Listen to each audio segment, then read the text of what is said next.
Welcome everyone. Welcome to VM Combo Streaming Saturday. How are you doing? I see you there in the chat, Mark. Welcome, and everyone that's coming to say hello. We are gonna do our streaming, but since you're early, you get to help me check something out, test something out. I've got my usual cameras. We'll do a quick check on all the cameras. Game cam. Game cam. Where is my webcam? Okay, I knew sometimes they would get weird. Let me see here. Turn the webcam back on. Where's my webcam for my game? You can hear me, I'm sure, but where is my webcam for the game? We'll come back to that one moment. So then on the amazing cam, we're right here. That's good. Go to full screen, and the full screen cam is dead as well. That's weird. Okay. That might be because of the new thing I added, but we'll fix that one moment. You can hear me in the darkness, I'm sure, but we'll come back to that one moment.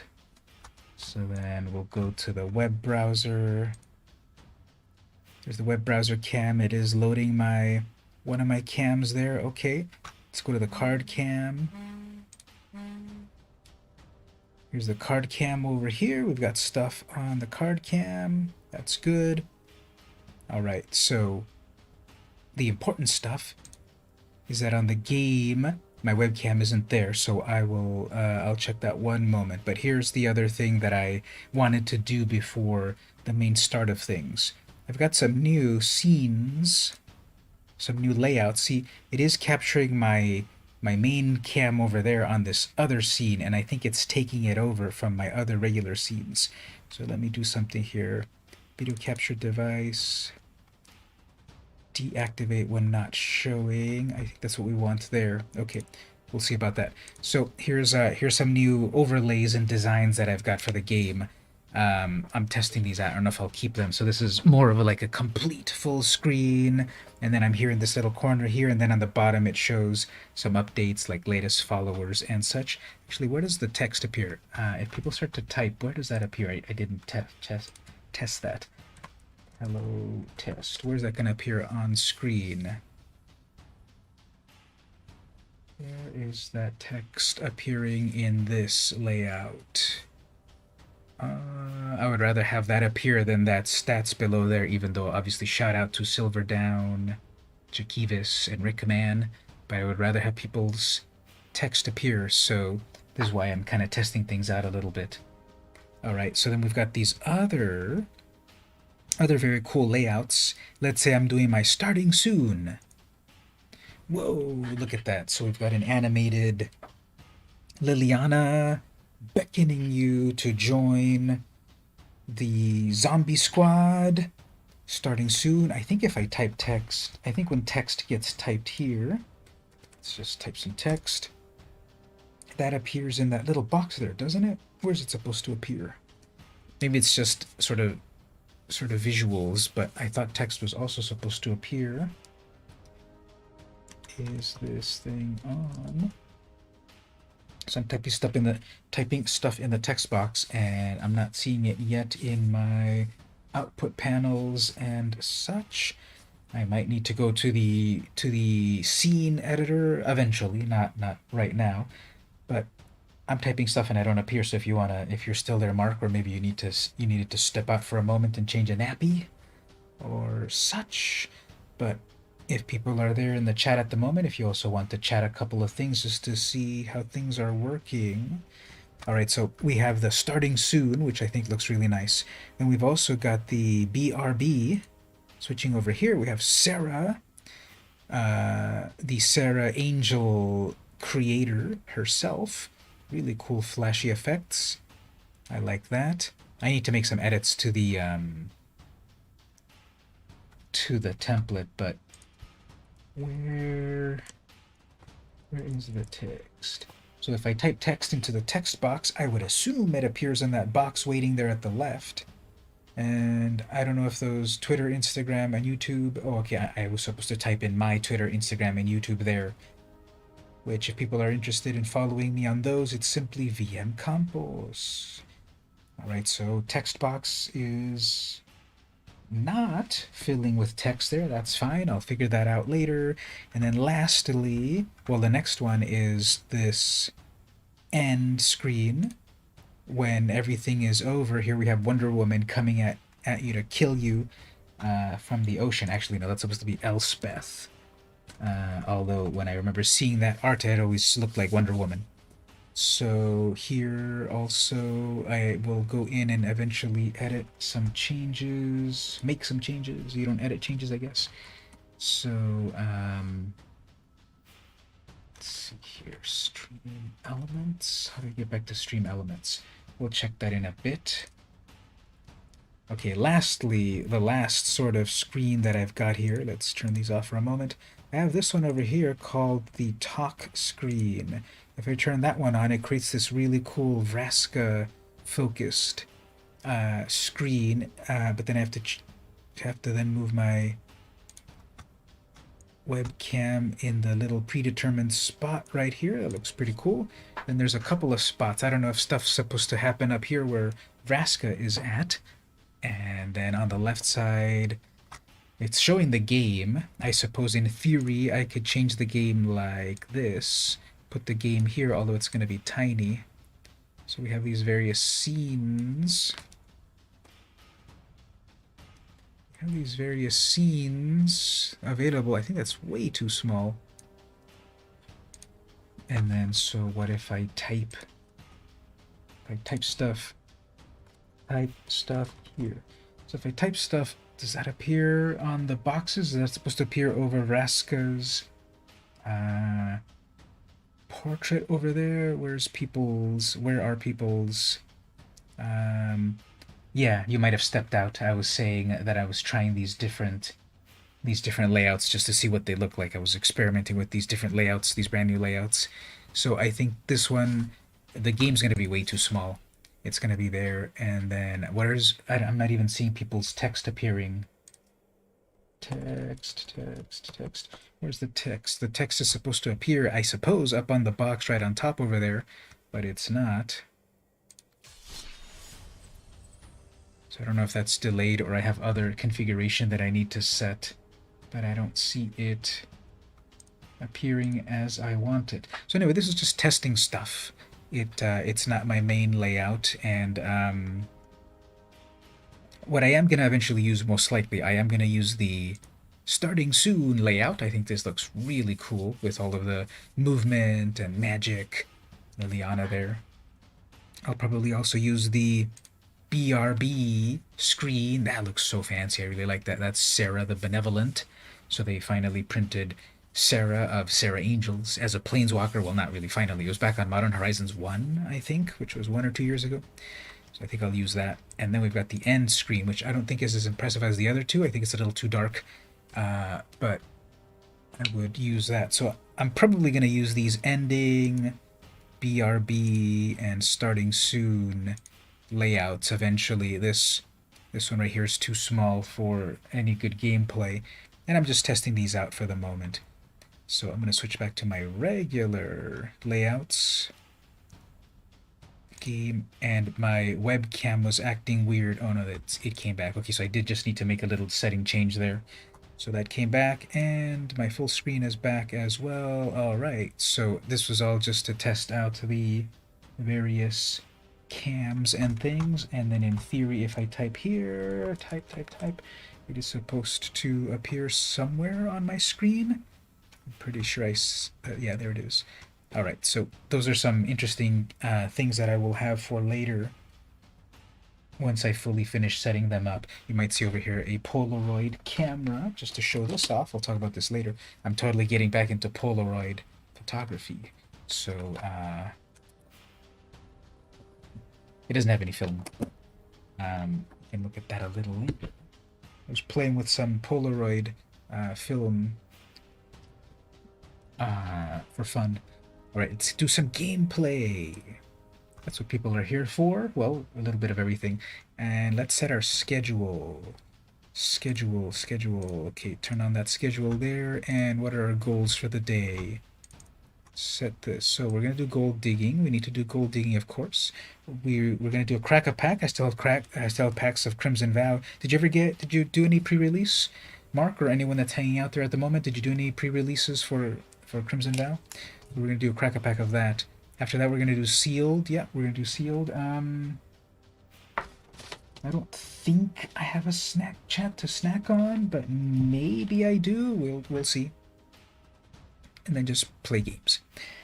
So yeah, that looks fine there with schedule. So let's do the gold digging. Now tell me about the volume, because I'm still kind of figuring out if my volume, you're cooking dinner to say, okay, no problem. So you'll be able to tell me if I kind of feel that the volume of the game might be a little too loud. You can confirm, or anyone that's hanging out can confirm with me. I was replaying my audio and I thought it was okay, but you can all tell me later. So, let's do today's gold digging, and then we'll play some sealed. The new sealed set. I put it on the Discord that Wizards did a mea culpa because of recent woes, and they put in the new code Courier Bat, which gave us free stuff. And a few people on the Discord put what they won, and I got 2 sleeves from that, and other people weren't as lucky. So it's clearly rigged, but got some new sleeves. I think one of them's a sliver, so I'm not a fan of slivers at all. I think that deck is just so autopilot. I'm not a fan of it. This is me being salty because I always lose to them because I hate slivers. So I think this is the Sliver Queen sleeve art from one of their first secret layers, early secret layers. So we'll use that one for the moment, even though I'm not a sliver fan. We'll put that as the art, and we'll earn today's gold. So today's gold is 20 white or black spells. So we'll do that right there. We'll play a little bit of mono white Danitha. It's all about, oops, I'm playing Sparky, the AI. That's not what I wanted. Sorry, Sparky, I'm gonna have to concede. Good game. And she laughs at me. She laughs very sarcastically. She said, good game. She's laughing like an anime villain. But we wanted to actually play some real gameplay against real humans. Right here. So I said, I guess last week or so, I was saying that the mastery tree where we're trying to get that amazing Edgar Markov sleeve, I was saying it looks like it's going to take 65 days to earn. I guess my math was wrong on that. It wasn't going to take that long, because you do progress through the mastery tree at some amount of a speed that is not. Oh, look, it's so funny. I'm playing against the sliver deck, but I've got the sliver sleeve. Now they have a cool Kaldheim sleeve here, but I've got the sliver sleeve. Anyway, no removal at all, but it's the No Mulligan Club. Do a turn 1 equipment, a turn 2 artifact cantrip, a turn 3 commander. We'll see how that goes. Gold Vein Pick equips for 1. Tap land on the opponent. Draw a card off of Sleeper Dart. Ooh, Maul of the Skyclaves is amazing. So next turn, Danitha. Hopefully I don't get countered, or... Nope. Drover of the Mighty is not a sliver. I'm already giving this opponent demerits. That is not a sliver. You're just trying to ramp into your sliver, and you're not playing a real sliver deck. Opponent. Yes, I'm being judgy. Am I being gatekeeping? Slivers, they deserve it. So, next turn, I will auto-equip my Maul. I have the swift response ready for the opponent. They're looking at my artifacts. Okay, they're gonna destroy my commander. That's fine. So, I have an answer to that as well.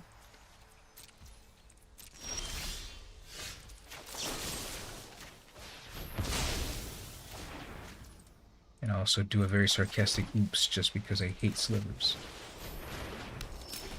Okay, next turn.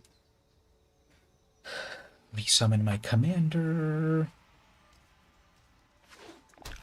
They got their blue mana source. They need black mana. There's their black mana source.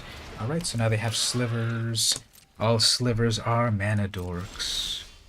And then I missed the land drop. Okay, honestly, I'm not going to waste my time with slivers if I fall behind like that. So, GG opponent, your sliver deck is amazing.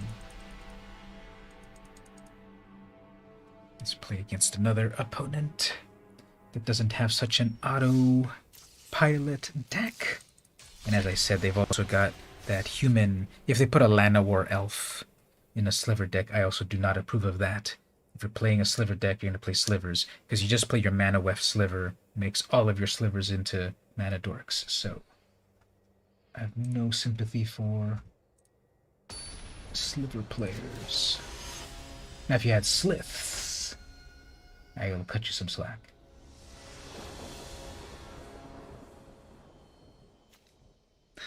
Okay, Colossus Hammer is always fun. I think this is mono black opponent. No, it's a Dimir opponent. We got a Planeswalker to show off with. Sure. It's really cool to really just plop this Colossus Hammer on the battlefield. It makes a cool sound. And then I'm sure it catches people's attention. What was that sound? And then they go look at it. And then it's like, oh, that gives a creature +10/+10. Now here's the funny thing. This says, equipped creature gets +10/+10 and loses flying. You can still re-equip flying onto your creature after you've equipped the Colossus Hammer. It loses flying at that moment. Now I love Thalids. They're great with a little bit of Thalid dressing. Or actually, I don't know if you use the UK term, salad cream. I just learned that recently. In the US, we call it salad dressing. And then in the UK, it's in the Dominion. I don't know what the full. You're obviously not part of the UK, but it's all part of the Dominion? Is that the right term or something? Salad cream is what I heard. Oops, I'm sure this is gonna be. Oops, I shouldn't have cast my commander. That's gonna be Poison Cup. Nope, Raven form. Okay, not so bad. At least I still get a creature. I still get a creature where I can equip my cool equipments onto it. Sure. Alright, so that equips for 1. Or I could bring out my commander, put a plus counter.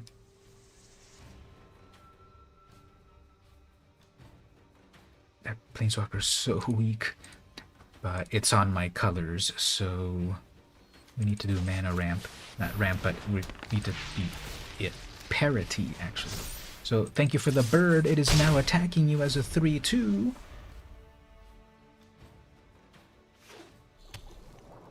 They have enough mana for their commander. What does it do again? When this enters this battlefield, put up to 1 target creature card from your graveyard on top of your library. At the beginning of your upkeep, look at the top card. If it's a big creature, then you may transform. Okay, so if it's a big creature, it gets to transform. Yeah, we are in the British colonies, but say dressing. Alright. That is good to know. I've been getting ranch dressing was always my favorite. And I've been recently getting into Thousand Island dressing, which is a big old hodgepodge of mixture of things. Mayonnaise and ketchup and relish and, I don't know, sour cream or something. And they get to return their freaking spirit. Amazing. It goes to the top of the deck. Okay, so let's try our commander. I'm sure they're going to have more removal. So I should be playing more carefully. Against a Dimir deck, I'm sure they're going to have plenty of removal. Or a Chromatic Lantern.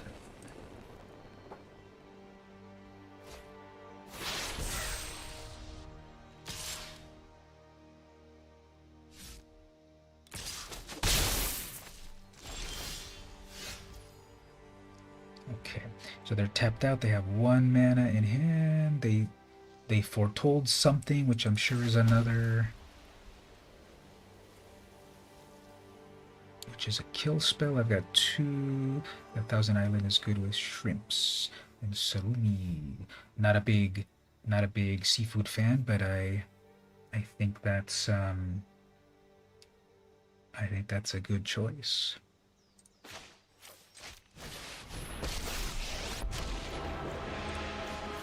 Okay, let's plus over here. Let's draw a card. Oh, Ornithopter, Paradise. Alright, so are they going to get lucky and scry something? Nope. So that commander really relies on something being huge on top of the library. And then after that, they Sliver Key. They're going to go search for an artifact.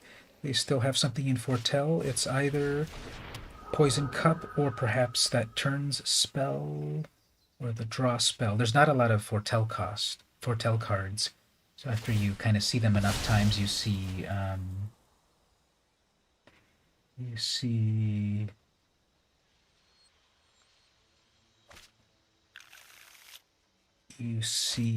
often. Okay, they're ramping really, really well. Lash out all you want. Okay, so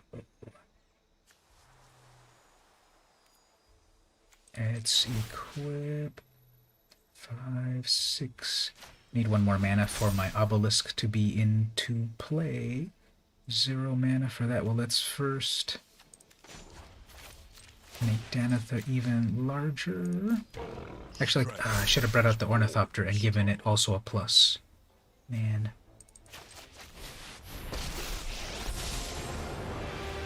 I will face this trial with courage. Okay, we'll do it on our second creature, so it's not a complete loss.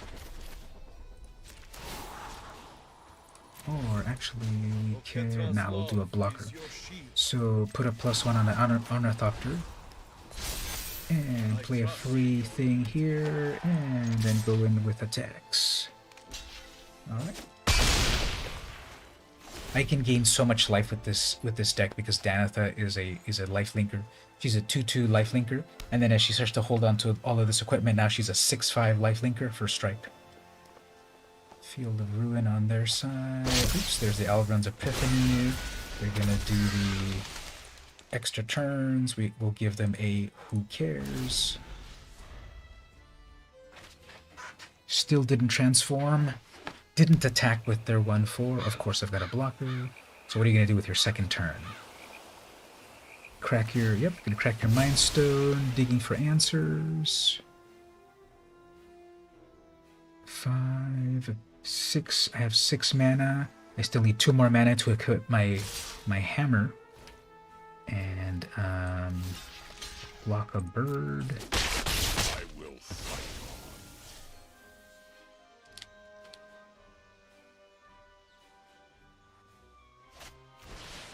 on. Whelming Wave. Oh man.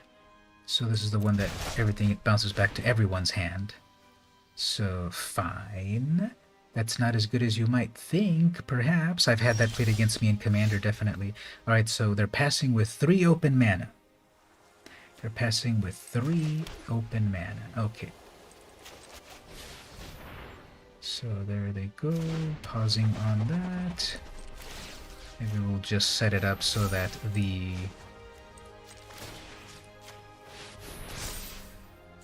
impressive thing will be the Ornithopter. I will guard your advance. Be strong. Alright, so maybe they wanted to counterspell my Planeswalker. I mean my commander. So instead I summoned a 0/2 Ornithopter.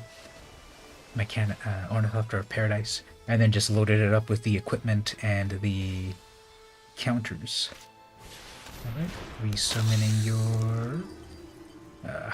they keep bringing that... No, they're not bringing that spirit back anymore. Gumming up their top draws. They have a Field of Ruin, but no good targets. Gisa. Gisa's a good one. Okay.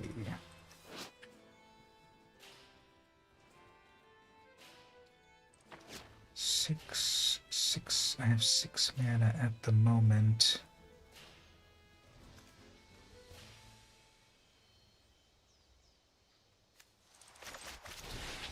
Missed another land drop. Oops, that's when they were saving their counterspell. There it is. Amazing. Let's give them the who cares. So we'll bring out another equipment.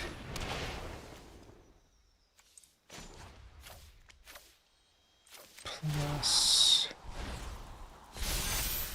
this Ornithopter is getting out of control. This is a 7/8 Vigilant Ornithopter. No blocks. Alright. Better have removal so that Gisa is worth it.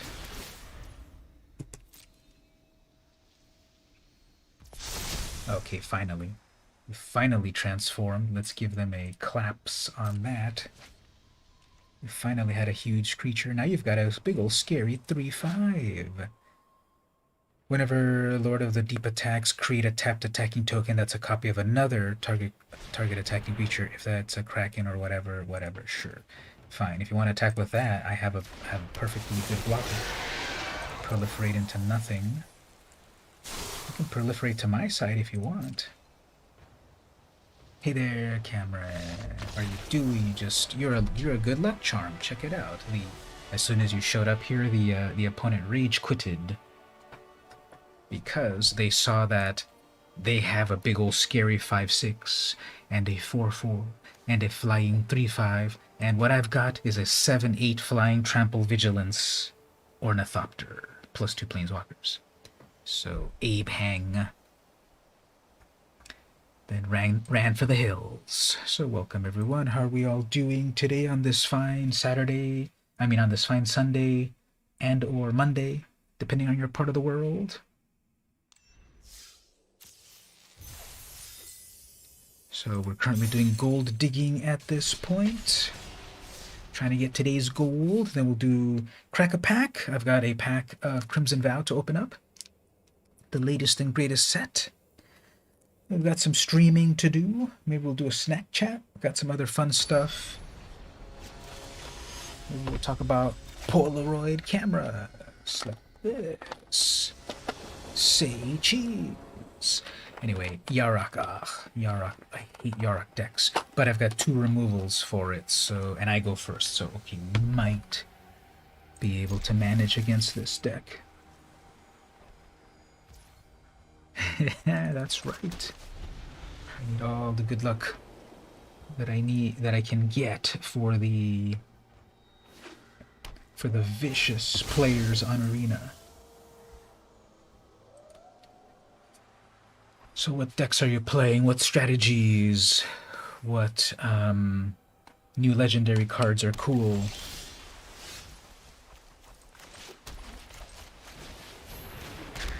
I did a stream yesterday where I was building... Yesterday or 2 days ago? I was building an Azorius Spirits deck. Didn't go well. So we have a Mana Dork, blah blah blah. Okay, let's wreck their strategy.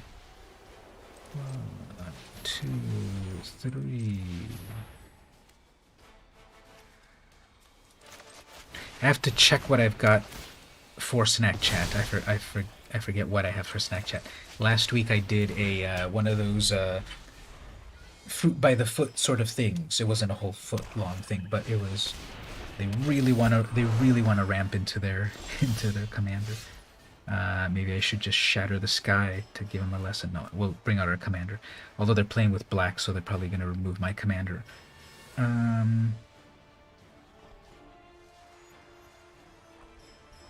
Yeah, they're not going to attack with their Mana Dork, so let's bring out a Planeswalker.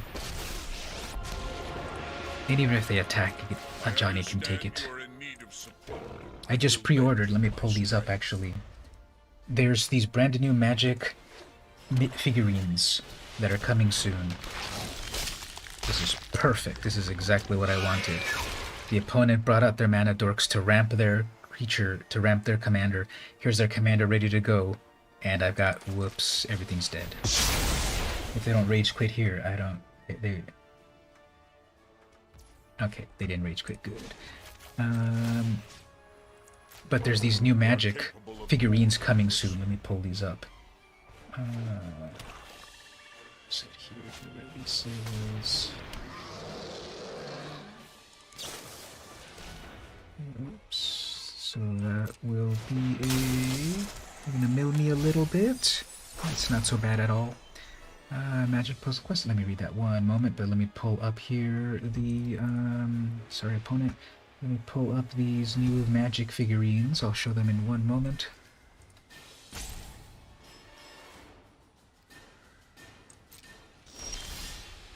Why don't I just Wrath of God one more time? Okay. Yeah, I'm missing all my land drops, man. Missing all my land drops.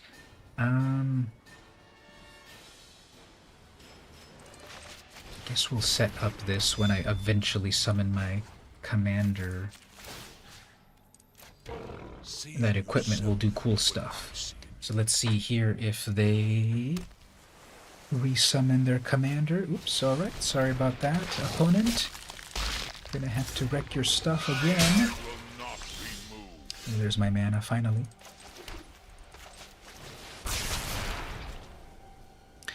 On Magic Puzzle Quest, you built a team Teferi, Hero of Dominaria deck. It works on the draining mana from the opponent, locking down. That's interesting.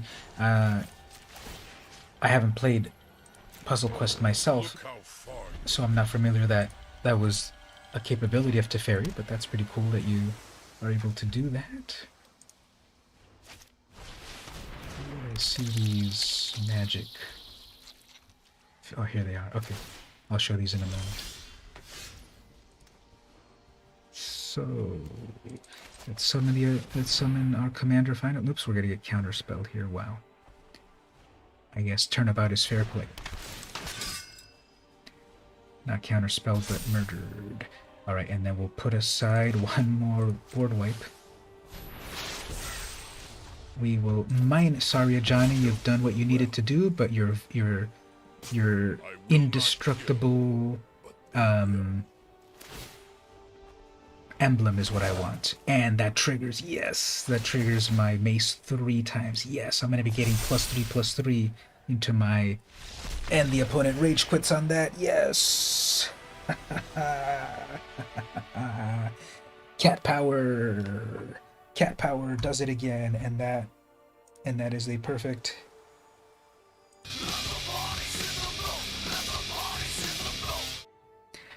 And for the opponent, it is...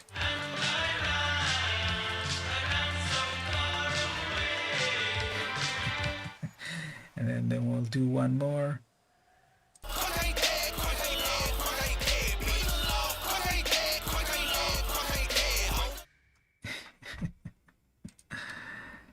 Got him. Heard any news on the Magic Show Netflix? There was the original news 2 years ago or whatever that it was coming soon, and that it was being directed by some very big people from the Marvel Universe movies. Then, some few months ago, we did talk about it on the stream, there was an announcement that those original creators have moved on. We got some other creators that have got more experience working with actual cartoons, rather than those Marvel people that had experience with, you know, Marvel movies. That's the last I remember, and I haven't been seeing any more movie stuff. So, short answer is that it's not a lot of great news at the moment, unfortunately.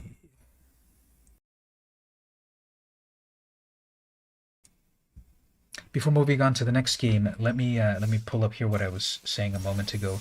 There's these new Magic figurines coming soon. Switching over to the web browser cam over here. Here's some new Magic figurines coming out. We have Johnny, that looks amazing, although it does say image is not final.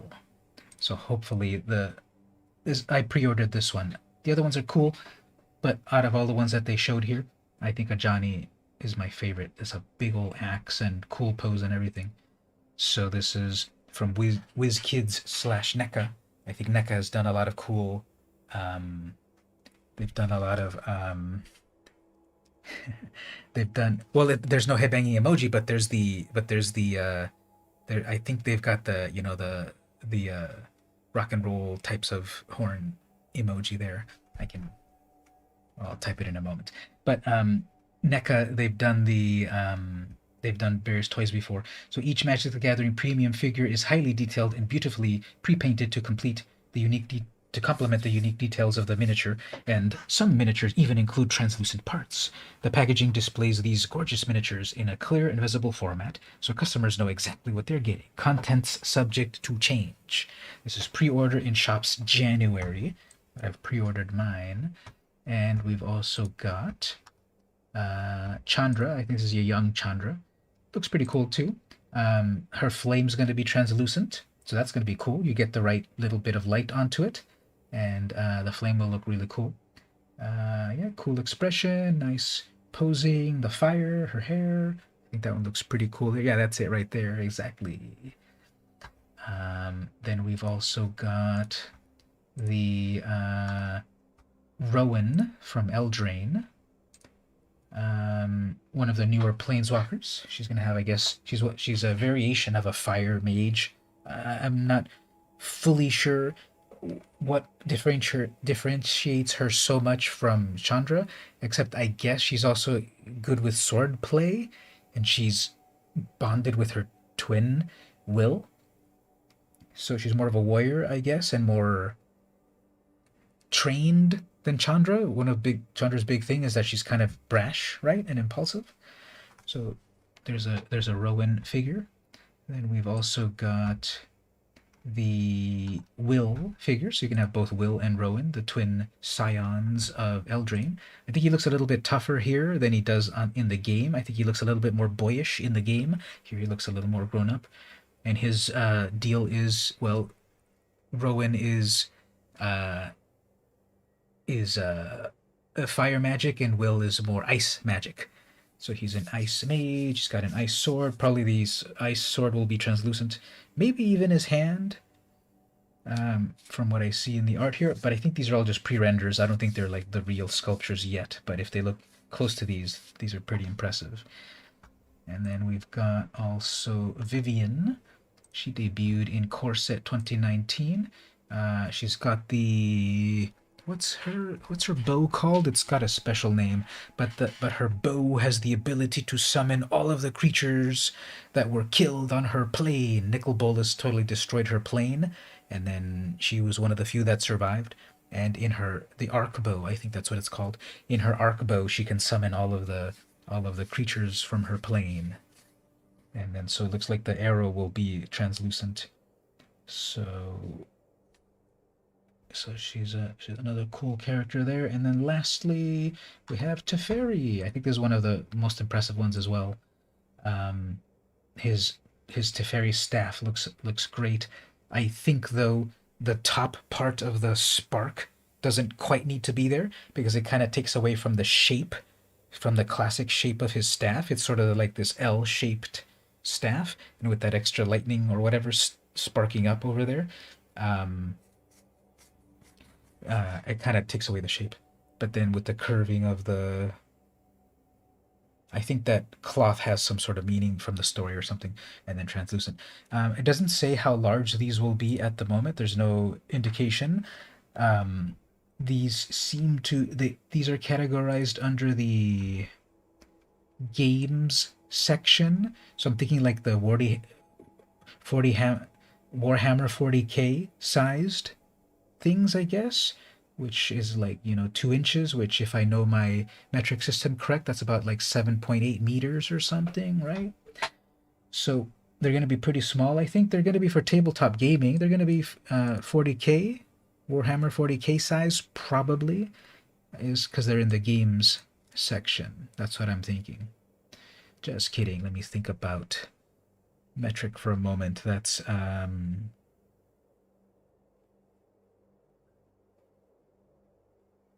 4 centimeters, maybe. Does that make sense? 5 centimeters. That's like that, right? Something like that. That's 5 centimeters. So yeah, wanted to show those off. We'll get back to some gameplay. There's some other cool toys we can look at actually. Sometimes to kind of change things up, we can look at some fun pop culture stuff. But let's get back to the gameplay. But I pre-ordered the Ajani game piece, and I hope they make some more. Actually, can we see here? Is there a way to see if there were any? Because when you look at comics, it can show you the previous ones in the set, but this one doesn't. So I don't know if... let's just do a quick thing before I forget. Because if it's a comic series, we can have it show us all items in the series. But in the... if we search for MtG Premium, would that show any examples? This might be the first version of these. I'm not very up to date on this ancillary product, but maybe some came out and I never noticed. So far it's just these new items to pre-order. Other items.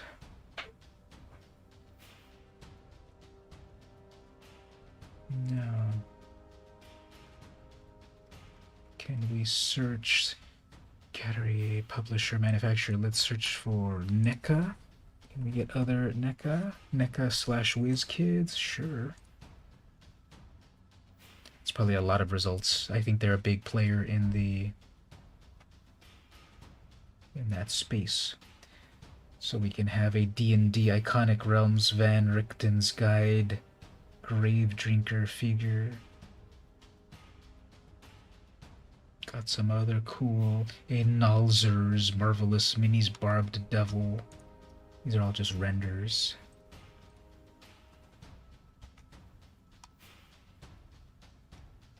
So all of these, when are these coming out? This is a Frost Giant Skeleton. December 29th in shops. So a lot of these cool ones. There's the magic ones. Oh, okay, these are coming later. Ooh, this is a super early preview on these. Just discovered these. We can get Arlen. These are coming. Huh, wait a minute. In shops December. Interesting. I don't remember seeing these for pre-order. It's coming in December. Maybe I'll find a cool one. Okay, what else do we have here? These look even more of an earlier render than the other ones. So here we have Arlen Archangel. Wait a minute. MTG unpainted minis. Arlen Archangel Avacyn. I think that's a mistake. That would have been Arlen Cord, the Planeswalker, and then Avacyn. Here's Arlen Cord and Tovolar. Does it come with both of them? Magic miniatures come with highly detailed figures, primed and ready to paint. These fantastic miniatures include deep cuts for easier painting. Packaging displays these as you get them. This seems to say Arlen Cord and Tovolar. Those are two different characters. So I don't think they quite have marking these properly on what's for sale. Over here I see a Blightsteel Colossus. That's really cool. Although it doesn't look like the usual Blightsteel Colossus, does it? There's more than one. Blightsteel. Let's compare that. Does the classic Blightsteel Colossus art do justice? I guess so. It's more articulated because that art there is basically like, here I am, come at me. And then this is a like kind of an action pose, which... Oh, and it's $59. This is a one-count monster pack. Wait, one-count monster pack? These don't even explain themselves what you're buying. This is a one-count monster pack. So it's a pack, but it's only got one? And it's $59, while these other ones are much more affordably priced? Oh, not that affordably. 14, 8... Unpainted Mini, Thraben Inspector, and Tireless Tracker. Tireless Tracker. Both for $4.99? This is a 2-count playable character pack. 2 for $4.99. Well, yeah. Tireless Tracker and Thraben Inspector. I don't quite think the art is too amazing on those. Thraben Inspector.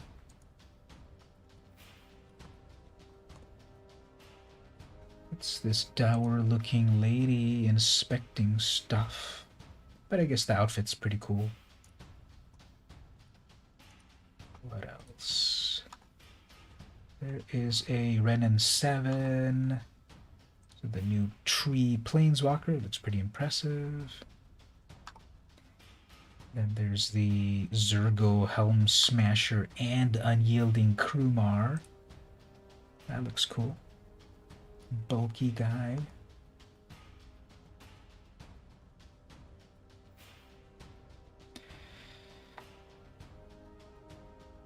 So, a lot of cool stuff coming out from Innistrad. That's an Innistrad character. So, okay, let's get back to some gameplay. Those were some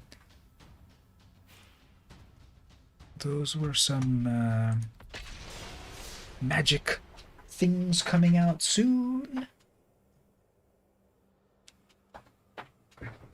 Pre-order them.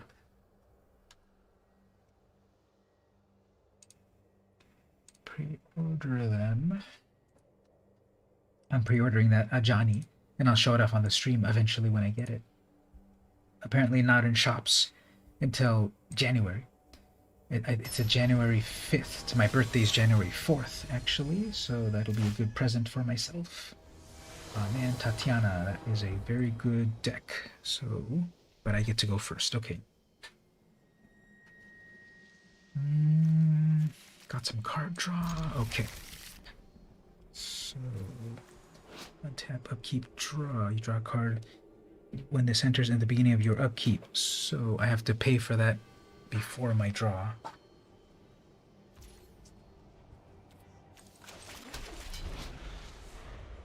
I see all things as they truly are. I see decay in all flesh and betrayal in every heart. That's just dumb.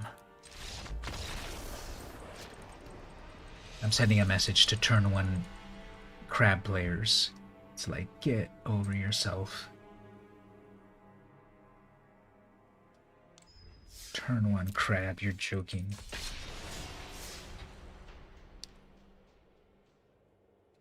And how's that even related to your deck? It's about, I guess Tetyova's a landfall deck, and then that crab cares about landfall, so I guess. I don't care to see the rest of their deck to make a judgment though, but don't do a turn 1 crab on a casual game. Alright, so we're doing vampires with Elena the Dusk Rose. Got some removal in hand, got some card draw, got some ramp.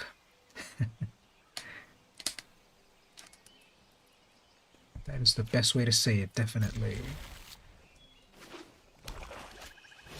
Okay, turn 1 Gutter Bones. Okay, so I'm gonna judge my opponents every time I play because unfortunately that is a skeleton and not a vampire. So strike 1 opponent.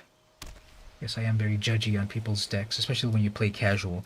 If you're gonna play on the ladder, sure, you're gonna put every good card there, but this is a casual format. So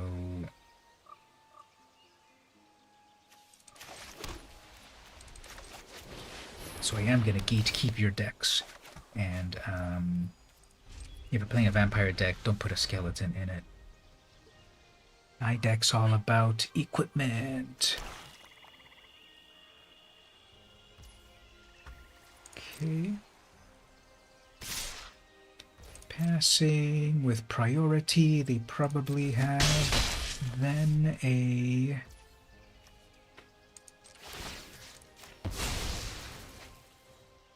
probably have a removal spell, so we'll just play the slow game.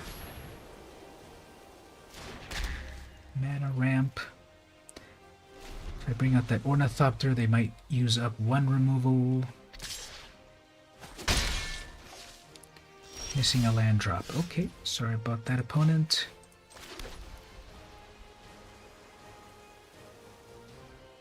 Yeah, let's put some targets out here for them. We'll put out this creature. If they remove it, fine.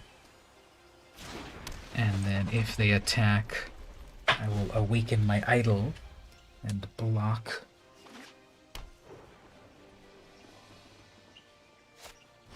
Okay.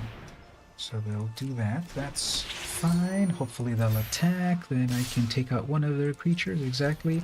Then they're going to get a stronger Alenda. And then I have removal. Yep. So you get to recast. You do get 2 vampires. That's fine.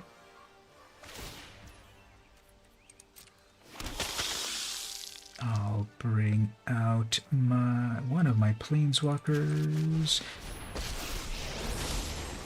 Pump up my Ornithopter. Now is the time to strike. And bring out equipment. Alright. If they do removal on that Ornithopter, that's fine. Then they'll waste all their time attacking the Planeswalker. That's fine. I bet they have everyone that plays a black deck loves Village Rites. Sacrifice a creature, draw 2 cards. People love that one. Let's find a new strategy.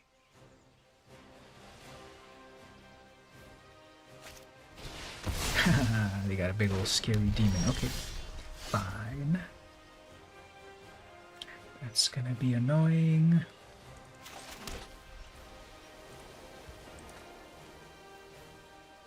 They haven't done any removal yet. Just put another distraction. I am proud to fight by your side. Actually, let me wake up this idol. And then +1. Be strong.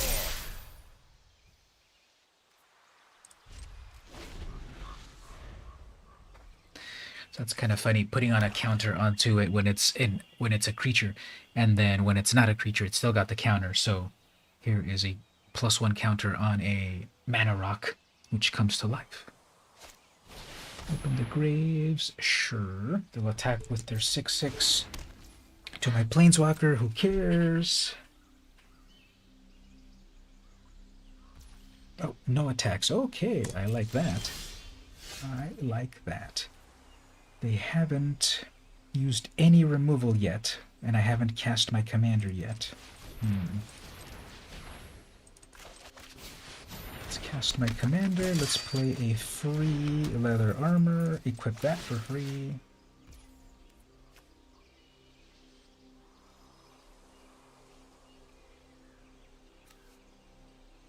Play a 1-mana Cobbled Wings.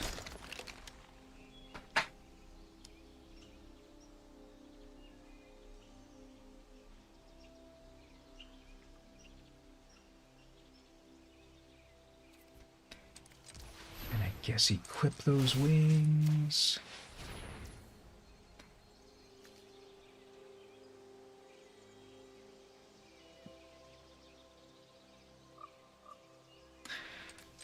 I want to give the plus counters, but I'm sure they've got removal. I'm very surprised they haven't used any removal yet. Deliver us to victory. I'm able to double block here their big old scary 6/6 at least, but as I said, they haven't used any removal yet, which I'm very surprised, but I'm sure it's coming now. And my Ward 1 is not going to be too helpful, but it's an extra bit of mana they have to spend.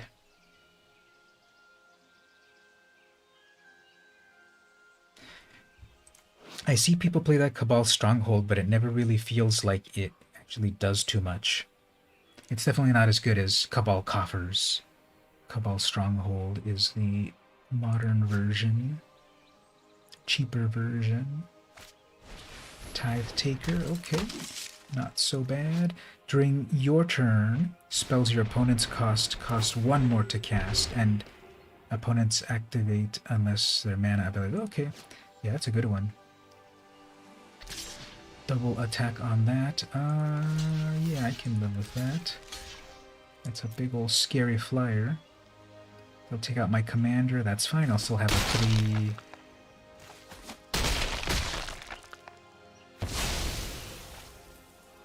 Still have a pretty cool thing there. Resummon my commander, no problem. Replay the thing. Get some flying going on there. Give myself more counters. Nice. Strength is born. That Ornithopter doesn't have vigilance. But we're in good shape here. There we go.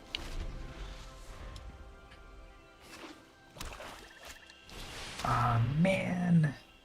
Liliana. Okay, I think what I think I can awaken my idol and then sacrifice those two creatures and still keep my commander. Yeah, let's do that. So we're gonna sacrifice their 2 tokens. Loyal and silent. Huh. They might attack first? That's weird. No. Okay, everyone sacrifices 2 creatures. Fine. Let's wake up the sacrificial creature.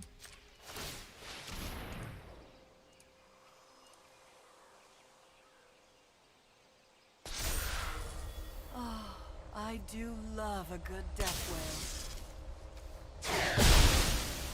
Keeping my commander. I'm gonna afterlife a bunch. That's annoying. Well, I guess just one. They were a lousy But that's service. still an annoying blocker. Okay, so I'm with a Johnny. I'm able to ultimate a Johnny unless they attack. They'll probably attack. No attacks. Okay, fine. Let's ultimate a Johnny. I wish You only did your the best. thing, a Johnny. I get to get free Do not cats. fight alone. And then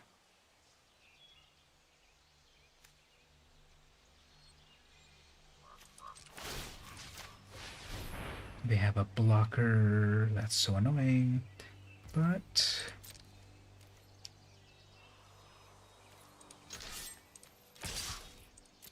we'll make these. We'll make this trade.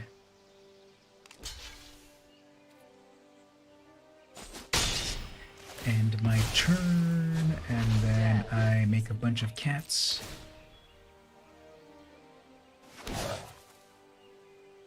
Three free cats at the end of every turn.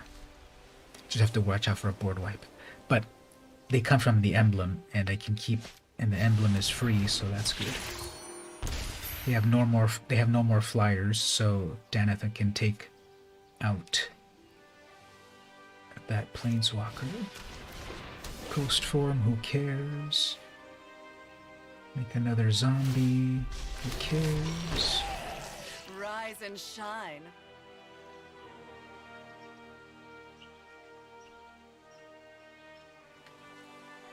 I can triple block with cats. They're gonna pass instead. Fine, let's just first take out their planeswalker.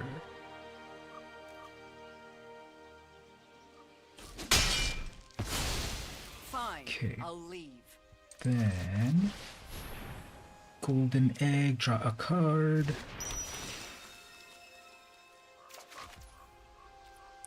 Then flying ability to one of my cats. Keep that planes in hands. Keep mana open to crack that egg. And turn, make 3 more cats. Amazing. Maybe eventually they'll figure out, oh, they're just going to keep getting free cats. Even if they board wipe, I'm just going to keep getting free cats.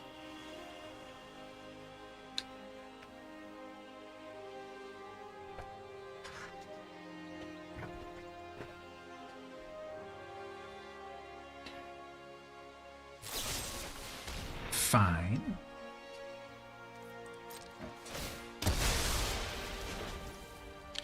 Now, once I get my exile ability, that Elenda ability will be all for naught.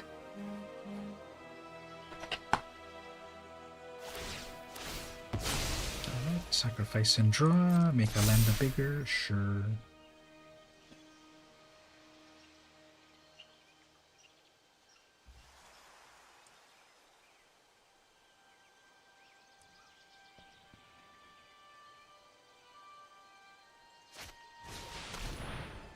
Meat Hood Massacre. Man, that's bad.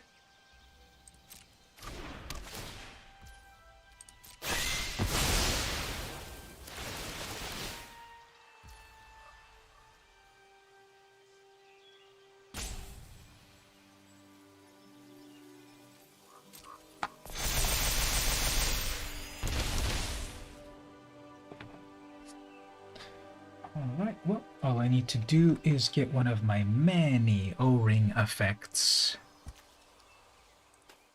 to take care of the opponent.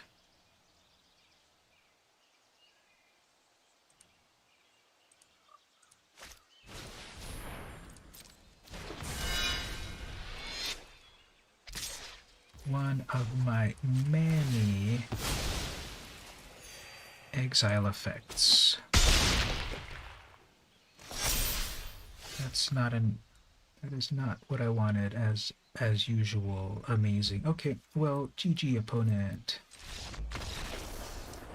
So I think we got our gold digging done for the day. I'm gonna take a short break. Then we're gonna switch over to Crack a Pack, drafting, all that other good stuff. There we go, 500. So I said previously on this mastery tree over here, where is that at? Over here. As you go through the various levels here, remember I said, oh, at level 65 I will have enough of these orbs, which again, it's so dumb that they reset every season, because last season there were nothing that I wanted and I didn't use any of them, and I had like 6 and I would have loved them for here, but then the new season and they all reset. Anyway, so I'm going towards the Edgar Markov sleeve. I think it looks pretty nice. So I already have 2 orbs, so it is going to be a little bit faster than those 65 days that I had said. And all of them are really nice.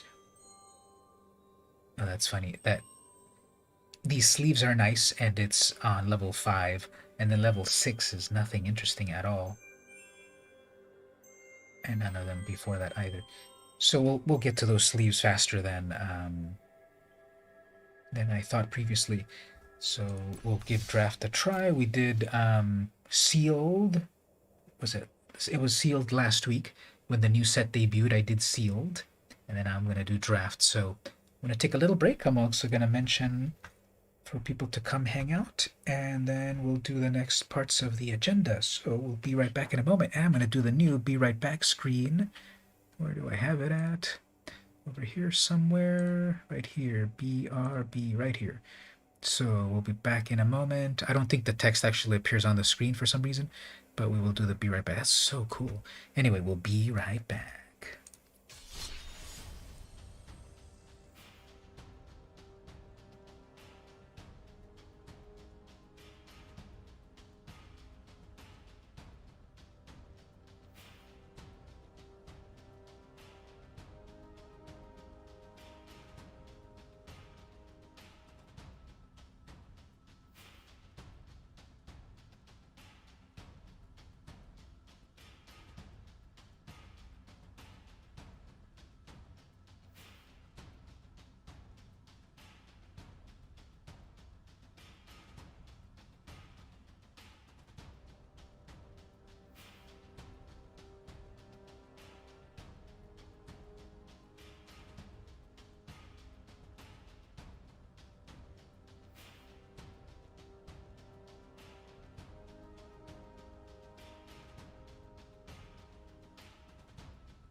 All right, everyone, we are back. Welcome to everyone. Welcome, Stevie. Welcome, everyone. So, we're going to do draft in just a moment. We'll do a little couple of side things first.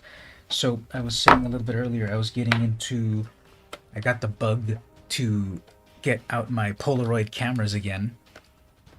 So, some years ago, like at least 10 years ago, I think I found some Polaroid cameras at the thrift stores. They work.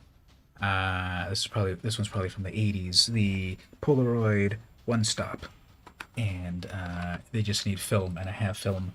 But anyone do Polaroid stuff back in the day, or are you young whippersnappers too young to know all about it? So these are still functional decades later. You just need the film. There was a point of time where the Polaroid company went out of business, but because of digital. But there was such a hardcore group of dedicated people that wanted to keep it alive. They actually bought the final Polaroid film factory in the Netherlands, and they kept it alive. And you can still buy Polaroid film nowadays. I have some that I just shot recently that I'll show in a moment. So yeah, it's an old school Polaroid, probably from the 80s, maybe from the 90s. So there's that one. At some point, I also, when I was checking out thrift stores a few years ago, I also got this one. This is a newer generation. It looks like a printer, but you press the button on the back, and then it pops up here. So it's like a newer generation. I have to look up when the years are from, but I think this is probably, well, it's got also a digital counter over here, so that's probably from the 90s, maybe the early 2000s. And then so this one is also, don't have any film at the moment, but the same sort of idea. And then the same, you press here, that pops up in there, and then you put in the film cartridge right here. Fun fact, Polaroid cameras actually, the battery is in the film pack. So the film would be in here, right? In here, and then you take the photo, the film comes out, and then it gets developed. These actually have the battery. Those two contacts right there are part of the battery. So this on its own doesn't do anything. Once you put film into these, then the camera wakes up. So the film is in the battery's in the film. And then there's a slightly newer edition that has a digital counter on it. So I haven't tested this one. I just remembered that I had it when I was looking in the garage earlier today. But that other one, I was playing with it over the last week or so. And so this one compacts like that.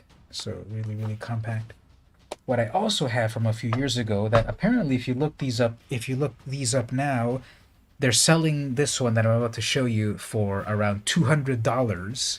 And when I got it at a thrift store, I'm sure it was less than $20. And so this is a vintage Polaroid camera. Hey, wait a minute, it doesn't even look like anything. It looks like some sort of robot from some sort of Disney movie or something, right? Nope, this is a Polaroid camera. This one's from the 70s. This one's from around 1972 or 74 or so. And I bought it at a local thrift store at least 10 or 12 years ago. And that's when Polaroid was at its nadir. It was just a fancy way of saying at the lowest ebb, at the lowest end.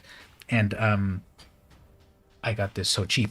And if you look it up right now, the Polaroid website, which is not the original Polaroid American company anymore, again, a big group of Polaroid lovers bought the final Polaroid factory and then resurrected it. So Polaroid nowadays is a European thing instead of a US thing, and you can buy this one right off of their website for I think like $299. Now mine's not in mint condition, but let's check it out. So this is so kind of an amazing old camera. You pop this part up right here, and then you pull it up like this, and then it opens up like this, and here you go. Vintage 1970s Polaroid camera. You look in right here. I'm looking at you there. And this is one of the, even back in the day, this was one of the big old pricey ones. Because what is this thing right here? This is a sonar assisted autofocus. if I press the shutter for a moment,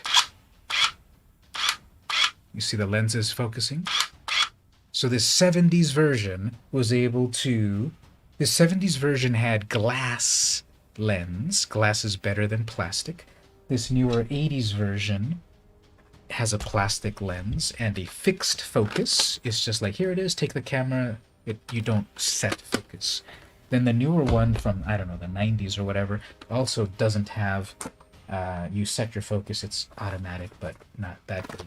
This one from the 70s had the ability to focus. Now, this has got the accessory, this big old black thing's got the accessory, but if you have the version without the accessory, you turn the little dial here and then you set your focus. So for close-up focus, for far focus, like that. Well, this for the high rollers that bought this accessory, you turn this on, you know, this is manual focus. You turn on this here, and then that preps it for autofocus. And once you get focus, it looks really nice. Press it all the way, and then it takes the photo. Now, this does not have flash. You would put one more thing on the top. It's got a little connector up here. You would put flash cubes. Remember flash cubes? You would put flash cubes on top of that, and it had 4 or 5, and then you take 5 shots, and those cubes burned out, and you throw them away and buy four more flash cubes. These ones over here, obviously, they have the rechargeable. It's all part of the built-in. It's all part of it now. It's all focused. It's all with flash now. But this didn't have it, and you definitely needed.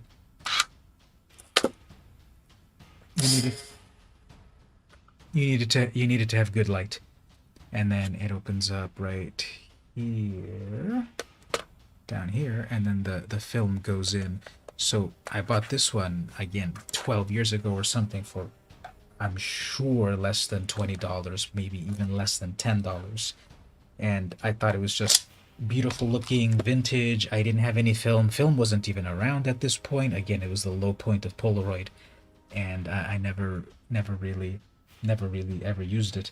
And so they sell film now. You can get it at Target and Walmart and everywhere. So I bought film, and I've been trying it out. Modern film, however, doesn't work great with this vintage one. Unless you get an adapter, and I just bought the adapter. It was $7, and I'm gonna be trying it out soon. And then it compacts. You press the lever on the edge here, and then it compacts down like that, and then there it goes. It fits in your pocket. I need to get a strap for it over here to hold it with a strap. That's my current obsession with Polaroid cameras. I actually got, in the year 2000, my parents gave me this as a birthday present. This is a Polaroid Neo, and this is also an instant camera. Still works. This is from the year 2000. And this one actually has real film, so I'm not going to hit the shutter. But this one kicks out film. So the classic Polaroids are this size, and this Mio camera kicks out photos that are this size, so wallet-sized, basically. So here's a photo that I took. So Stevie will recognize this one because this is of our local college. Let me just focus my webcam one moment. I was at the campus a couple days ago, and I was walking around taking some photos with the Polaroid. And so, see if you recognize that one, Stevie, if it focuses. I'll just do manual focus, sorry. One moment. Right here. So here's a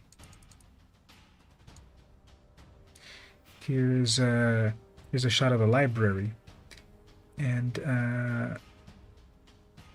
with that, here's a shot of my office on campus. It looks horrible, or you could say very aesthetic. Very aesthetic style. Again, I was using the vintage camera, but with modern film, but without the adapter, so you can get very, very weird results. But I ordered the adapter, so we'll see when it arrives. Then I've got this, another shot over here. I think this one came out better in the nice sunlight. So over there is the stadium, football stadium, American football stadium. And with some trees. I took this vintage camera, taking a vintage telephone,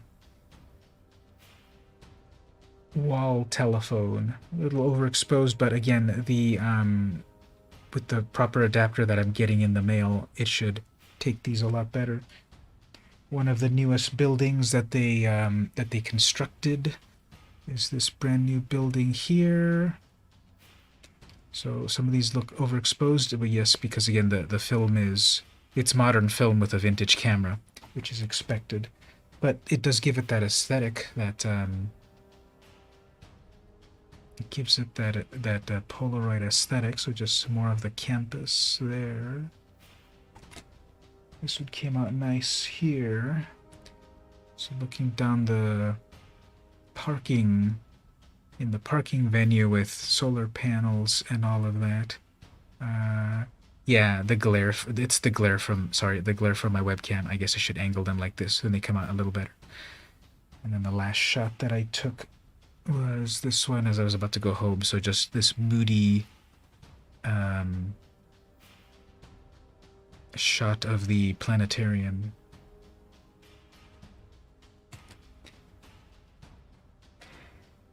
I don't know where the other ones ended up, but from the Mio camera, here I took one looking out my window. So this is right here. Your grandma had the old school wind-up phones. If you still have it around, that'd be nice to take a photo of. So here's looking out my window a few days ago. Now they also make it fun with the brand new sort of sparkly edges, and I think the colors on these came out amazing. And then I came in this one, but I can't, I'll show this, but no one else will see this because you had to be here on the stream to see this. Whoa, who's that? So I took little selfie there with a with the Mio, and one more, then we'll move on. Here's another great portrait. There's the kitty, and then here is with the nowadays, instead of just the white border, they also do these different sorts of borders, like the fun sparkle border right here. But then this one's really cool if you're into photography, because you have the Fujifilm Instax ISO 800. That aesthetic of this black border is just like classic film. And so there's the cat on his little cat tree with the evil red cat eyes, and it's one of these small wallet-sized ones compared to the classic Polaroid size. There they are for comparison. And I even saw that they were making the new Polaroid wide size. So those are some photos from my recent foray into Polaroid photography. It's an expensive hobby, so I'm not going to get back into it very, very much, because the packs of film, one pack has 8 shots. In the old days, one pack had 10 shots. So after the main Polaroid company went out of business, and then these upstarts resurrected the project, they were just trying to keep the technology alive, and they called it Project Impossible. And so they've spent the last decade trying to keep Polaroid alive, and you can buy the Polaroid film again, and cameras off of eBay and thrift stores and the like. But the technology apparently for the moment is limited, that it only now holds 8 shots per cartridge rather than the classic 10, which is funny because this vintage camera, it's designed that the little counter in the corner here starts at 10. You pop in the film, you take the photos, it counts down. You pop in the modern film and it only comes with 8, and so this is going to tell you you've got 10 shots, and then you get down to your final shot, and even though you've shot all 8, this still says 2. So it and I think, you know what, even this digital one, now that I think about it, even this digital one was still marks it as 10. So hopefully eventually they are able to rediscover the technology to make it do 10 shots. And then each cartridge is like $17. So it is definitely an expensive hobby, but sometimes I get into a hobby for a bit. And when I bought these originally a decade ago at my old place, I was going to thrift stores on the weekends. I was looking out for fun stuff. I got these Polaroids, and I didn't really have the film for them, but I just wanted them for the aesthetics and such.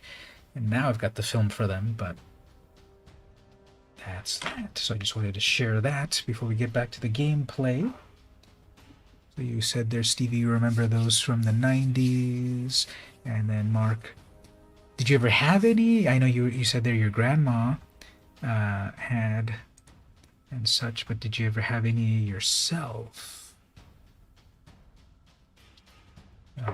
We're gonna do the gameplay, but actually I have a soda to drink. Poppy! That's our snack chat soda. Be happy, be healthy, whatever. I'm not really gonna pause to like really drink it. I'm gonna start the game. We had one of the early 2000s Polaroid till it broke, but thankfully they lasted a while. Yeah, they seem to last pretty well, so so that's cool. A green square one. Oh, that's interesting. Just I'm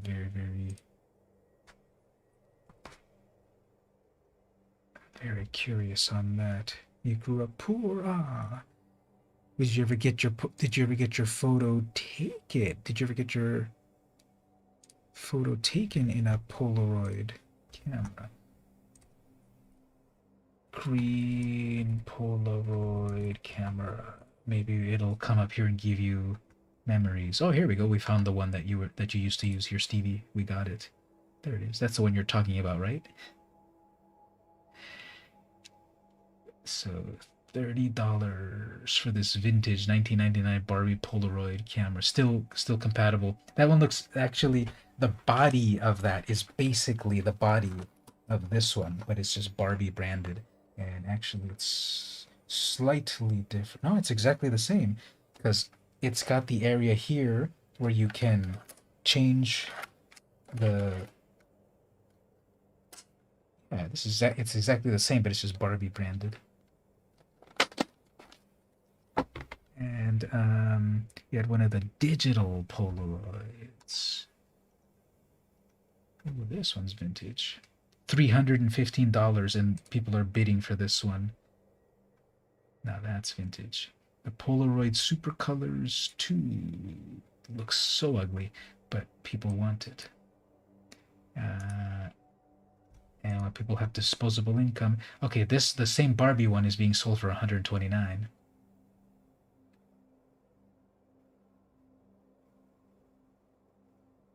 There's actually also a Hello Kitty. There's actually a Hello Kitty Polaroid camera out there. Yep, there it is. It's the same one, $200. It's the same one that, it's the same body that I showed, the one that I have, but it's, why are you going to show 4 photos of the exact same thing? Seller. But it's just Hello Kitty branded. Just slap some stickers and pink paint on it, and you can, and you got a Hello Kitty version. Now this one seems more interesting. Hello Kitty Sanrio Polaroid 600 limited edition, 2021 release. I don't doubt that for the hipsters and their kids, they're creating these again.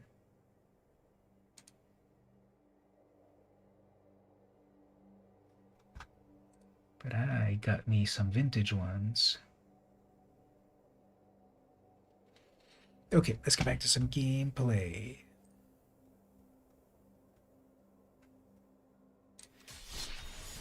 Let's do...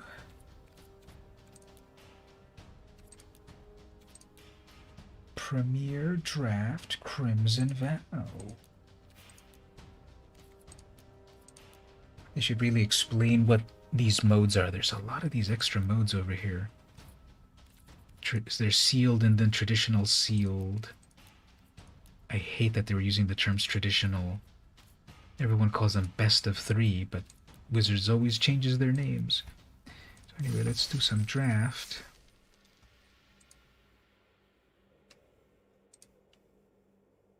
A Marvel one. I don't doubt it. Like an Iron Man branded Polaroid. Or Spider-Man at least. Alright, we got a full table. They don't show you, this is so dumb, they don't show you the names of who else is drafting anymore like they used to. See, it's just everyone's blank there. That's so dumb.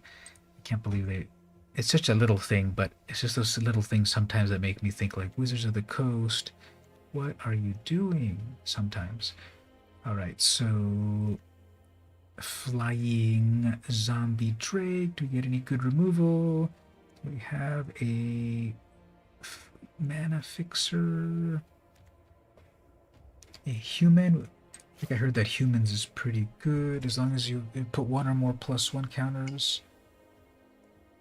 Target creature you control gets a +1. You can give itself +1s. That's cool.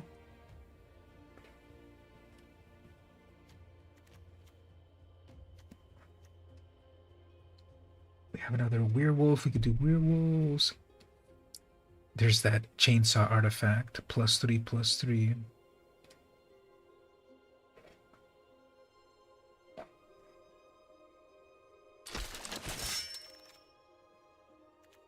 Voldaren Estate.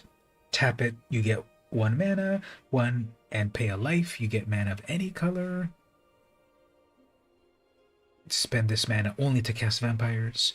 And then create blood.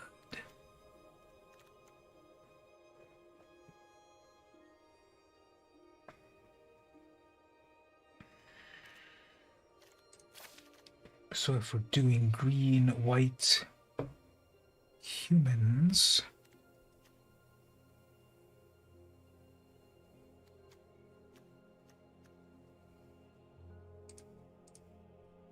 Green, white humans, possibly. That's really nice art on that nurturing presence. The little kid with the friendly spirit.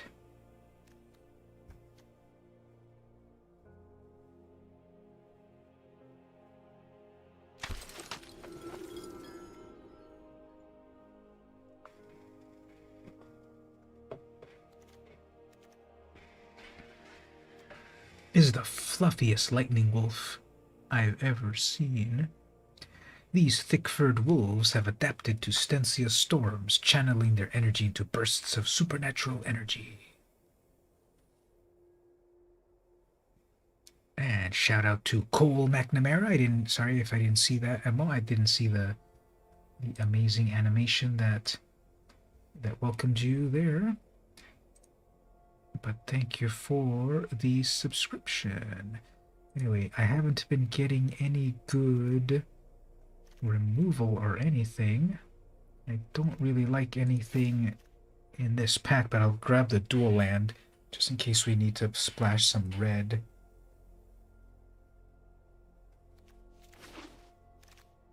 Oh, we got another one of these.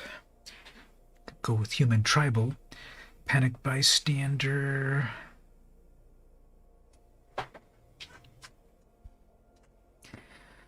Whenever this or another creature you control dies, gain 1 life at the beginning of your end step. If you gain 3 or more life, transform this. So we can have a 3/5. People are leaving a lot of white cards. Okay. White cards and lifelink. There's a lot of things that I like there. We'll grab another one of these 4/4s that can get bigger, and then we'll try to grab some more. No, we're not doing the gold digging anymore. I just got the gold on the last break, and now I'm doing the draft.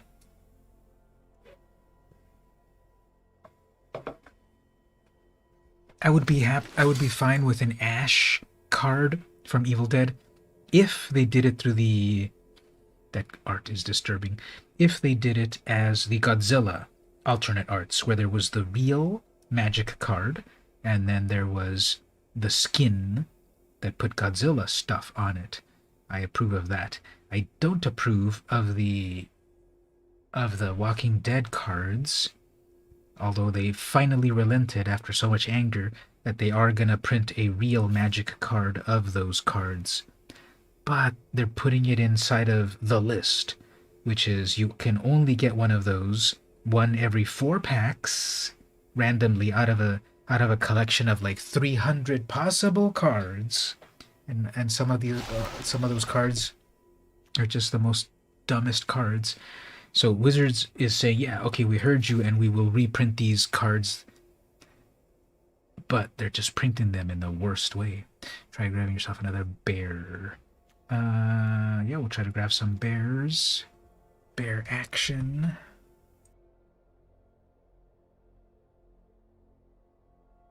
So it's just a minor thing, but I miss clicking up here and looking at everyone that's on the table with me. Here it just looks like I'm playing against robots.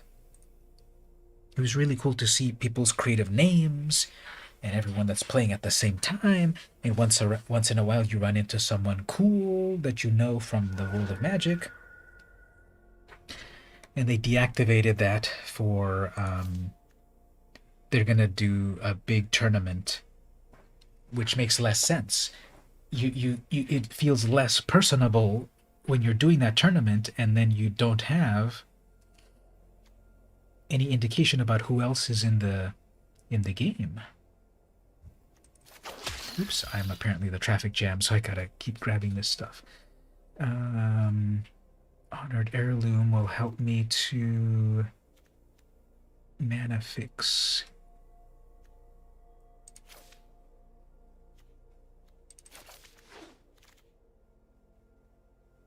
So a bunch of red cards, okay. But these green cards, okay, we come back to some more white cards. Haven't seen any removals, so we've definitely got to be on the... I'm not even sure what the removal is in these colors. I'm sure the O-ring effect, but those always get taken very quickly.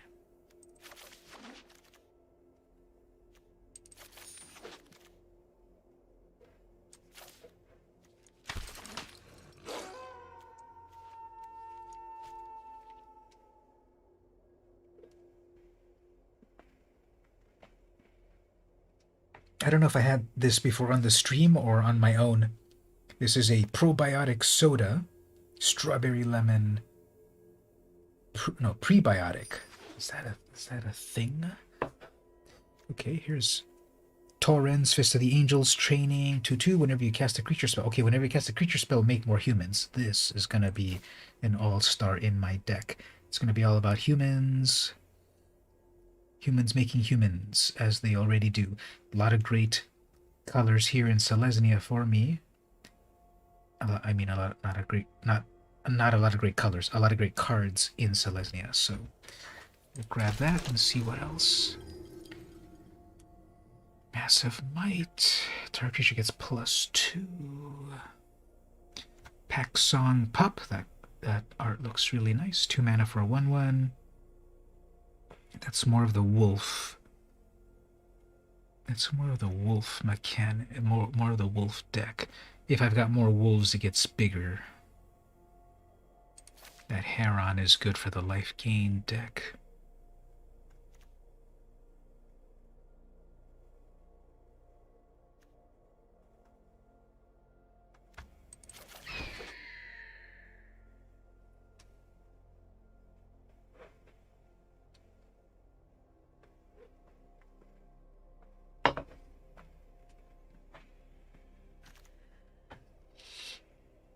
So how's everyone's week so far?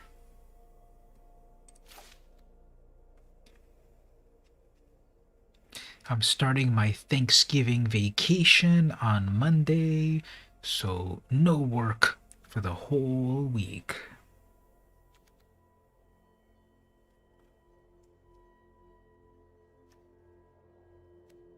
So that'll be a nice change of pace.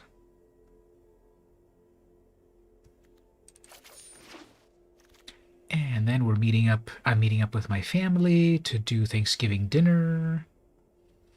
I got one flyer, the Heron of Hope, a 2/3 bird, but there hasn't been a lot of flying, right? But I'm meeting up with my family. I'm gonna cook a ham, a Thanksgiving ham.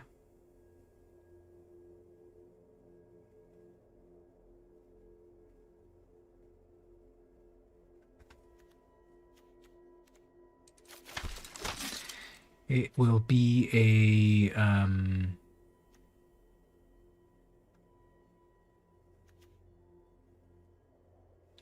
it will be a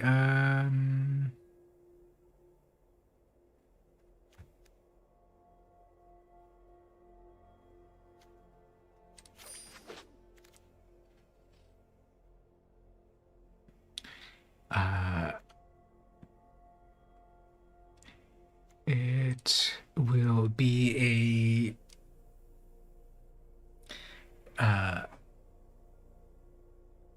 apricot preserves lathered ham with pineapple. That's what my family likes. I would make it a little bit more simpler than that, but that's what my family likes.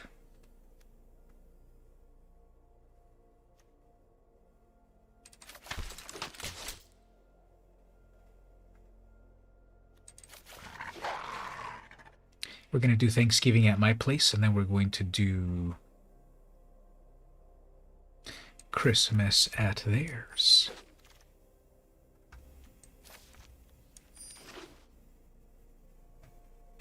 You spent most of it cleaning up the garden and drawing plans for your Celtic Viking chair.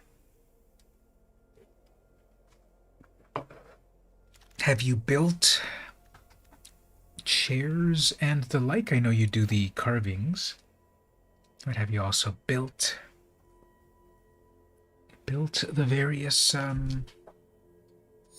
utilitarian items?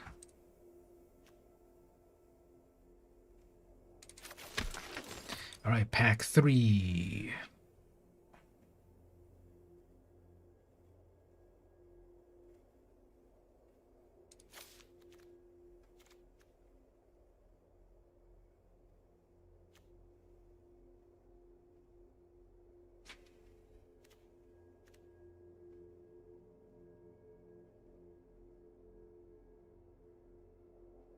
This pack is so full of great human stuff.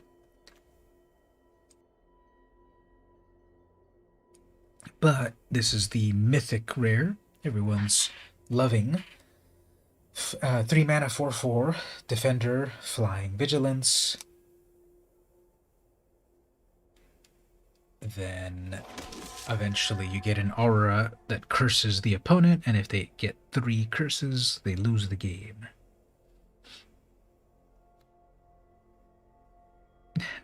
Hookhand Mariner. The local gossips swore Nesmith has lost his hand in a fight with a werewolf. That's funny. So that's a werewolf with hooks for hands. You've done tables, drawers, and vanity unit. Very nice. Don't forget to show us the progress on the Discord. Oh, there we go.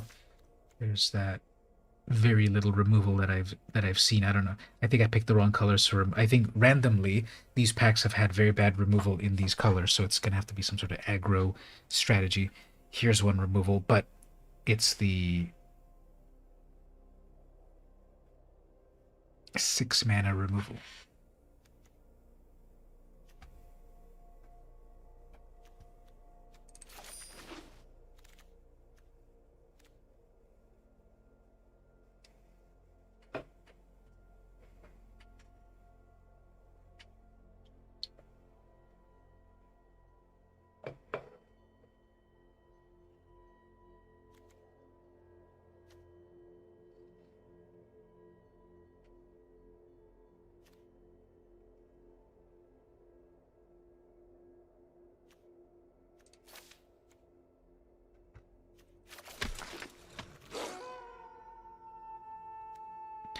I've seen so many of these sheltering boughs, and I've already had 2 of them passed on to me because no one wants them.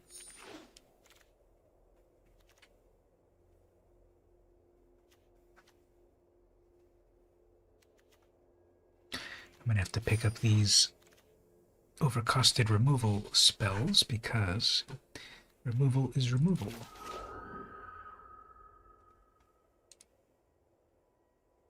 Yeah, it's just so disappointing to see. Here's the table. Remember when we got to see everyone here with their cool little avatar and their name?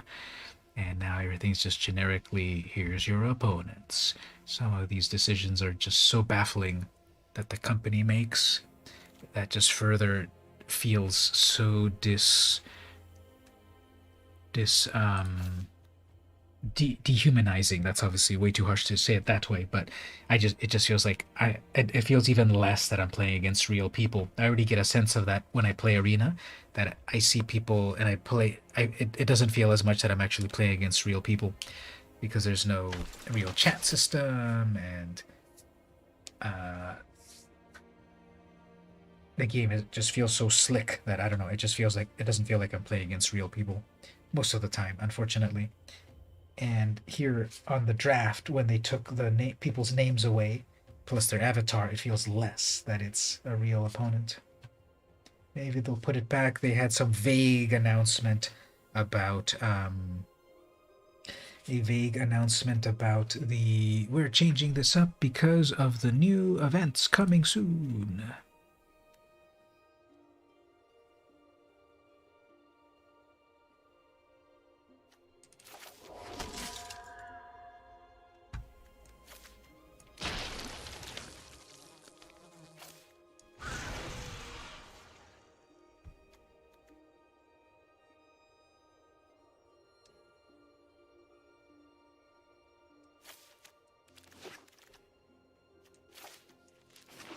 Final card, a red card. Okay, so we got all our cards.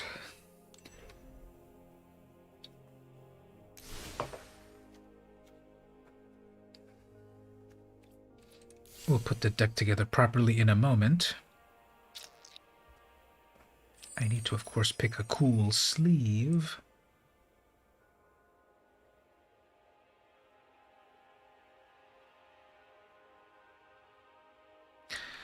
Let's pick Professor Onyx.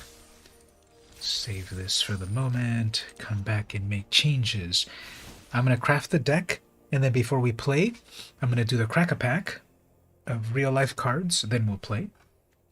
We got 49 cards at the moment. Let me do a browse through this. So the Allenbach Escort, that's for some of the human tribal action.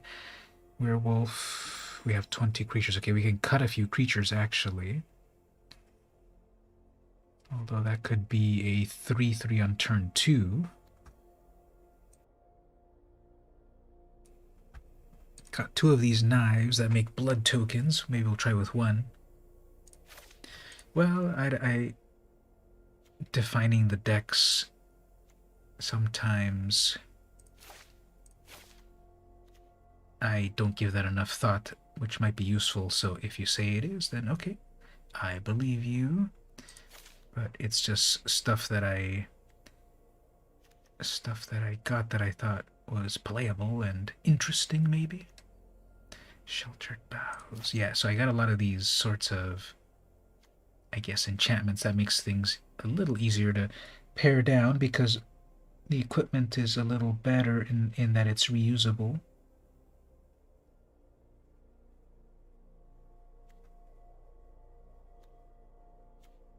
I love the, you get a 1/1 human plus its 3/1 pet boar.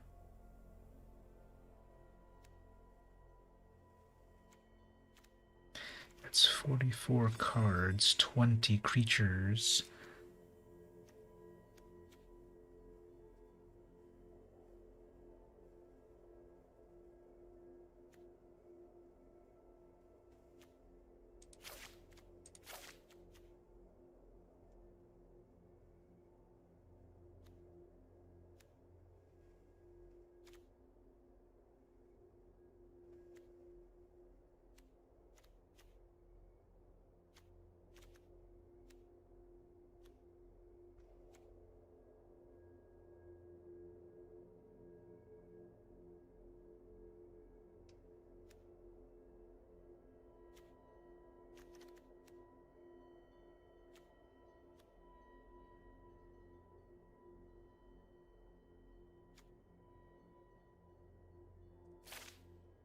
All right, we'll go with.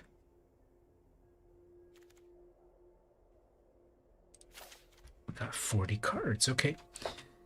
Let me save this. So creature smackdown. The curve is around there. 3 and 4. Nothing very huge. Focus on white. Let me save that. Okay. Crack a pack hype. Let's move over to open up a real pack. Then we'll play. Card cam. So I still have here from last week everything that I previously opened. But now let's open the new pack. Magic : The Gathering Innistrad : Crimson Vow ! Use the newest set here. We have here Sexy Soren beckoning you to open the cards.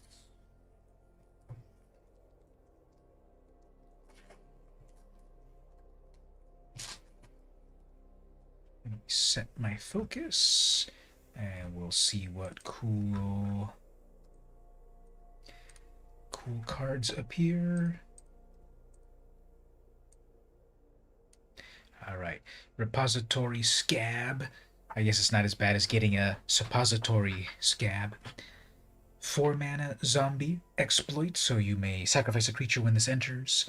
And if you do, return target instant or sorcery card from your graveyard to your hand. So bring back a spell if you sacrifice another creature, and then you get a 3/3. Nurturing Presence, 2 mana aura. This was one of the ones that I got in the draft here. Whenever a creature enters, this creature gets a +1 until end of turn. And then when this, you also get a spirit. So it's an enchantment that gives +1s and makes spirits. Falcon Wrath Celebrants, 5 mana, 4/4, menace. When this enters, create 2 blood tokens. Trade those in for other things. Here's the Wretched Thong, 2 mana, 2/1 zombie horror.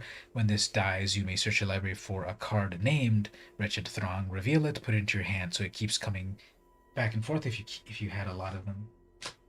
Ooh, this is amazing art here. Gift of Fangs. Single black mana for an aura. Enchant a creature. It gets +2/+2 as long as it's a vampire, or it gets -2/-2 if it's not.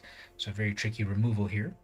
Yeah, look at this art. This is really nice art. Who did this? This is Dominic Mayer.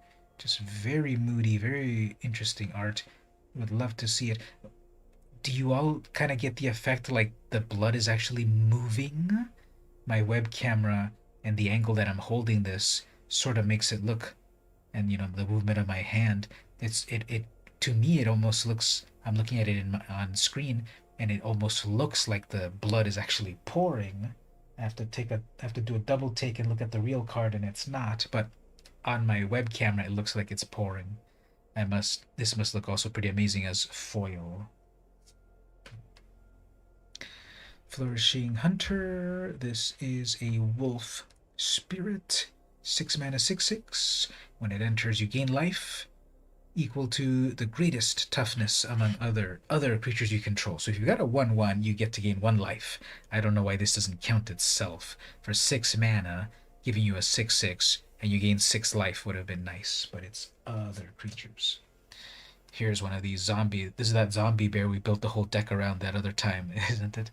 4 mana, 2/3, Death Touch. When this enters, exile up to 1 target card from a graveyard. Yeah, this would be a great art for Dark Ritual. If a creature card was, each opponent loses 2 life. So cool zombie. Daybreak Combatants, 3 mana, human warriors. They've got haste. They're a 2/2. When this enters, target creature gets +2, so that you could give it to itself. It could become a 4/2, or give it to another creature. Dawnheart Disciple, 2 mana, human warlock, 2/2. When this enters under your control, this gets +1 until end of turn. Ragged Recluse. This is a flip card. 2 mana, 2/1. At the beginning of your end step, if you discarded any card this turn, transform it. And it transforms into an Odious Witch. 3/3. When this attacks, defending player loses 1 life, you gain 1 life. That one is a common. Then we go to the uncommons. Diver's Scab. 5 mana, 3/5 zombie with exploit.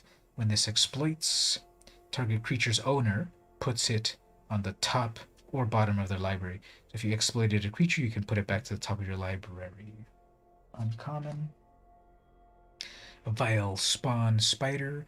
2 mana for a 2/3 spider. It's got reach. At the beginning of your upkeep, mill 1 card.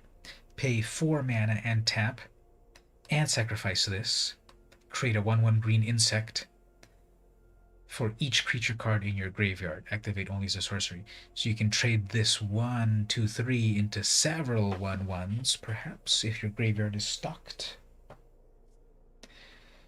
Soul Cipher Board. So this is their Ouija board card.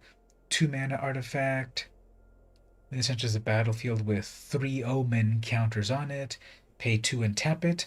Look at the top 2 cards of your library. Put one of them into your graveyard, so you get to surveil.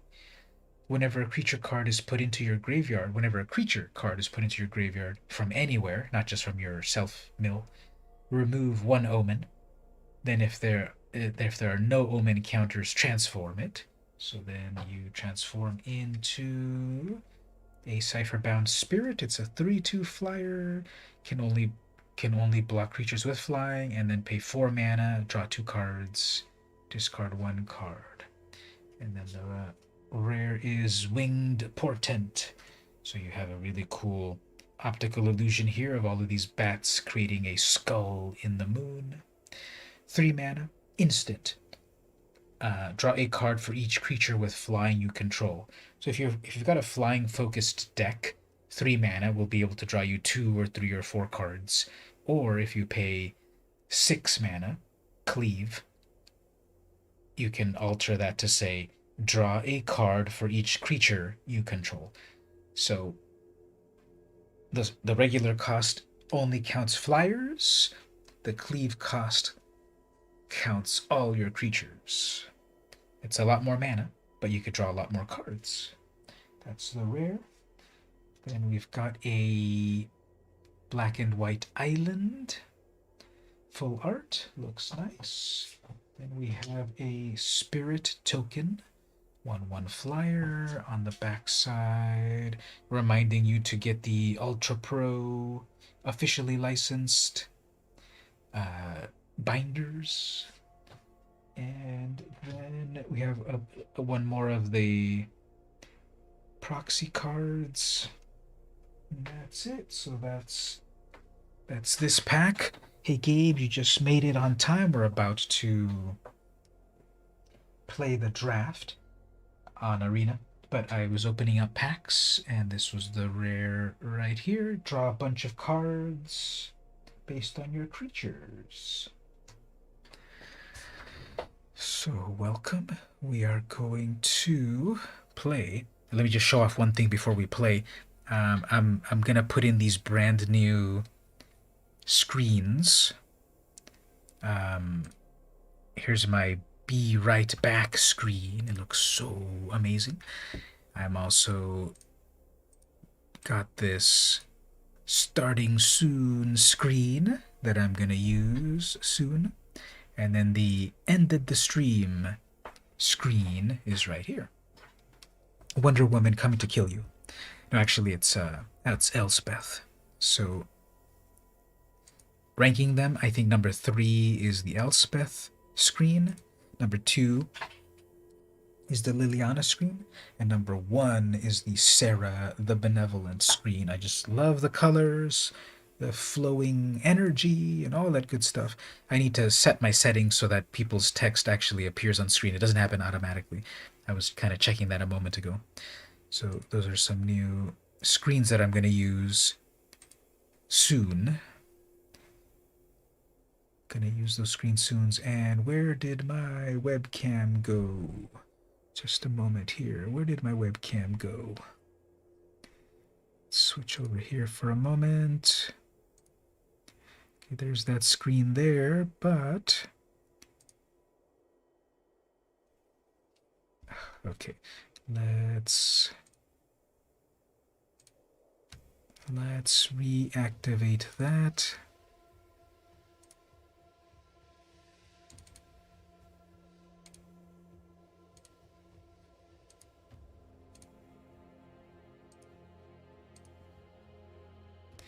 There it is. Okay, that's weird. Okay, so let's play the draft.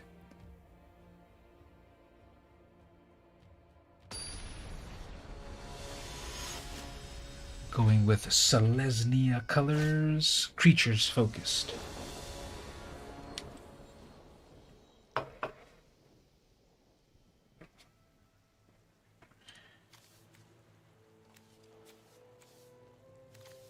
It's kind of top heavy here, starting with 3.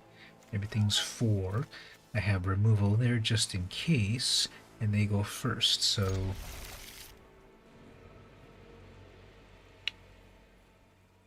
and I need to draw the lands. I have exactly 40 cards, so it shouldn't be too much to ask for.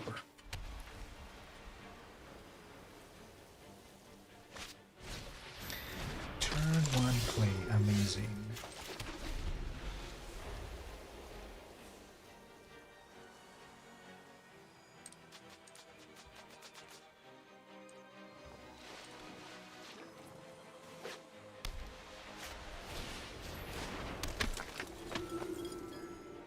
Another 1/1. Alright, so the opponent is also doing humans, but they might be doing faster humans than me. I have my retribution. They've got vigilance on that. Sacrifice this, target creature you control with a +1 gains life. I think I have one of those as well. So they already have 2 1/1s on the battlefield. Okay, this is missing another land pull, but I'm sure statistically it's coming up any minute. Boarded window, are you sure about that? Missing another land drop. Okay.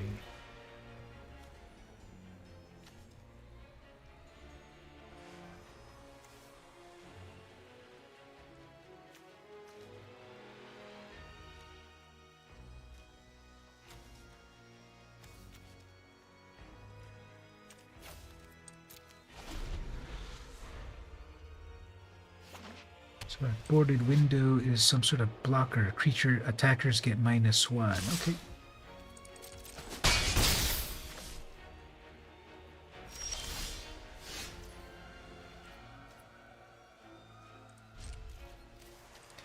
Right, so I've gotten through, I think, 4 turns with no mana.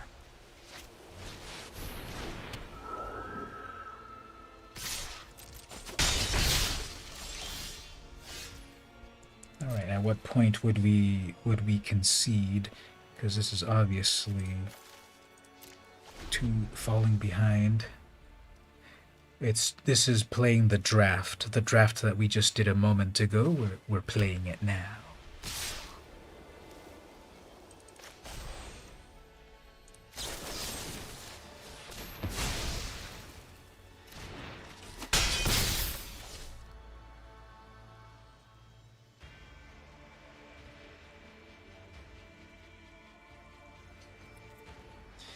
We're trying to play. Obviously, we're not getting any mana, so we're really, really falling behind.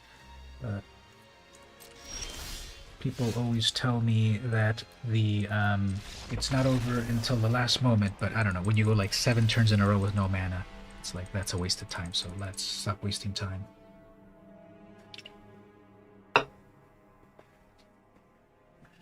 It's if the old RNG machine can reset itself and we can play some real Magic on the next game here.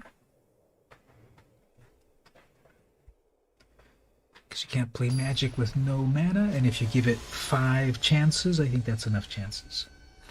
Zekanoos is the opponent. So here, this is actually a very meaningful hand compared to a moment ago. So, however, the matching algorithm is going to match me against someone that has all the removal in their hand. And they go first, and they're a slow player, so all the stuff that I love.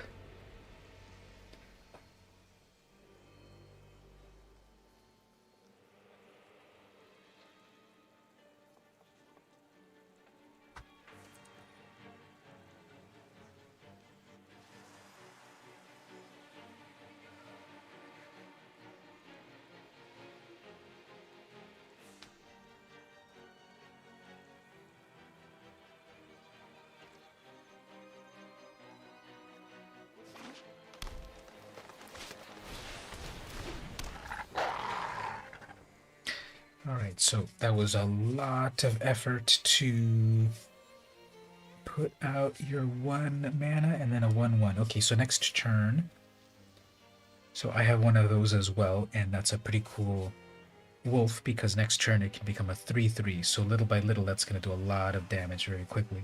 I guess they mulliganed a few times because they have 4, 5, 6.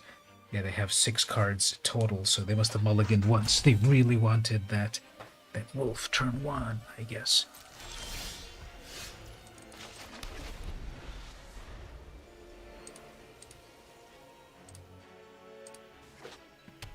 I'm going with Simic colors. They'll play 2. They'll pay 2 for that.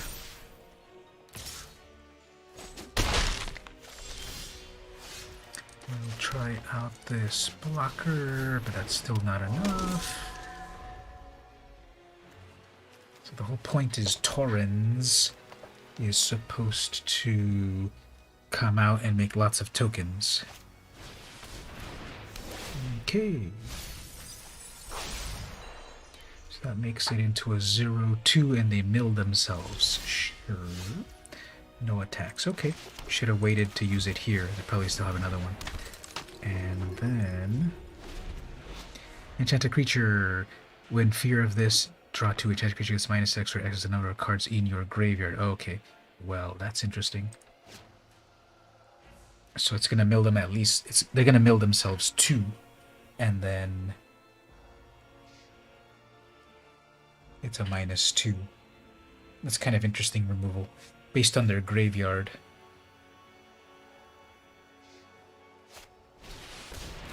Okay, that's a big one. That's a very good one for the... okay, so the big idea with getting this mythic card is that you get a big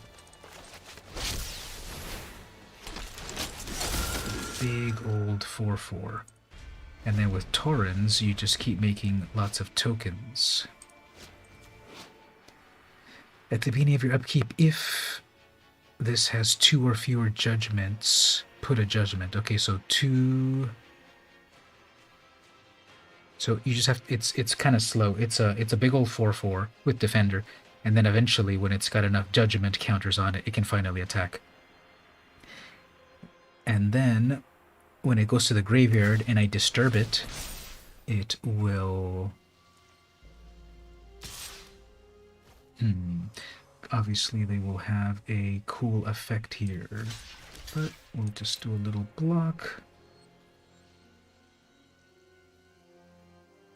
So we can use it up if they want.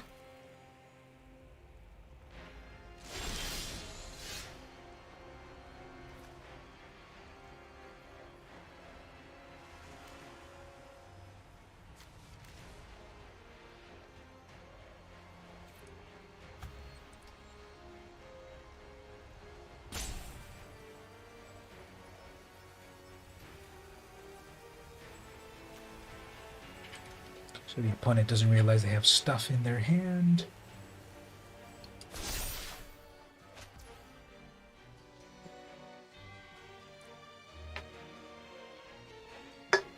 Okay, so my mana is great this time.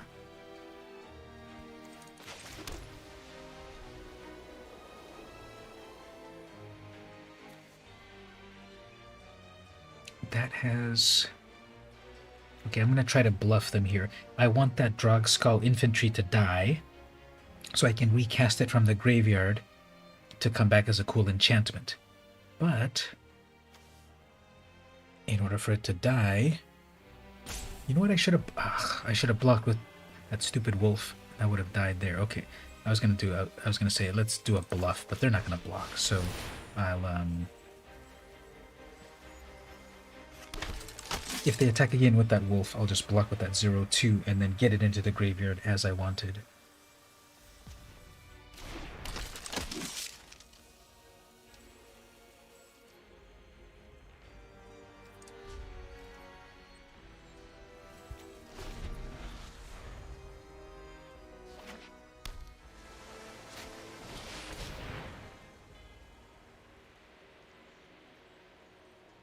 Okay. Looks like they're just trying to get a bunch of lands for maybe some big creature. That's plenty. Yeah, exactly. I needed to use it as a blocker, but now they're not attacking, so...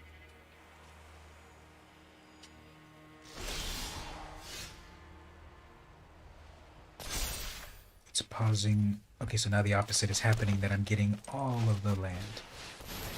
So the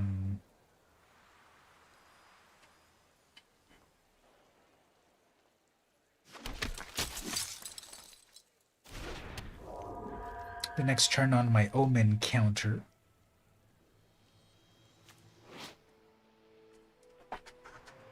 the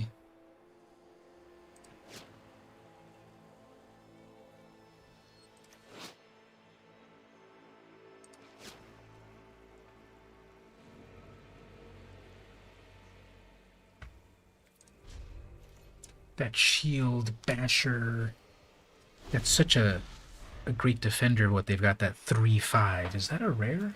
Yeah, that's a rare.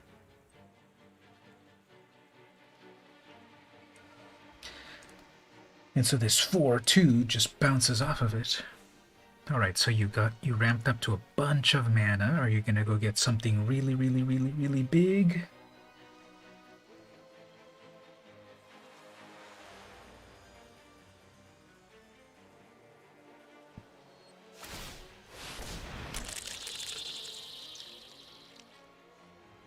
So I need to remove that because now it's just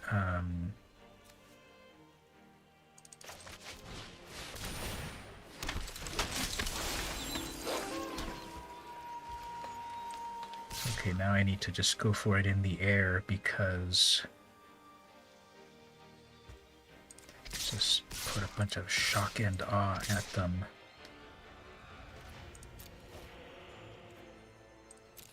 I should have also trained my... I have to do it when it...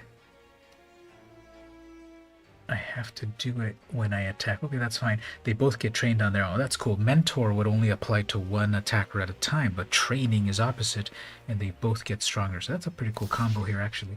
Oh, they're both gonna die. Whoops. Fine. But I'll just make more critters. Okay.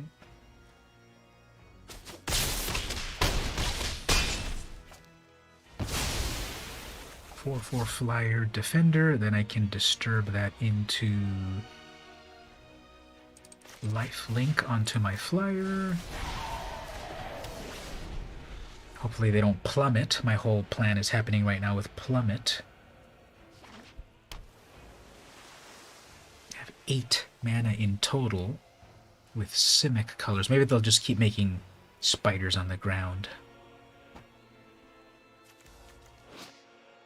And then if that infantry dies, I can give something +2. I'll just keep giving it to the flyer.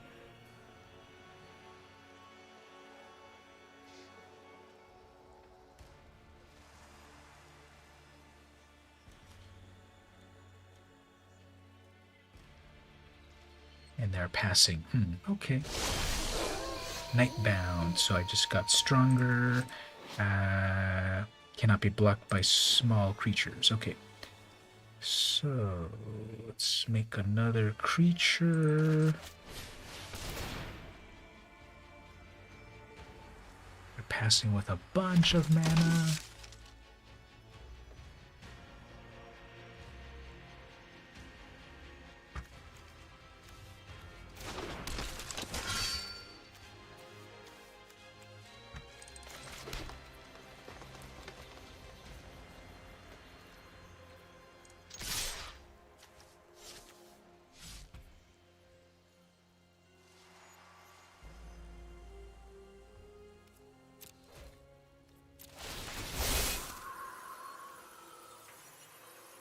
So now that I see it more in action, that's pretty cool. This is a cool combo where this 4/2 can get indestructible when it attacks, and since it's so big, it's going to train these smaller ones and they'll get bigger. So that's kind of automatic compared to Mentor, where you needed to attack with a big creature plus a small creature, and then you select which one gets bigger. That just kind of happens on its own. so that's less to worry about.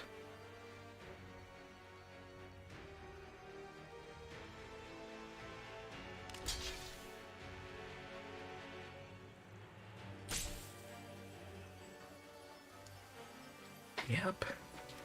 Let's smash him over here. Or try to. I'm worried about all that mana, of course. You can only do that once per turn, and then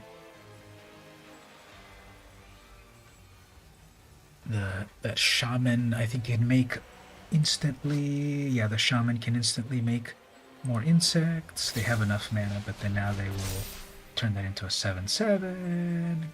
I love it. But they're down to 2 life. So maybe that will scare them enough that they will concede. This Tauren has been amazing. It's been making all these little creatures, and then this 4/2 with indestructibility has been amazing. And of course my big old flyer. That's why it's a mythic. 4/4 flyer. You have to wait 4 turns for it to be able to attack. But it's been winning the game. I'm at 23 life, so I can take their full onslaught. And that wolf has lasted the whole game for them. So bravo, they summoned it turn 1, and it's lasted the whole game. Alright, use up all your mana. If you pass, this is game over. They have no flyers. So, and no mana. So I think this is game over for them. Yep, that's it. So, okay. Got a notification about something.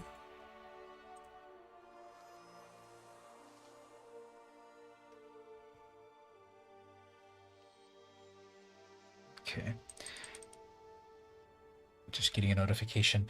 I'm selling stuff on this new app called Whatnot. It's like a live stream app where you sell things as well. I'm selling some of my comics finally. And yeah, it's a legendary. It's a green, white legendary that loves humans. Actually, I'm going to change my deck box because let's put the legendary creature on it. It's Taurens. Right here, we'll look at them closely. Taurens, Fist of the Angels, 3 mana, 2/2. Thank you. Training, human cleric, legendary creature, and then when you cast any creature spell, create a 1/1 white human soldier with training, so it gets stronger when you have stronger creatures. And I think that might be good for one of these right here.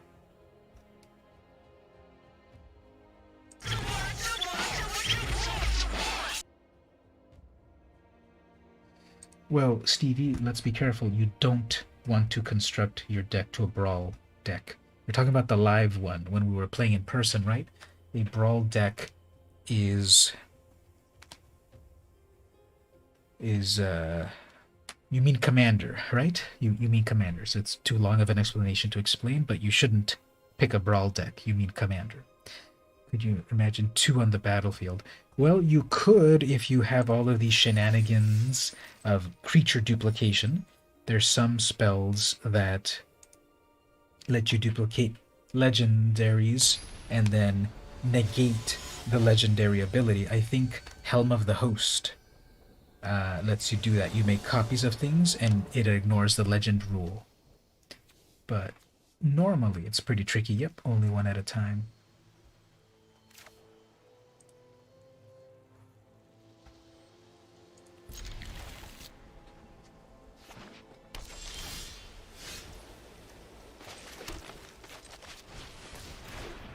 Alright, turn 1 wolf.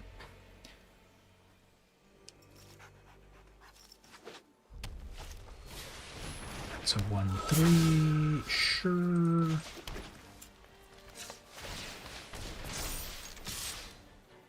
I guess the better play there would have been to attack, and then if they didn't, then activate. It doesn't even matter because I didn't have any other play. Alright, so flying plus training, card draw, that's got training. Okay, let's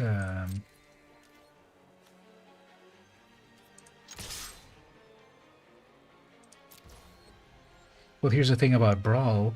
It's 100 cards now. Well, if you're playing standard Brawl, then it's 60 cards. But I think more people nowadays want to play historic Brawl. That's 100 cards. So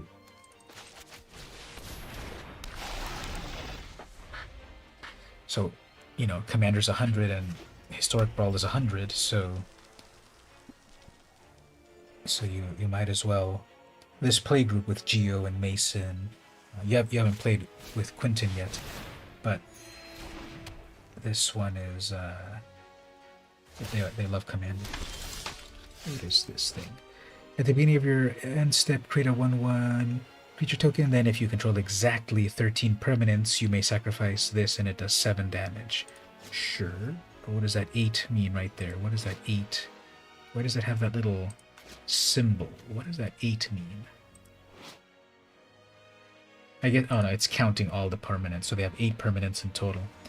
Okay. Guess nothing to worry about.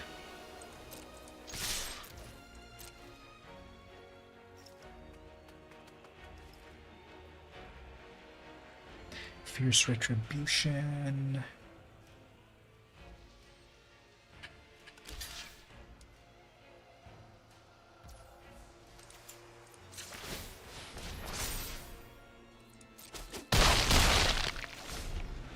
So now they've got 7 permanents.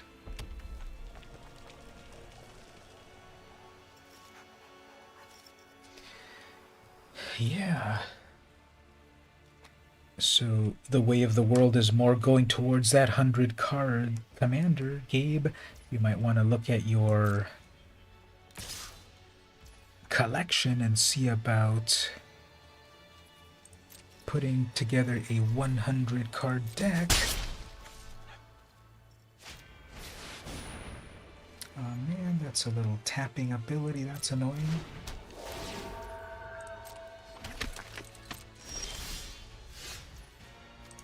I don't have any way to remove that enchantment. This is going to be very annoying. But with that supernatural rescue, I can tap some things and go in for a strike.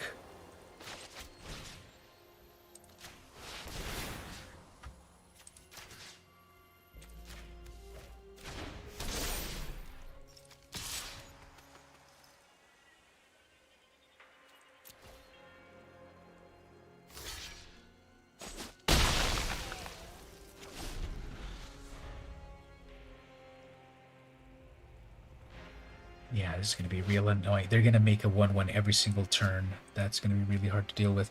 Well, I'm going to need my flyers. I guess I should have cast my flyer. It's just going to... I'm just going to keep chump blocking my 4/4 with their 1/1. Then they have that 2/5 tapper. Now that made a flyer. It's a lot of annoying stuff here to deal with.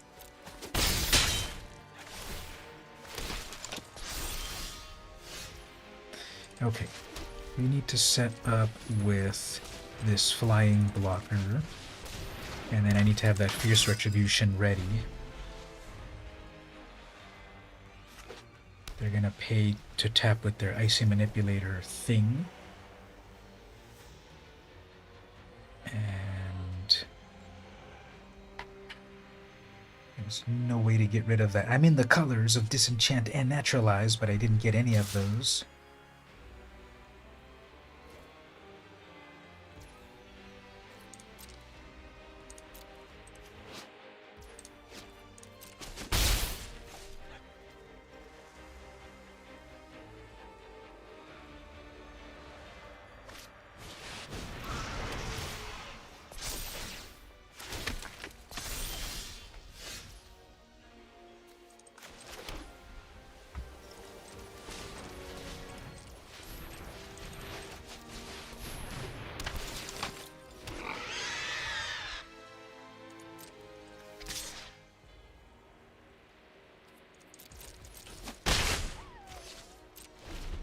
So now they got their 6/4. and it's gonna deal 3 damage. When it dies, you have 1 card in hand. They have 16. If you have exactly 13 permanents, you can do the thing. But they have 16 permanents. Womp womp.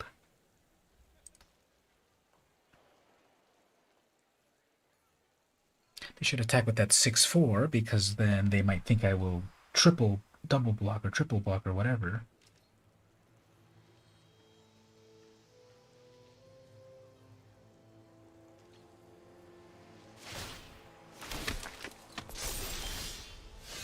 Crushing Canopy.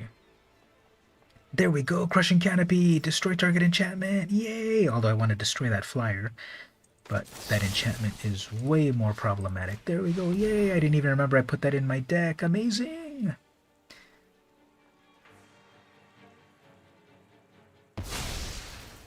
Beautiful. Okay.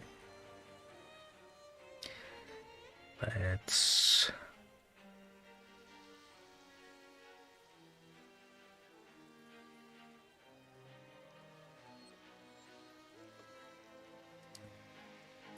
Let's pass. If they attack with that 6/4. Alright, so they're gonna tap.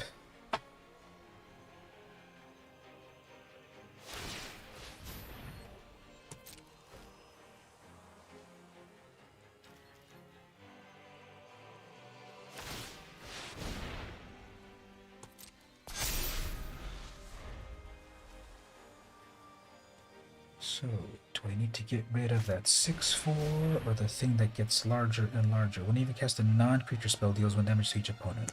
Wait. So that'll be an automatic thing happening.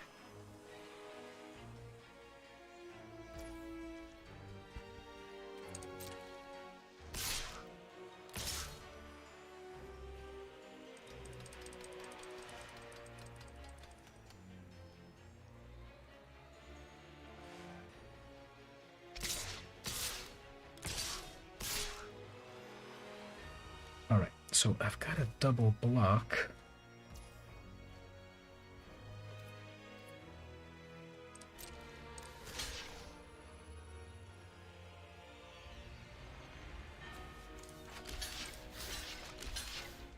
Gotta double block that.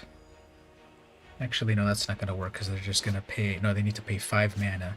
3, 4, 5. They have 5 mana. Of course they do. Wow.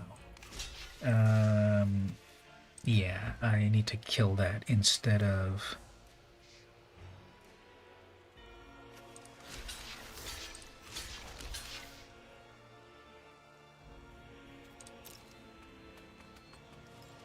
That's just gonna get itself stronger, so...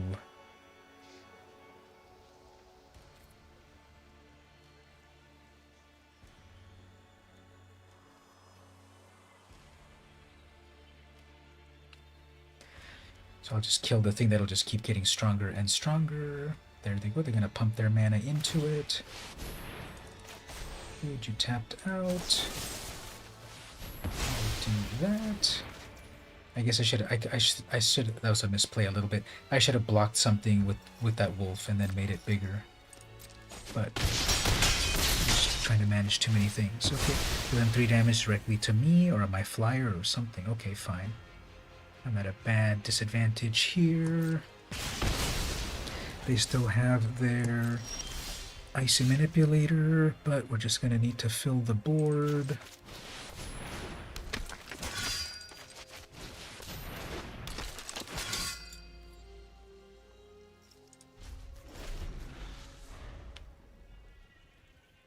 I'll probably just keep tapping my flyer. I'm gonna have to trade with that 1/1.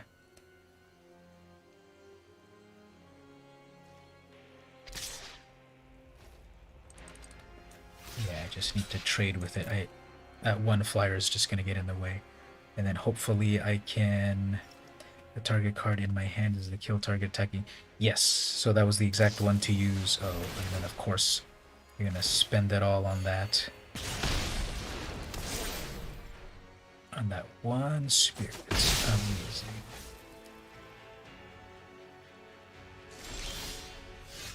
Alright, so that's a death touch. They have enough mana to still tap me out, but as long as you've put one or more counters on whatever, target creature you control with a plus gains trample. Nothing's got a +1 on it at the moment, but I can put death touch onto that wolf. I'll just attack with the wolf. I'm gonna tap it down, that's fine.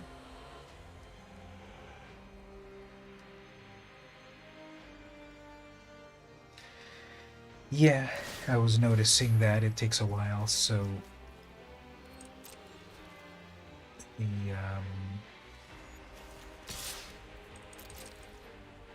if there's any pertinent information about take the card on the left, sorry, it's not gonna add up to. It's not gonna be helpful, but that's okay. You could quadruple block, that's fine.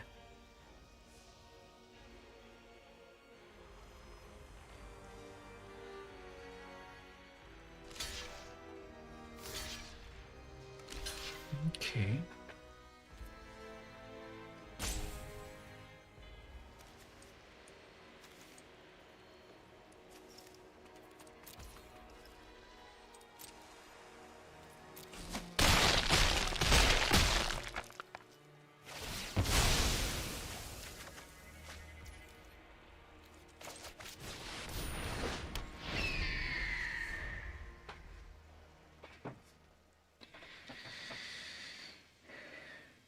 So they still have that flyer. They still have that tapper. They've got a freaking 1/1 spirit. That's a 2/3 now. I only had one plummet in the deck. I think I still have a few more flyers. Well, I have my 4/4 flyer. And then I have nothing. Okay. So what can I do here? Heron of Hope gains lifelink until end of turn. Make it big.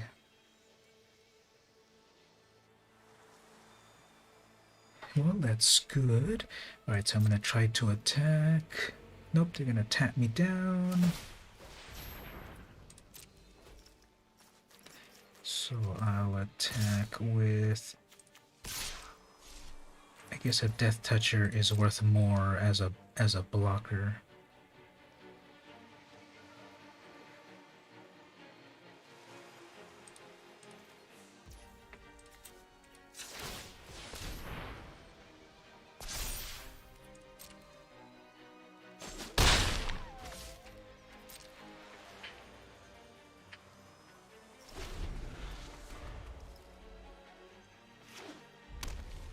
Guess they'll tap down the 1/1.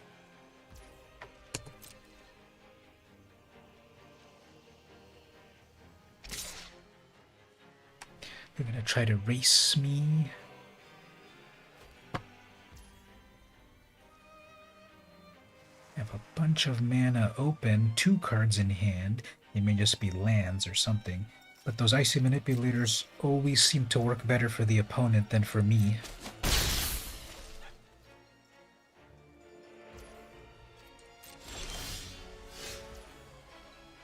Okay, so we have a 1/4 with reach.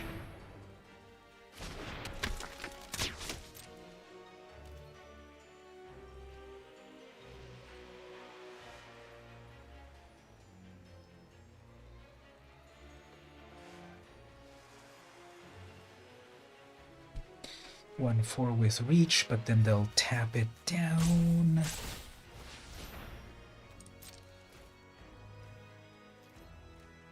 They don't have enough to block all of this.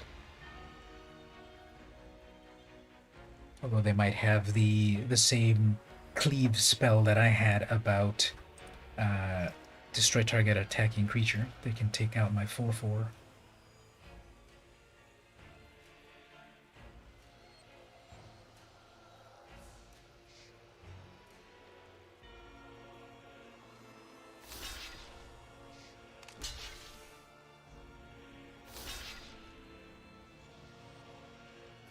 Looks like they're going to do some sort of pump spell because they're blocking with 2.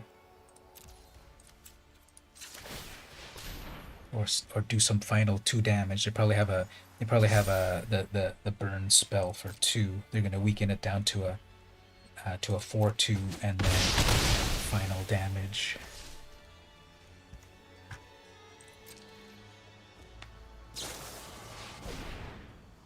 Damage to each non-vampire creature. Wow.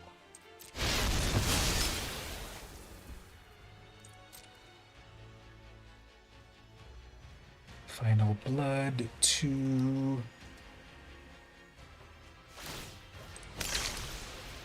get rid of their thing. Pulling cards. I have the one for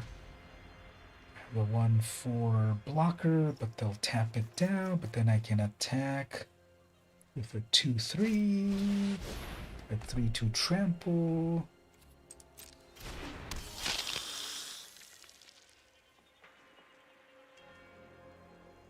But without haste. Double attacks.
Well, I guess the chat is laggy as usual, but I don't know what we're getting excited about. They have all of the advantage, so...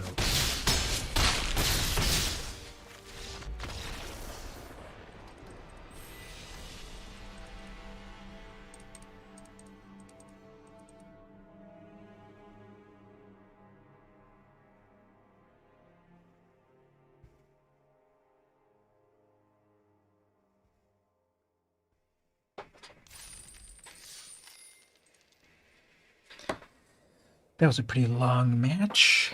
They just had a lot of way too many things that I had to deal with. It was then they pulled 2 amazing vampires that just did lots of great things. So there wasn't any way really around it. They had trample, they had icy manipulator tactic, they had flyers, lots of stuff. All right, so we've got our kindly ancestor.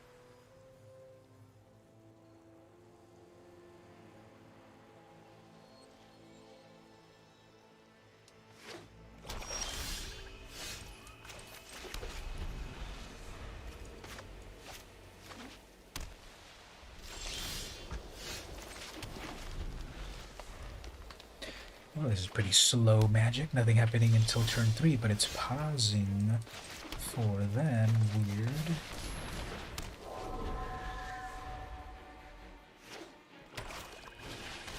So I usually play... should have exiled this, but I'm sure they're going to have removal, so I'm not even going to cast that until I know they have less stuff, because everything is... I'm not going to lose that Torrens.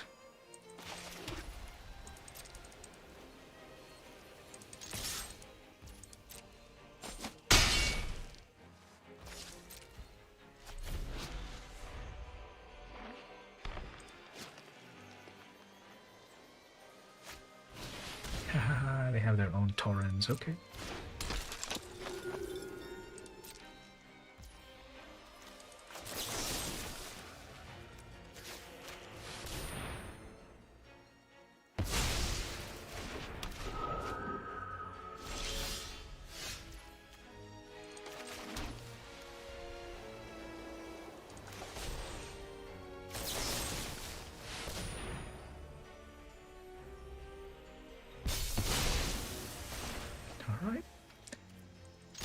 killed by the cleavage. Fool's downfall, that's fine.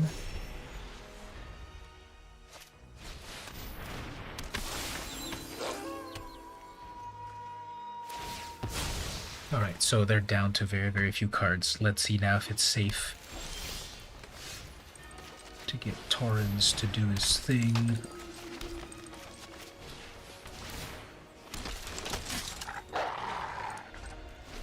Hopefully they're out of stuff from their hand. How about a 2-3? Sure.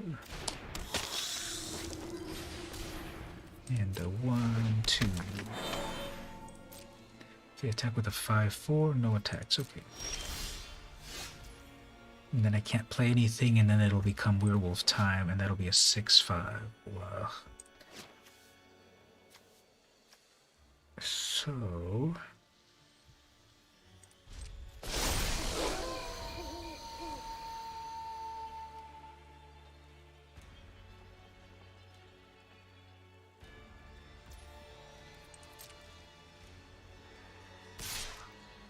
okay. This gets +3/+2 as long as there are whatever. Tap to add any color. Okay, so they're talking with a 6-5. They might have some combat trick.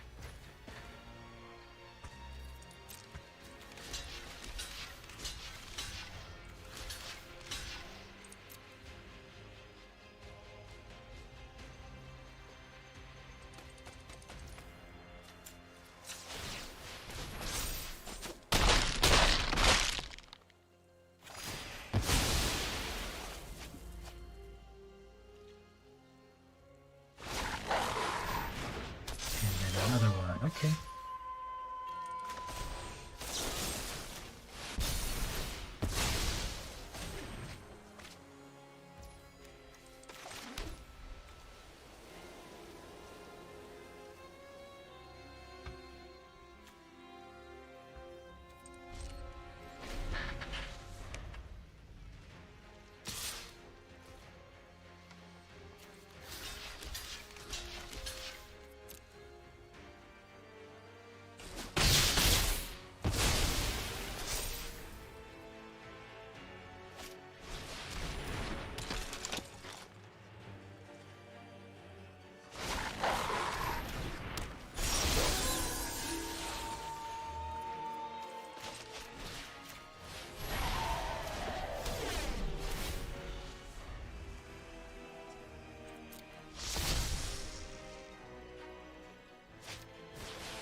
Alright, so let's claim the prizes.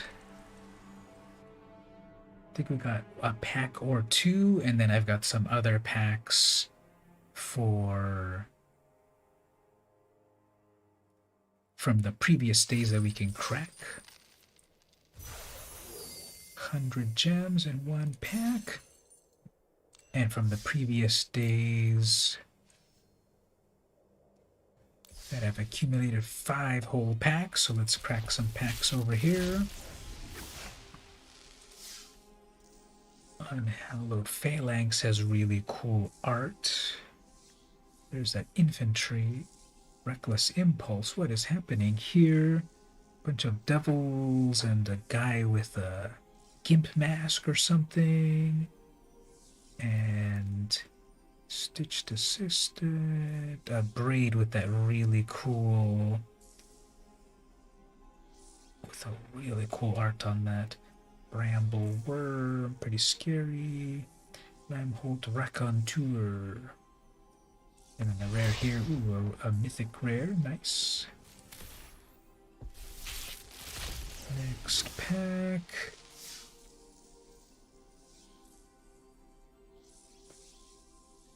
Cruel Witness. The art on this is a little hard to tell what's going on.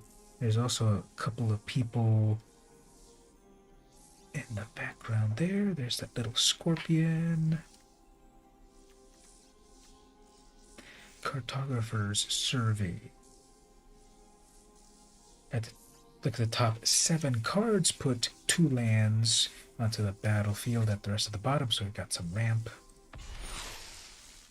And here's my Path of Peril sorcery. Destroy all creatures with mana value 2 or less for 3 mana. If instead you pay 6 mana, destroy all creatures. So might as well just put a Wrath of God in there. Got a rare wild card. Militia Rallier. We can wait like the helpless children for a hero, or we can gather our courage and be the heroes. Who's with me? Sigarda's Imprisonment. Unholy Officiant. Dawnheart Disciple. Magma Pummeler. This is red plus X. Enters the battlefield with X plus 1s. If damage would be dealt to this while it has a +1, prevent it, and remove that many +1s. When 1 or more counters are removed, this way it deals damage to any target. That's pretty cool, actually. I'm surprised that's an uncommon. So if you have a lot of red mana to pump into it, let's say you have 7 mana, that creates a 5/5, and when it gets damaged, the damage gets removed, and then also this can live versus Death Touch creatures. If damage would be dealt, prevent that damage and remove 1. So Death Touch nowadays technically is any amount of damage is enough to kill a creature. That's Death Touch nowadays. This lives against Death Touch, and then it removes the counters and deals damage to any target. I like that card. We'll take Visionary. It's a 3/1 that can transform, and then the rare Dreadfast Demon. By the 6th day of darkness, the lake was more blood than water. So 7 mana, 6/6 flying. At the beginning of your end step, sacrifice a non-demon creature. If you do, create a token that's a copy of this. At the beginning of your end step, sacrifice. So you must sacrifice a non-demon creature, so it doesn't count itself. Oh, I didn't see your name there. I didn't see that. Sorry about that. You had a fun time. Oh, great. See you next time, and thanks for stopping by. So sacrifice something else besides this. If you do, create a token that's a copy. I wonder what would be the difference between using if or when. Because I feel that the wording on this should be when you do. So obviously it's saying if you don't have any creatures to sacrifice, nothing will get sacrificed, then you're okay. But if you do sacrifice, you make a copy of this, and it has that ability as well. So that's a very interesting rare.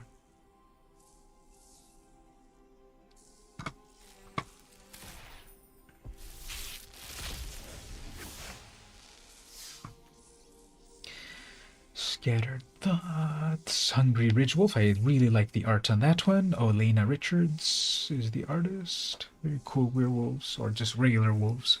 Even vampires know to travel faster when they hear howling in the Gyre Reach passes.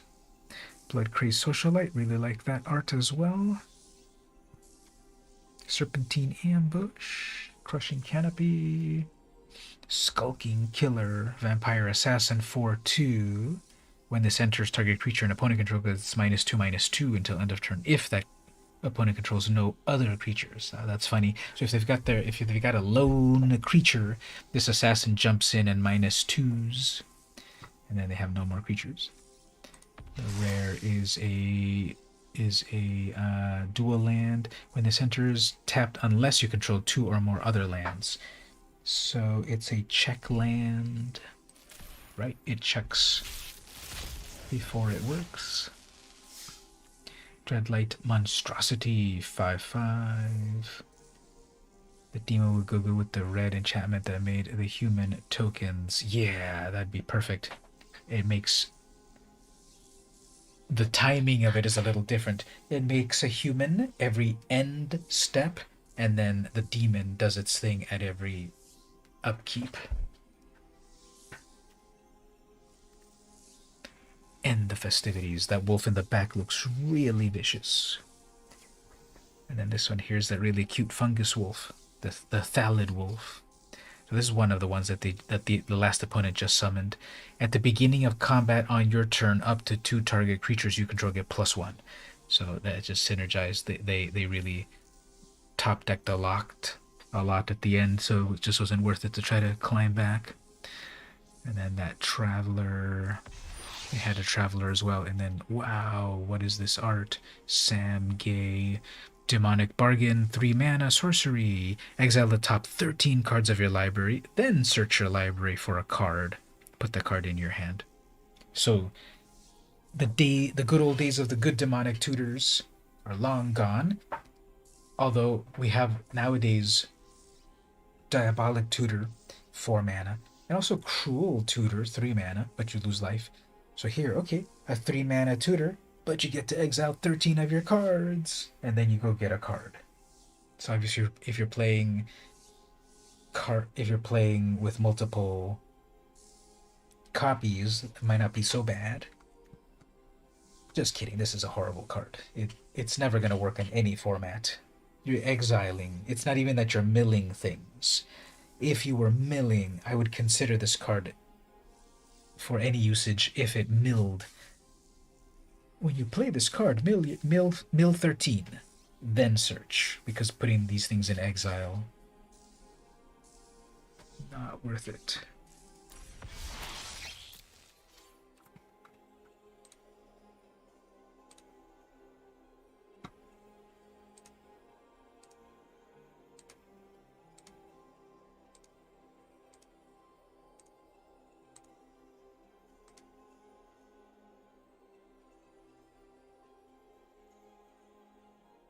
Okay, let's crack a pack, the last pack, and then play a little bit more.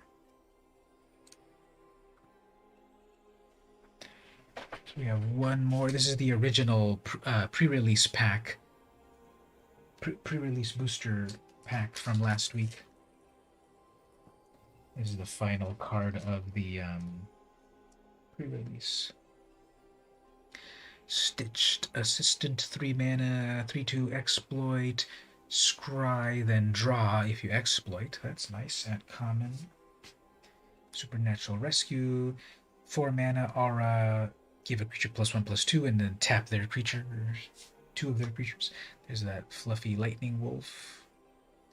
I would love to see that in foil. Wanderlight Spirit, 3 mana, flying. Can only block flyers. I think they call that high flying. Courier Bat, 3 mana. When this enters, if you gained life, return up to 1 creature to your hand. Nature's Embrace, 3 mana, aura. Enchant a creature or land. If it's a creature, it gets +2. If it's a land, it doubles your mana. That's very utilitarian. That's nice. There's that festivities with that really angry wolf. Ceremonial Knife, 1 mana. Give a creature +1. When deals combat damage to... Whenever this creature deals combat damage. Oh, okay, so either to a creature or to an opponent, you create blood.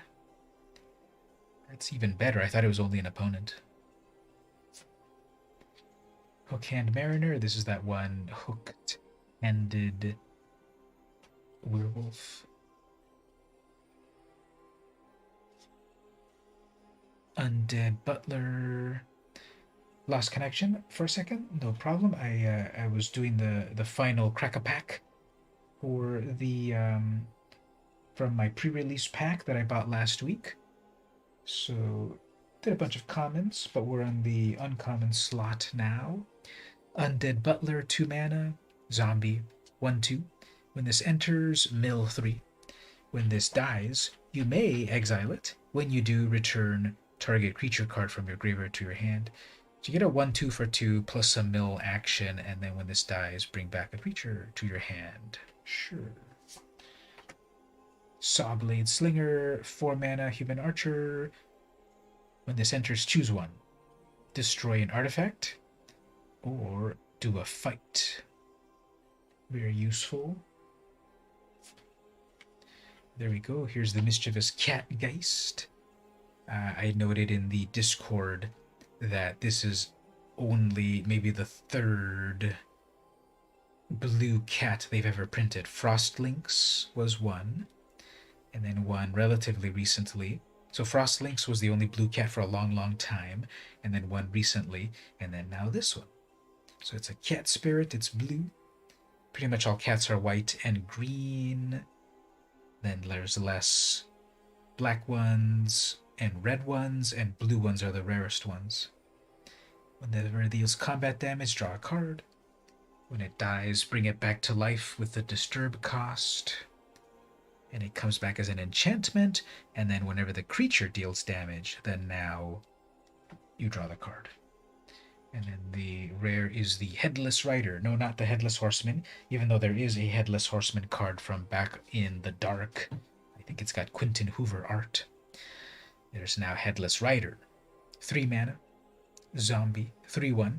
Whenever this or another non-token zombie you control dies, create a 2/2 zombie. So this makes more zombies as your other zombies die. We have the full art mountain, so blue-white cat deck in the future, but there's only like two cats to make the deck out of, so it's got to be white-green cats. That's what we want. Then here is the full art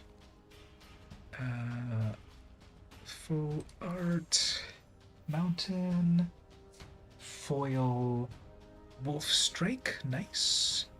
Some cool foil coloring on that.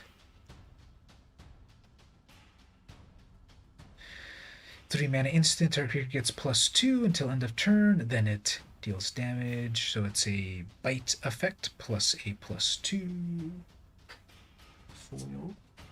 We have the day and night tracker right there. Card number 21 out of 20, token 21 out of 20. That might work. White, green, and blue. And then one more of those. So that was the last pack. And actually we have one more. Or let me ask you, I'm fine either way. Should we open the still sealed extra card? It's got more. It's got. I think it's got 3 or 4 cards. I don't know what's in it, but it's still sealed. If we vote, it's up. I'll ask all of you. Should we open that, or keep it sealed up? And I'm fine either way. It's not really going to be much more valuable still sealed, and I don't think I would really sell it anyway.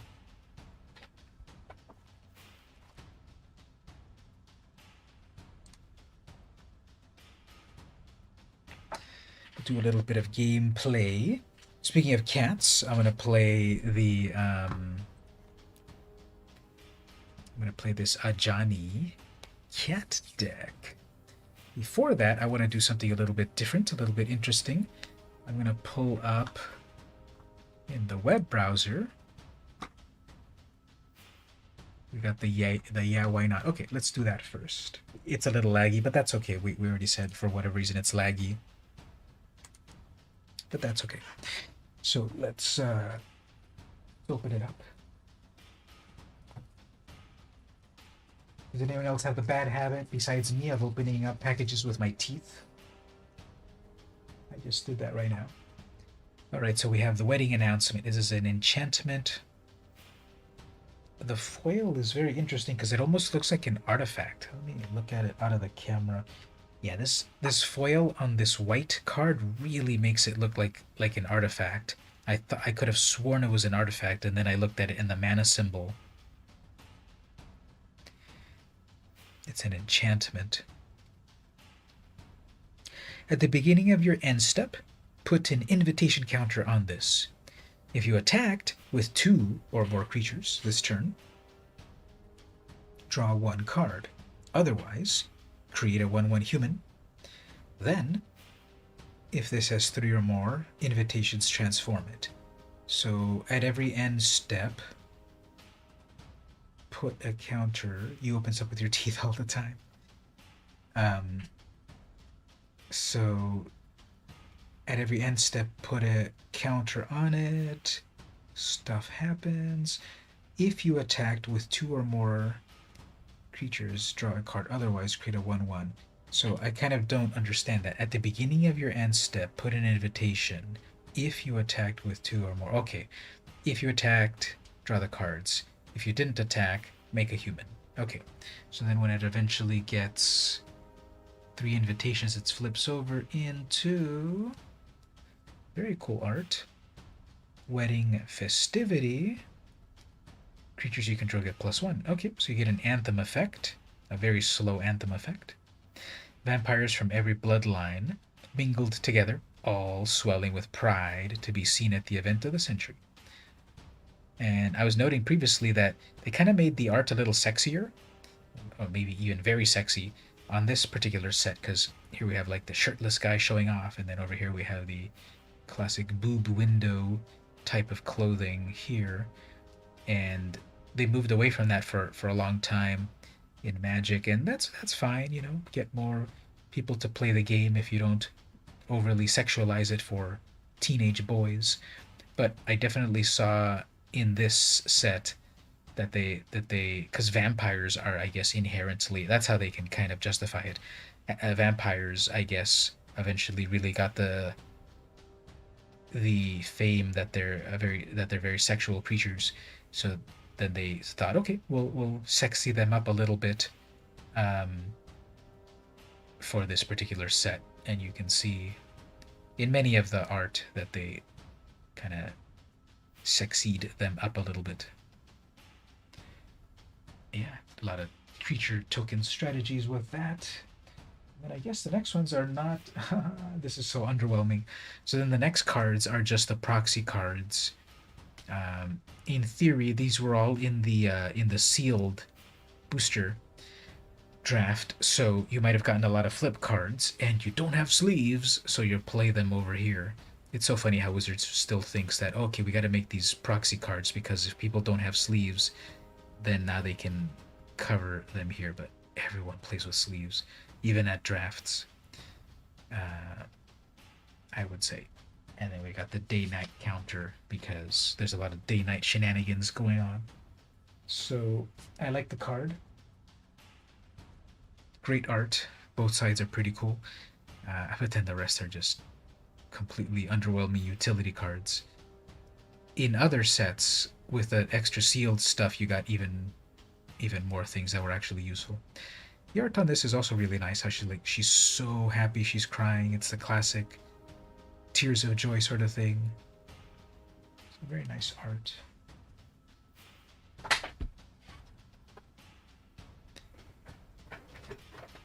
Okay, so here's the thing. We'll get back to some gameplay, but let's do this a little bit.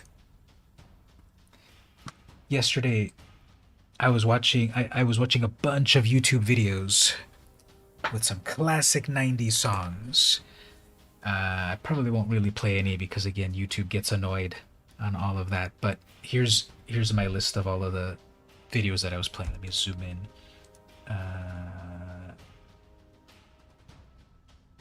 Like this.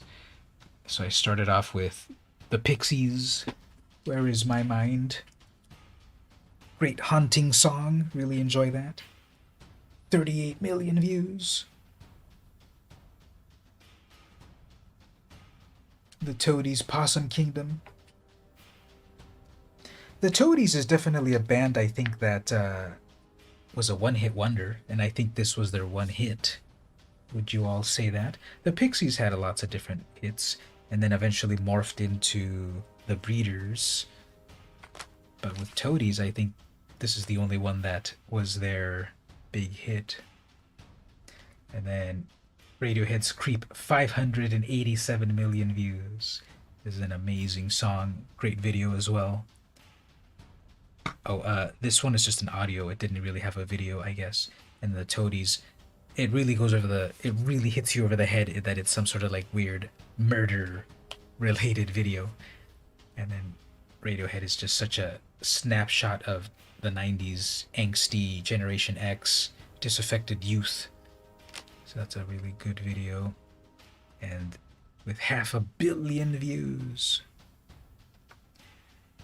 Then I heard some Weezer songs. Okay, this was kind of doing the autoplay a little bit. Where is my head somewhere else but on the water? So I saw the Weezer live on David Letterman. This one's funny. I'll play it, but without audio, because then YouTube gets mad. But let me show this for a moment. This is Weezer on David Letterman, 1995.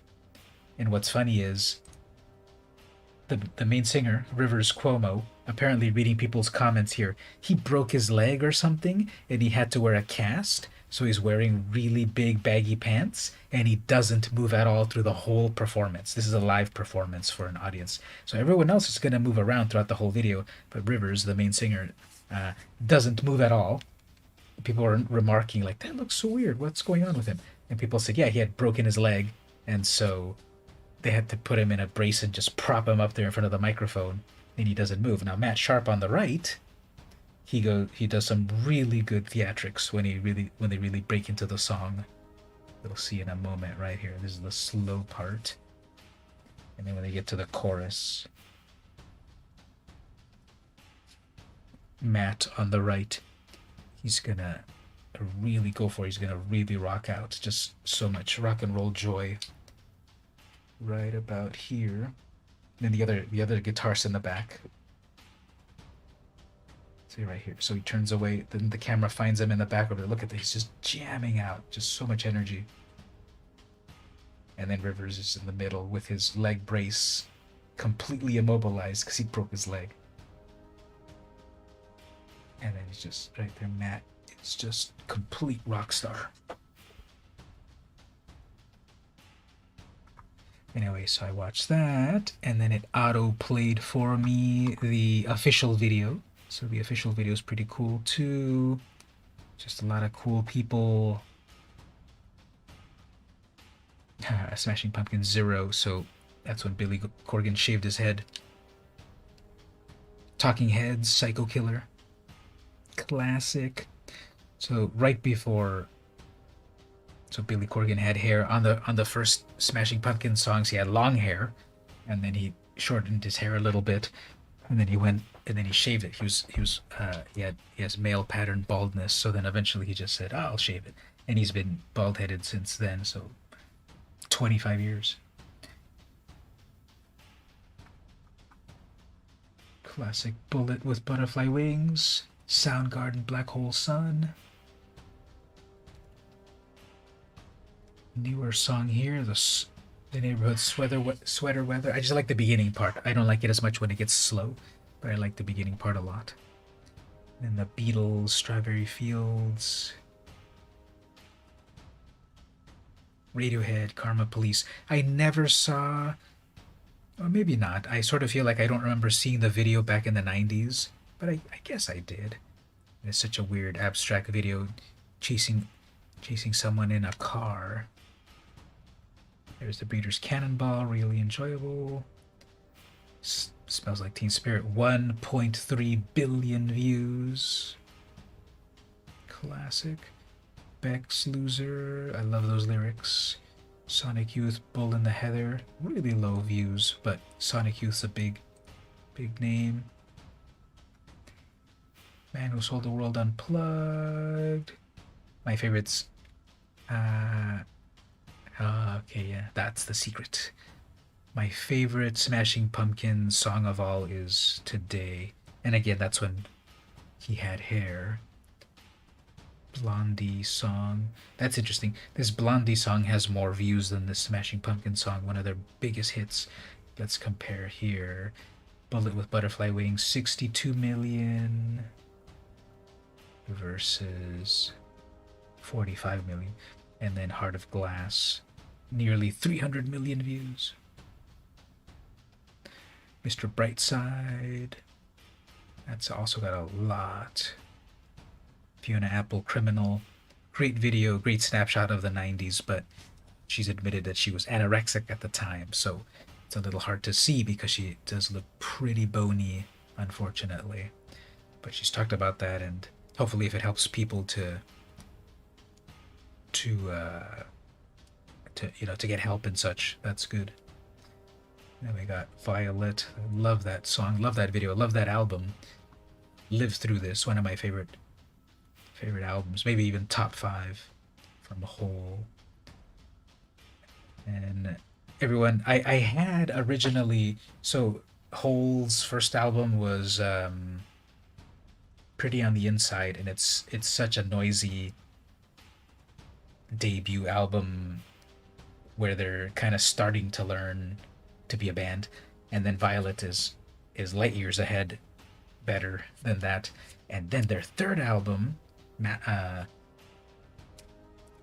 Celebrity Skin, I had it in the 90s because of the one or two big radio hits, and then I kind of was like, I don't know, I don't like it as much as I used to, and I gave it away or something, and I regret it because then years later I bought it again. So I had it in the 90s. You know what? I remember now.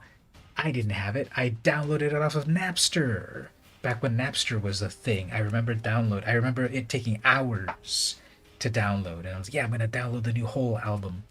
And I liked the two big hit songs. And then I thought, well, this is taking up 500 megabytes on my hard drive. And I have a 700 megabyte hard drive. So I deleted it.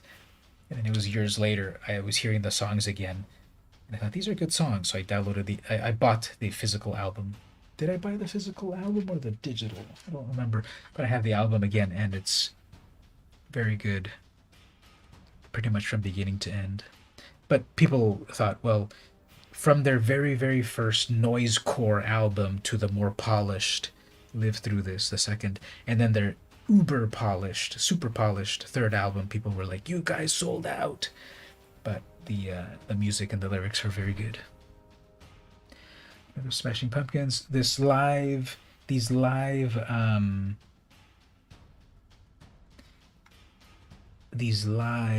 Smashing Pumpkins.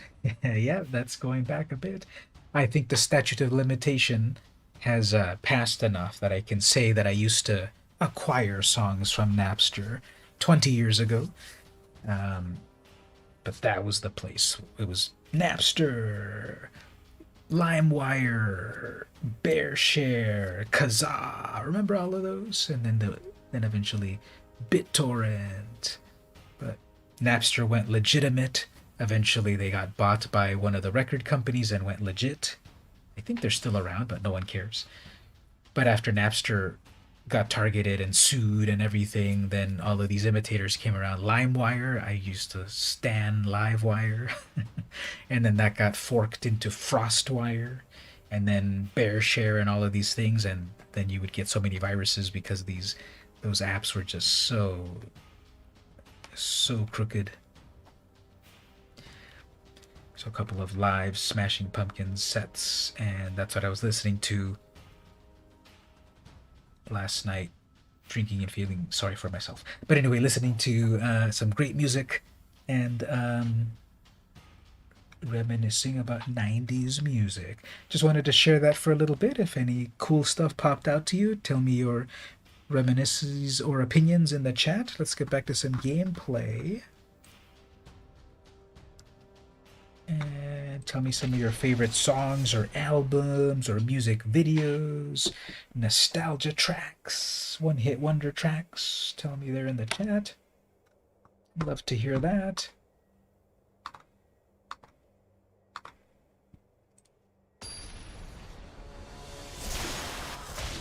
We'll play this cat deck. Actually, we'll play in a moment, but Gabe, I want to show you this. I was showing everyone else earlier that there's these magic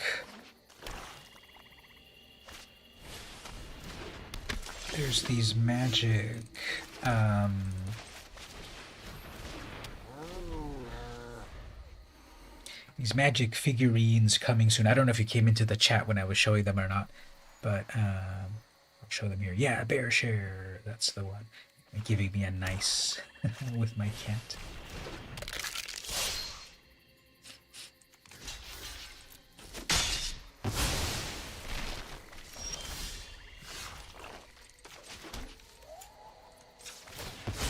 And I can bring it back right away, so that is nice. Opponent.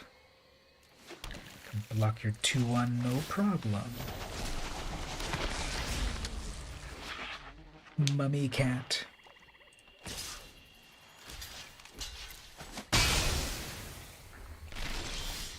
Okay. Well, that's interesting. Okay. So I can play my Lotus Field. Have nothing to play with it.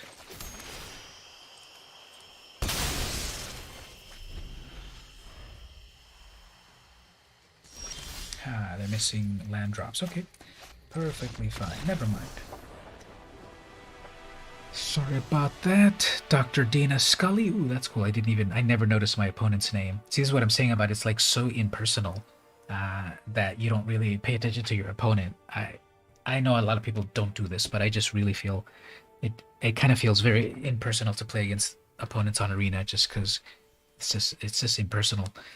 So I hardly ever even notice their names until the game is over and such. But okay, go back to Mulder.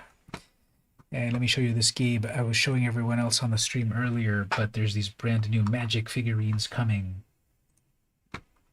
Check out that Johnny with his six-pack and big sword, dreadlocks. There's Chandra with her fire magic, cool hair. The fire is translucent. I pre-ordered a Johnny. That's the one I'm getting. They're $7.99. We have Rowan from the Twins. She's into fire magic. We have a Teferi with his time powers. Vivian and her arc bow that can summon all the creatures from her homeland. Anyone remember Kissed by a Rose? Yeah. Kissed by a Rose. It wasn't by U2. It was by Seal. If you're talking about Kissed by a Rose from the Batman soundtrack, that was Seal. As we can see right here. Kissed by a Rose. See, it was from Seal. It was from the Batman. I actually really like the video because it distills the movie better than what the movie is. Obviously, the first Batman was great, the Tim Burton Batman, and then the second one was a little less as good. And then we got to the third Batman Forever, and this video does a great job of sort of distilling it down to the essence of the movie. But then Joel Schumacher really made it much more campy. And then by the fourth one, Batman and Robin, that one's so controversial. Smashing Pumpkins actually had a video for the soundtrack of that Batman movie, but here I think you meant Seal. U2 didn't do Kiss by a Rose. Kiss from a Rose. Magic figures, that's cool. Gotta get at least one. Yeah, they come out next year. This they say here in shops in January. And then the last one here is the Will. He's got ice powers. So those are some magic figurines coming soon.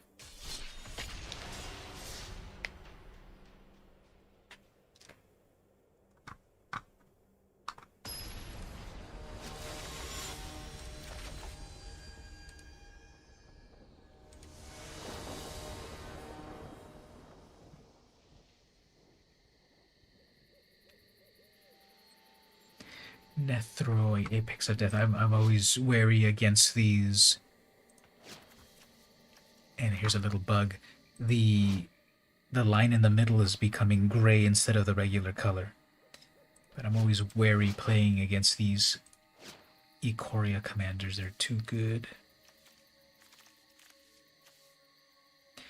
The beginning is the end is the beginning. Yes, exactly. That's it. That's the one. There's two versions of it. Um, there's the one that they released for Batman and Robin in the 90s, and then there's the one that they released for the Watchmen movie some years ago. The one from the 90s is much more fast-paced, and then the one for the Watchmen is a lot slower, and some of the lyrics are a little different too. But both of those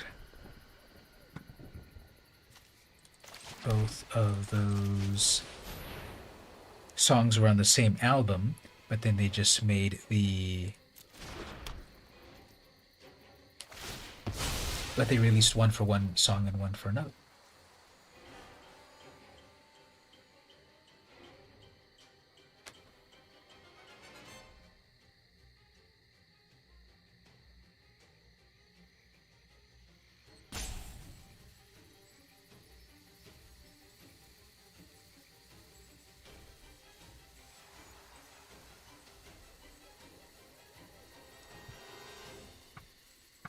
Alright, the opponent is thinking very hard.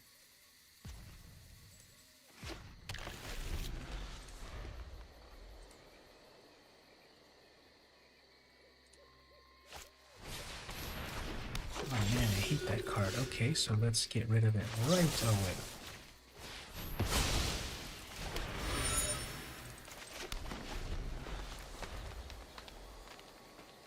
Actually, I didn't play that as efficiently as I could have. I should have played the Unstable Obelisk and then played the removal.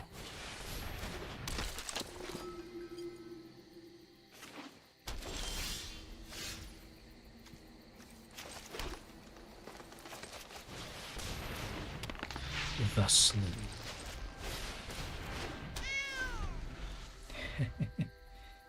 The little fake meow sound.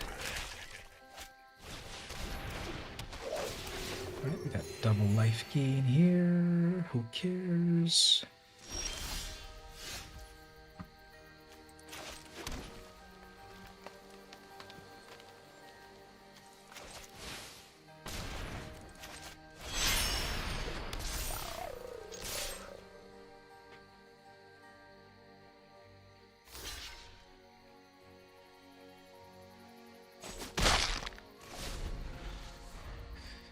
They might have enough mana to mutate. No, they need 6 mana. A double enchantment removal. Corpse Knight.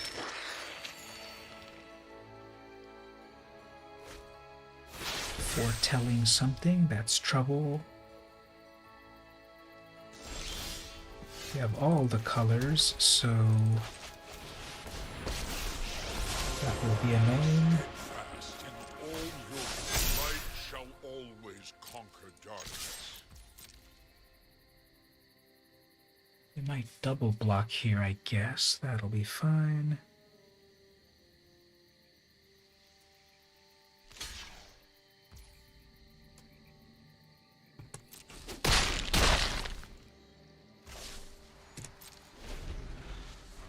They have 1, 2, 3, 4, 5.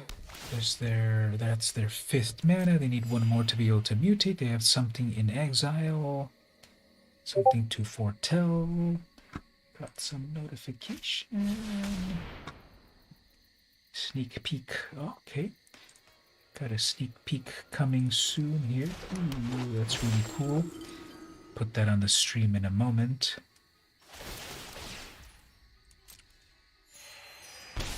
So they're really focused on a life gain strategy.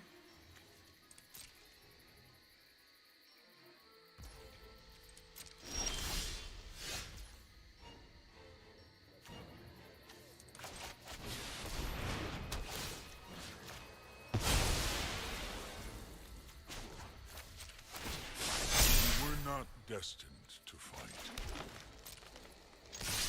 Alright, there we go. Now you gotta double block those kitties. Or not, okay. So if they get their 6th mana next turn, which I'm sure they will, When this mutates, return any number of creature cards from your graveyard. There's nothing in the... Well, I guess there's one thing in the graveyard. Great. It's the best thing of all. So they probably have that Poison Cup in exile.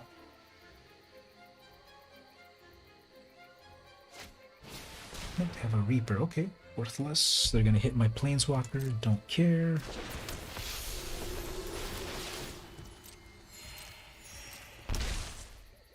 Or they might keep it as a blocker. Let's see if they get greedy. Okay, they're gonna get greedy. No, are they gonna attack?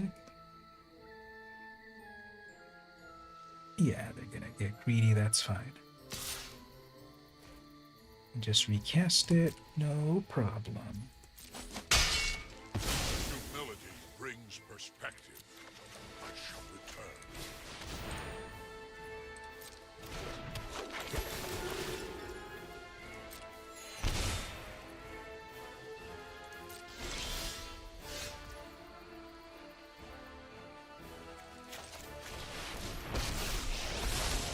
But we could be much greater together.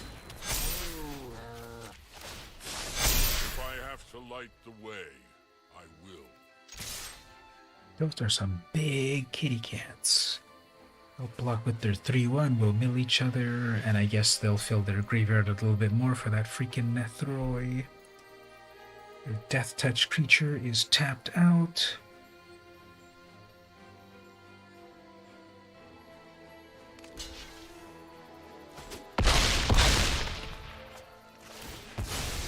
Get to destroy that clue for no reason. We milled a couple good things. They have a flyer. Let's see if they hold back. No 6th mana? Have no sympathy if you don't get your 6th mana. Oops, that is a horrible card. Okay.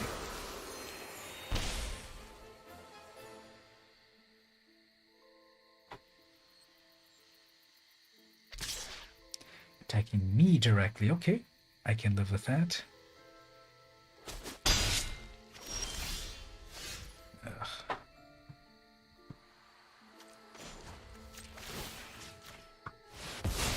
No one expects the unstable obelisk.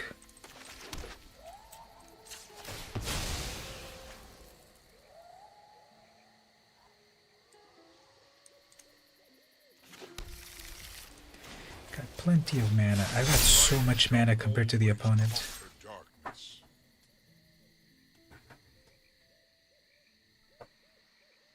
Vigilant Cats, that's a 7/9. That's an 8/7. That's a 5/6. It's 21 damage if they don't block. They're gonna block with everything. Okay, they're gonna block with everything. They're just gonna return. Great. They're just gonna return everything with their freaking mutation. That deck is such a freaking autopilot deck. Just put stuff in the graveyard and bring them out. It looks like they missed a oops. It looks like they missed a land drop. So that's good. Kill my Planeswalker again. Who cares? I can resummon it again. Well, they have blockers. I do want to stop toying with them, but they've got blockers, and now they're gonna do a board wipe. Oh, poor simpleton. Fine. So one more land drop, gain 1 life. Who cares? Okay, they have an Ajani there. How about another Ajani right here? It's an Ajani party. And then next turn, I'll gain life with double Ajani. So maybe they'll probably play a 1 mana creature.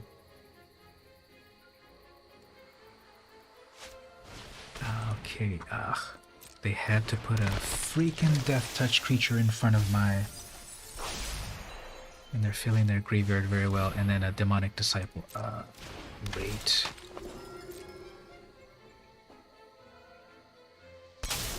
What did I tell you about this? Just autopilot deck. Alright, so come on, give me not a land. Wow. Okay, let's make a creature here. Our true strength lies They're going to summon their... They've missed a lot of land drops. in peace. 1, 2, 3, 1, 2. That's 6 in total. They're gonna mutate next turn, and then they're gonna bring a bunch of things back from the graveyard. Yeah, I'm just probably gonna concede now because what they're gonna do is they're gonna bring back they're gonna bring back their demonic disciple, which will wipe out my board. And they have a death touch creature, so and got another land drop, so then they're gonna be ready to attack. They're gonna wipe out my board. I'm gonna let it go for 1 turn. When it comes back on my turn, if I get anything, oh, okay, that's weird. Don't they have enough? 4, 5. No, they need 7. Okay, never mind. I thought they needed 6 for that. So okay, they've missed a lot of land drops. They're gonna attack with a 2/1. Not attack. Okay. And another land. God.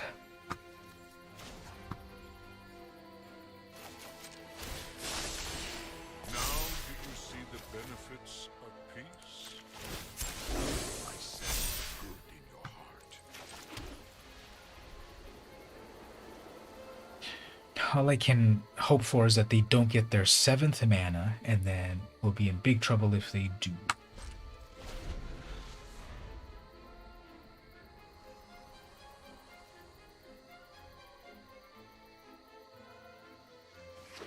There's the 7th mana. So they're going to bring back all the good stuff.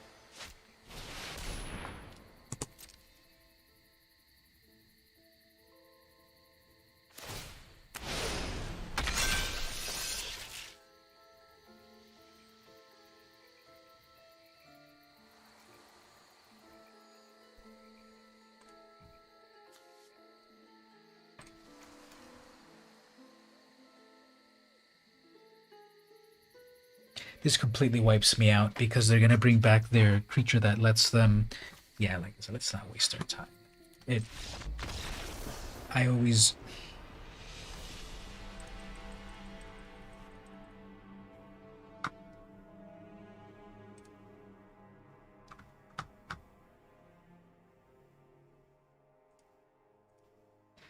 All right, so over here we are seeing the preview of the. Now you put that in there. That's a sneak peek. It won't be the same. Is this like an example that someone previously created, or is this something that you've made yourself with the authentic moose hide skin blanket? So very nice and intricate. And like I said, can't wait to see what you'll show us in the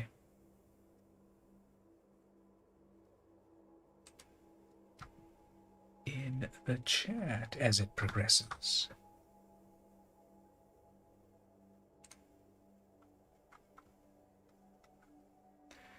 Okay, actually what I want to do is take a moment to someone else says, okay, what I want to do is I want to take a moment to tweak these screens here so when I use them for real. This is missing, for example, the text box. What's the easiest way to set this? Okay, just one moment. If I go back to the game and then I select the text box, where's the chat box? Alert box.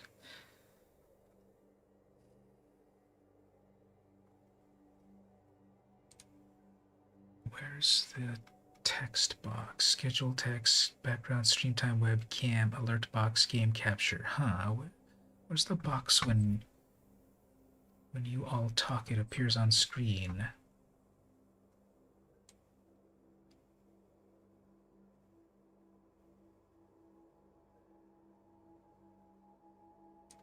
Am I imagining it, or where did it go? So if we go over to full screen, there's the chat box there. Is it just me, or has your text never been appearing while I've been playing the game? I'm sure it's been appearing. If I type something there, that will appear eventually. So you're all going to be my guinea pigs for a moment.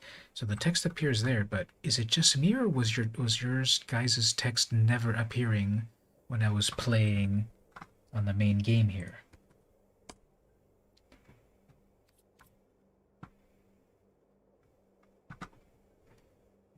Schedule text, background text, stream time, webcam. Oh, here we go, chat box. I guess it was off. I had it there, but it never appeared.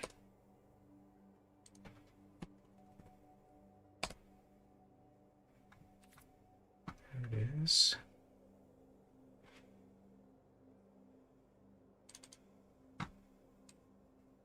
So all this while, I didn't have the chat box on. Sorry about that. And where do I go to set the size?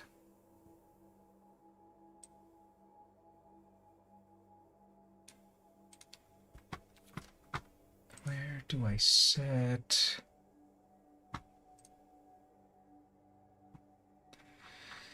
So we'll take a moment to set some of these settings because I want these things set up properly so that we can play properly next time. But where do I go for this? Streamer tools. Other chat stats.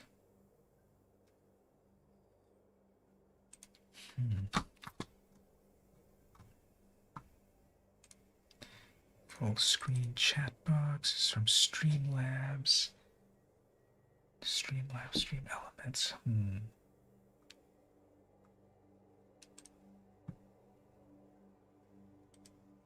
If I copy this and go here,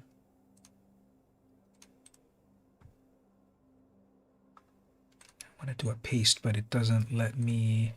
Actually, can I get a plus?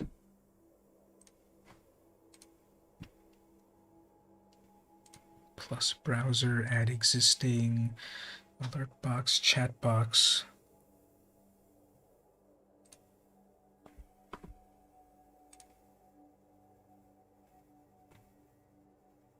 So here's 2 chat boxes, but how are they going to look? So if I type something, it appears there, and it appears there. Okay.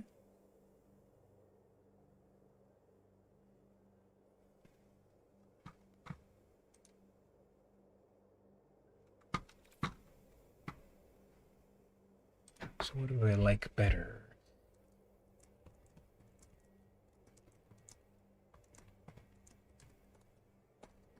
I'm not sure where I need to set the size of things. I'll deal with that later. But do we like it better that big or that small? I think the smaller one might be nicer.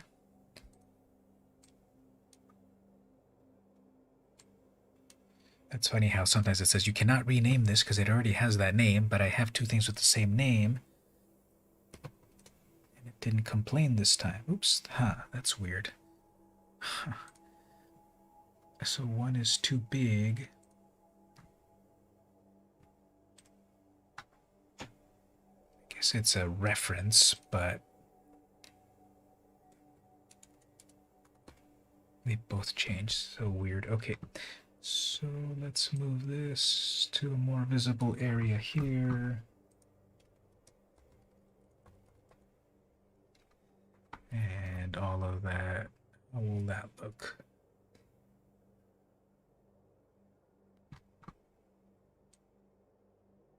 Put it down here.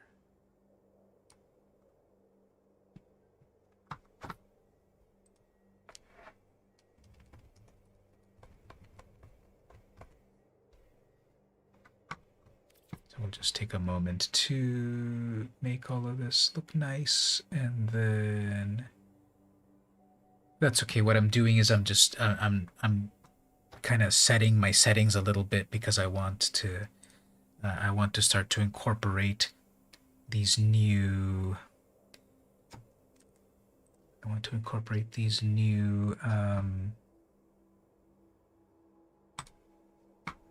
I want to use these new boxes over here. So I'm trying to set the I'm trying to add the text box. How do I do that? So right now the text won't appear on screen, so I'm trying to paste the reference. Can I paste the reference? Yeah, there it is. All right, so then if I type stuff, so just indulge me for the moment. I'm just going to be setting these things up here. That's supposed to appear, but I think, oh, there it is. Okay, so make that appear. Put it over here.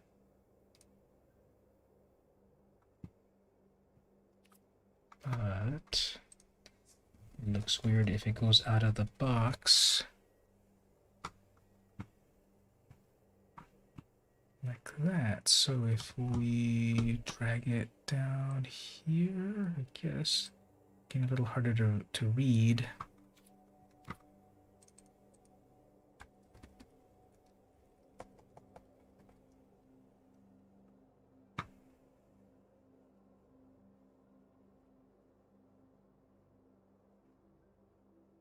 Guess that's good. Well, I need you here to help me show what's good and bad and wrong, but okay, I'll be here after you get your coffee. Maybe Gabe can also chime in. But I'm gonna make some changes over here. If we go over to my editor, where's my editor? Here it is. So go back.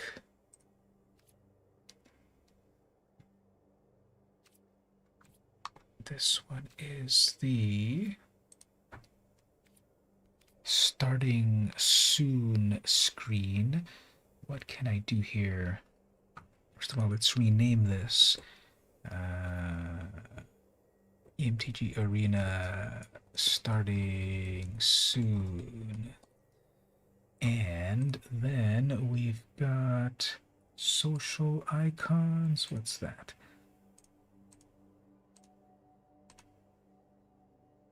And then the alert box. Where's the alert box? Right there. Widget group. Latest followers, latest tipper, latest screen name. I'll hide those for the moment. What does that look like? Like that. It's funny that the Instagram icon is half visible. Like that. Social icon group. What does that look like? Doesn't seem to do anything if I make a change. I don't see any difference. Social text. If I change that, text goes away. But I want to edit the text, so how do I edit the text? Chat group is just the box, then image, starting soon, video background. So I want to change the text. So what do we want to show on this screen? I guess, can we move these things around?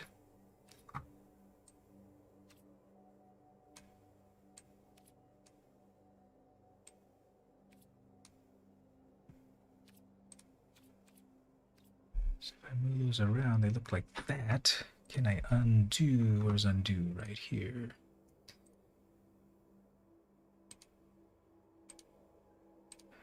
That's funny. Can't see it in your side, but all of these little changes are all in undo. Okay, put that back there.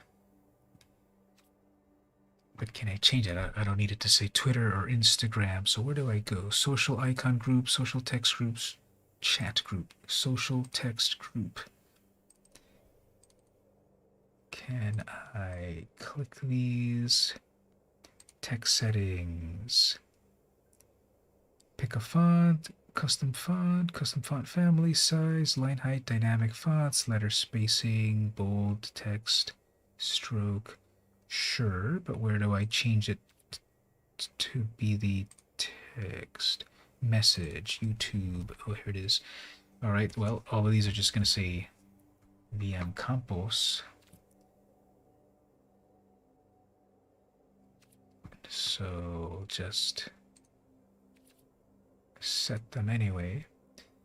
And where did I set that? It's under settings. Okay, so Instagram, these are all just VM Compos. I realized I would have to set for all of these for every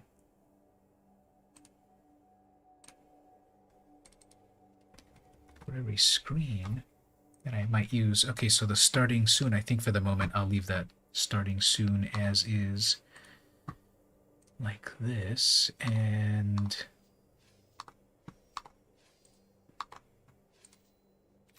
just to test it out, type a little bit here.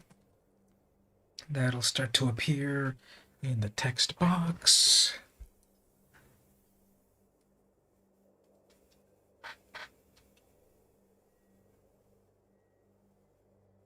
Okay, so if I was using the BRB screen, that needs another box because it's going to also appear in the corner. So I guess I have to group these.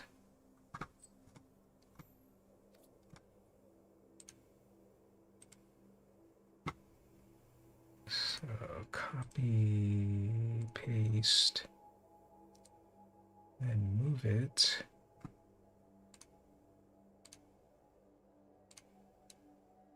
I need to put these into a group. Create group. This will be the BRB group already used. Okay, BRB, GRP. So in there we have this text box and we have the BRB.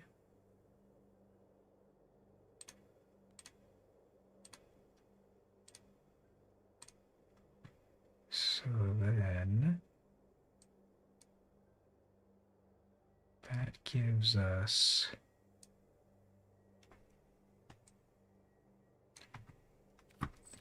that. Now if I have just short text, that'll be like that.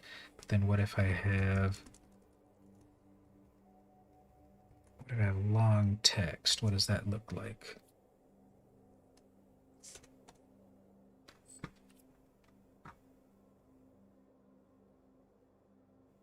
Gets cropped, I guess.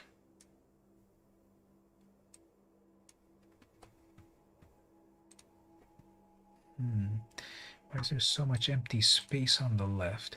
Body, background color, whatever, margin 0, auto, overflow, hidden. Why is there so much empty space on the left?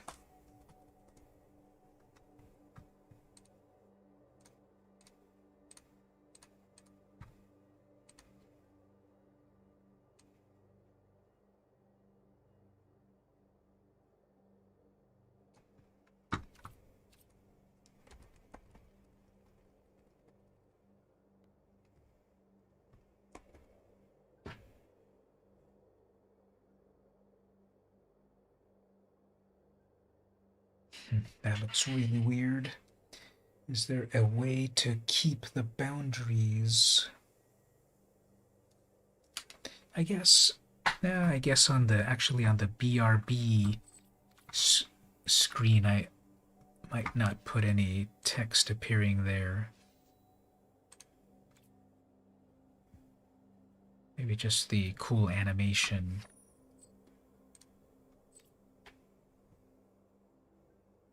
So I'll change that. MtG Arena BRB. Let's remove chat box and the stream and the chat group.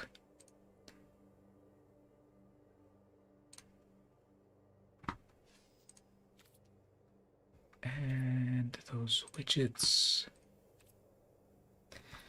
like that, and we'll just set the the text.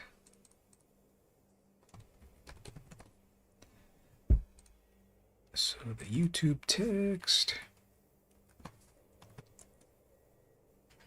You're back. All right. So we're just setting up. I'm just editing again these various screens.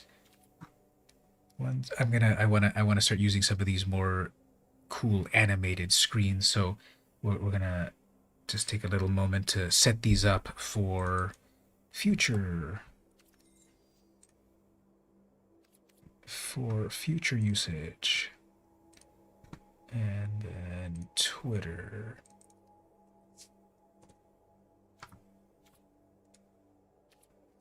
Right here. So how does it look? How big is that chat box? So if people were typing a bunch, let's say a bunch like this, how does that look? I guess we could move it over a bit.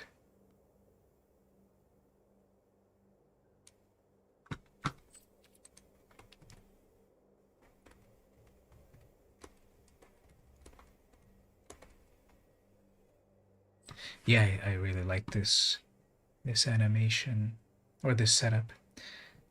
So if I add that amount of stuff, I think that's pretty visible. Gabe, your name's getting cut off. Okay. How does this work with the... Yeah, these backdrops have been looking really nice. So how does this work with people's length of text? Because I've noticed on mine, it looks there, but then when you typed Gabe, yours was cut off a little bit. So that's very weird. Let's move it down. So let's try that out a little bit. Gabe and Mark, type a whole bunch of stuff, maybe like a real sentence, and we'll see how that looks for a moment, and then we'll go on to the other screen.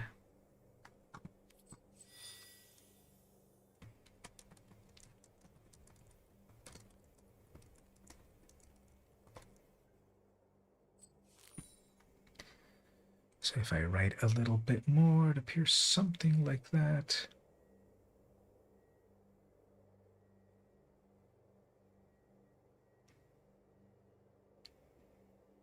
Just going to say the names were cut off. Yeah. Well, that looks better. I moved it around a little bit, so if people chat a lot, I guess things kind of stack up, but then I think they'll look pretty good.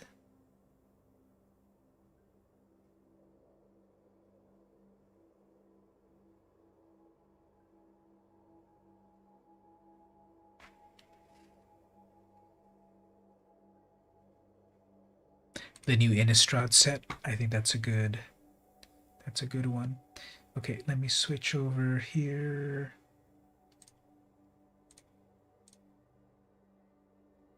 So on the starting soon. So we had this one up a moment ago.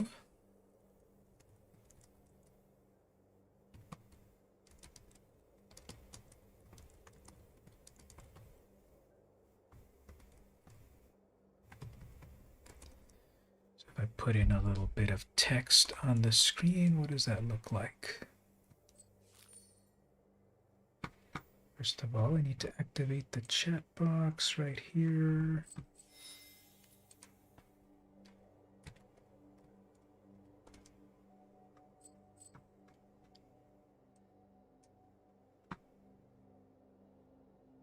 Okay, there it is.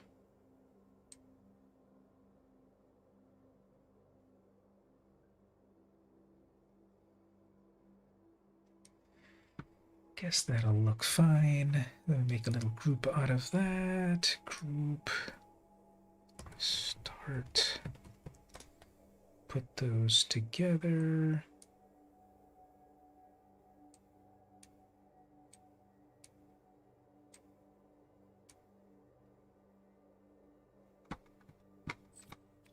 Feel free, everyone, also to be typing stuff so that this helps me as I'm setting this up.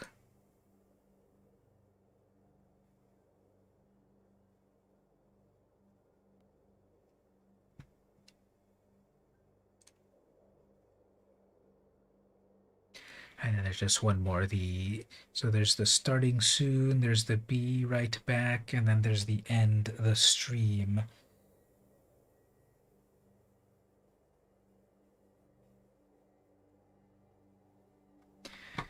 So then on end the stream,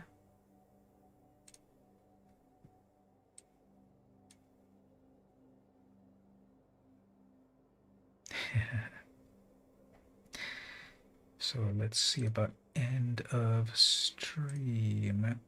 Okay, so on the end stream, we'll have Elspeth here. Chat box should go over here somewhere. Somewhere here, maybe.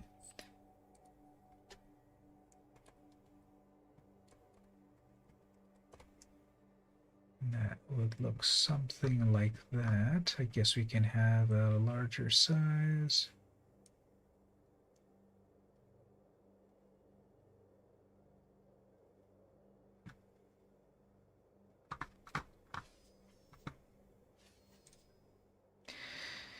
If it was to carve a Planeswalker phone holder, what Planeswalker would you like? I think Ajani is pretty cool. I like that character as this big old cat character.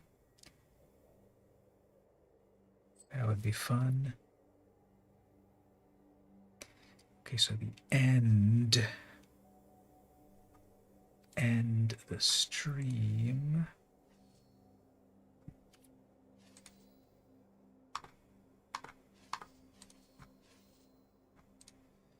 Let me switch over here.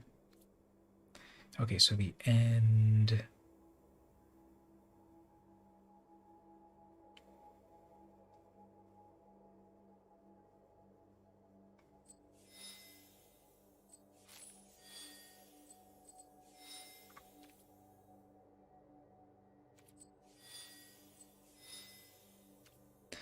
Okay, the end the stream screen. So make a couple changes. Don't need that. Then we'll change. Hey there, Rick. It is the usual stream. It is the usual person, of course. Today's stream, for the moment, I'm playing with the various overlays. So I was gonna wrap up soon, but everyone's here helping me out to set up my new overlays. So we have the brand new we have the starting soon overlay with Liliana, beckoning you to a graveyard rendezvous. And then we have the be right back overlay with Sarah benevolently looking at you. And then I was just putting the finishing touches on the stream is ending, where we got Wonder Woman coming to kill you. Actually, it's supposed to be Elspeth, but I was just putting the finishing touches on this one. So we are gonna go over here. So how are you doing? Thanks for coming by for a bit. And maybe we'll do a little gameplay if you're sticking around, but I was gonna wind things down. What I was doing was setting up my overlays. So the YouTube text, we want to change that to say something meaningful right here. Everyone should already by now know the links, but I'll put these here for the newcomers. Probably maybe at some point the links for the Discord and such, I guess. But I'll set those social icons. And Twitter text right here. Alright, so we've got that, and then testing out the text. I'm just kind of putting some text to see how does that look like in the box.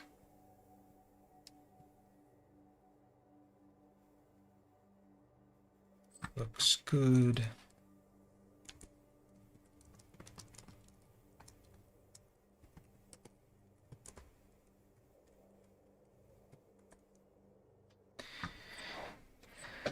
So when we type some stuff, it appears there. Looks pretty good.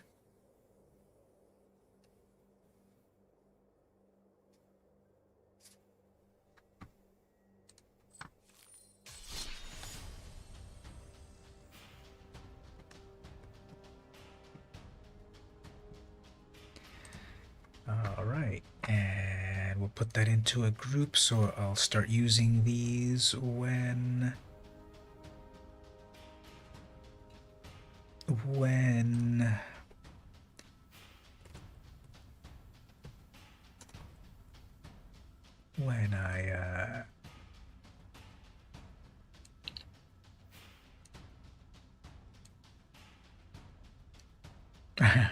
more evil mage on the overlays. I'll try to convince them to come join on the stream. You don't have to convince me very hard. However, you must simply call my name 3 times, and I approach.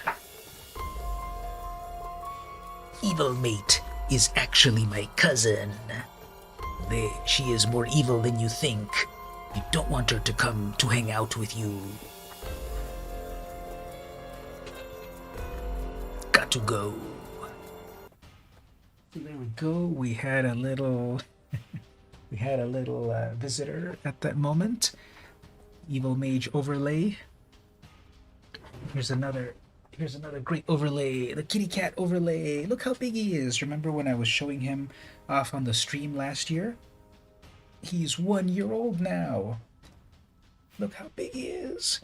He's 1 year old now. He's extremely energetic. That's a nice way of saying that. He has a little bit of a biting problem. So, right now he's a bit calm, I guess. But then other times he really he's getting into his mode. See, if I just want to pet him lovingly like this, but then he's gonna swat my hand away, and maybe he's looking at himself there and he's like, "Who's that cat?" But see, look at his little paw right here. He's gonna go to the vet on Wednesday for his 1 year checkup to see if everything's good.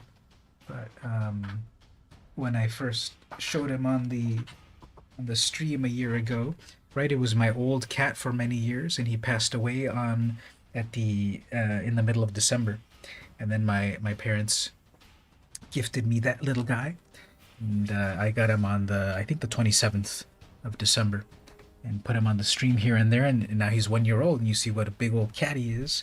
He's not a kitten anymore, but you were all seeing him once in a while on his growing as he grew.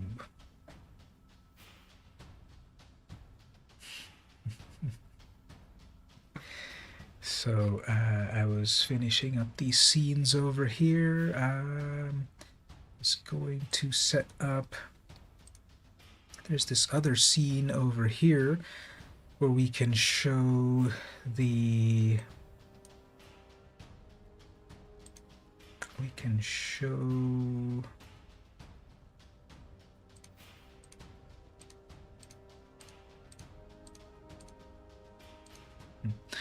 We can show the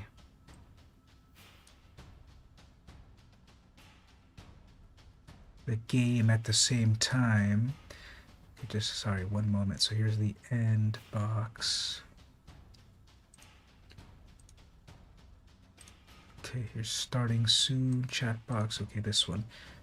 These are all named weird. I don't know why the names are not matching. But okay, so we have the starting soon. We have the stream is ending. We have the PRB.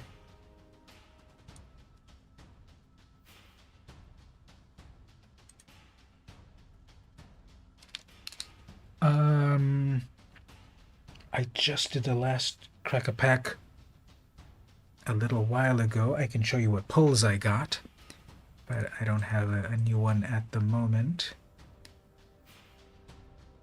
And then here is this other one where it could show the game. I think it looks a little too small. I like the overlay a lot, but I think it shows the game way too small. Plus it's got all of this stuff like latest followers, etc., etc. It's still noting right there latest cheer. Now this is only tied to Twitch, but that's that. And let me make a couple changes here. So this is the talk screen, but I need a chat box. Copy that, and then paste it here. So we can move this up over here somewhere. Where did that go? Okay, put that right here. These things are named the same thing, so it's easy to lose track of them, but here it is. Okay, so here's the talk screen. I'm gonna group these together right now. It's a bit on the small side, yeah. And then the text appearing in front of Vraska right there looks a little weird too. I might not really use this one.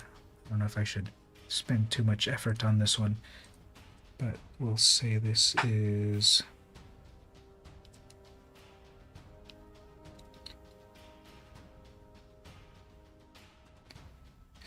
talk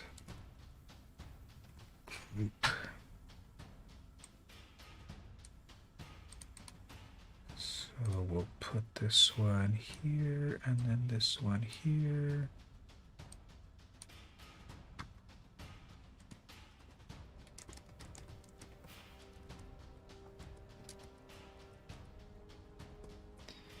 Just toss some text on screen. How does that look?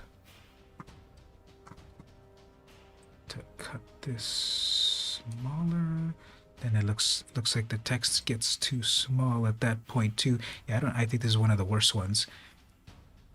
It doesn't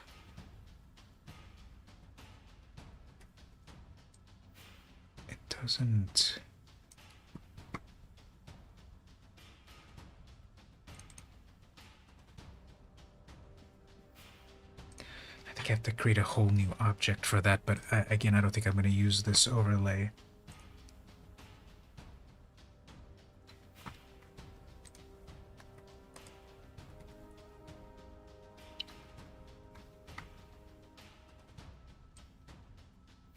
Yeah, that text is way too small, so everyone type a little bit in there just for me to get a sense of what that looks like.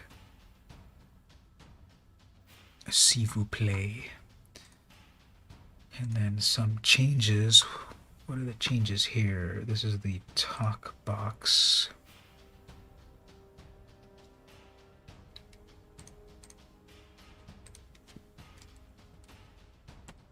I like the animation of it, but I don't think it takes up. I think the. What is your opinion? Secret layer EDH deck. Yeah, this text is so small it's not going to work out. What is your opinion of the secret layer EDH? Hit or miss theme? Will they do more? I am so negative on all of the secret layers. I'm very disappointed in them. I think they've introduced way too many weird things that I'm not a fan of. I didn't like the Walking Dead cards. I don't like that they're making all of this weird.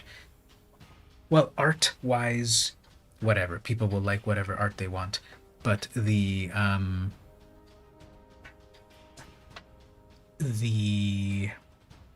like making the Walking Dead cards, I'm not a fan of that.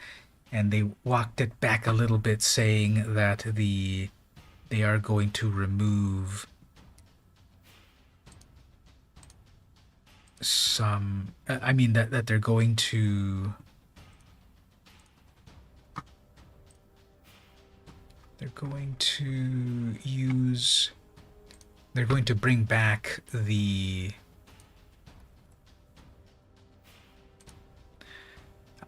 They're going to put a bunch of these cards that are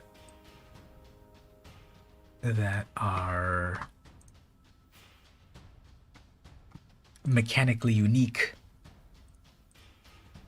They're going to put them as real cards soon enough. I just think there's too many missteps on the secret layer things. Not a fan of them. What about yourself? Obviously, people can play what they want and how they like, but for me, they just feel like a cash grab and not fun. I think they're going against the spirit. I have to see the latest EDH one, but I don't doubt that I'll be disappointed. I'm just disappointed on all of the secret layer things.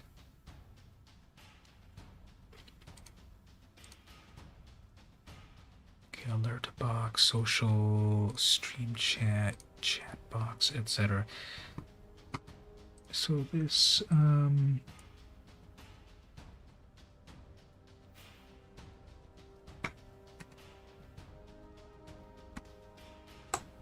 this design,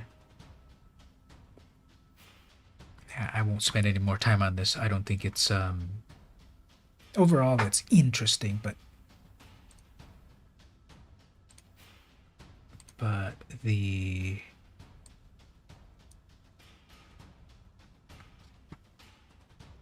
spacing. Okay, if we change it like this, we'll break the game out. We'll take the game out of the box.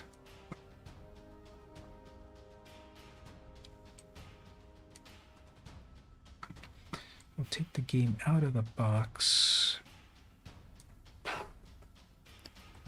Try to give it more space, so if we make it bigger over here, and we're covering Vraska,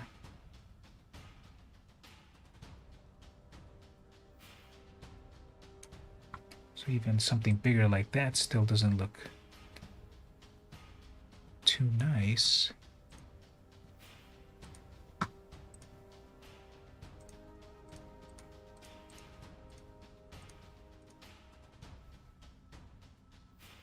I was going to say, this is marked as the talk theme,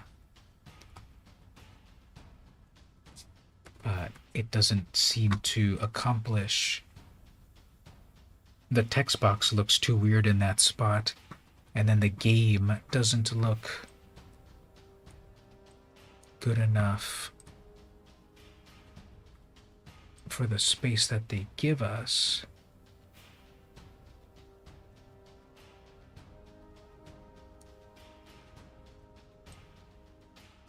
We want to focus on the gameplay, of course.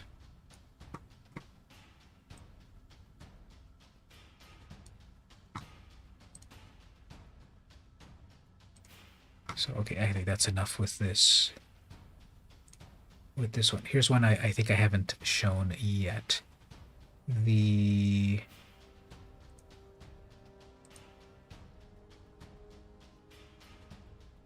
There's this other game overlay.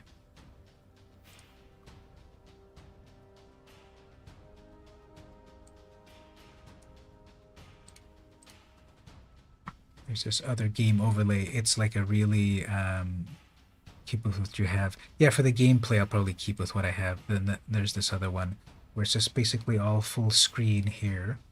And then my webcam goes over here. But then, where does the text go? Yeah, and I don't like this one either because it's going to block the gameplay.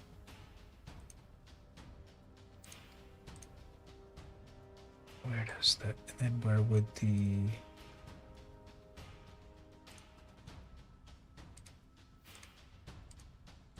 and then where would the text go?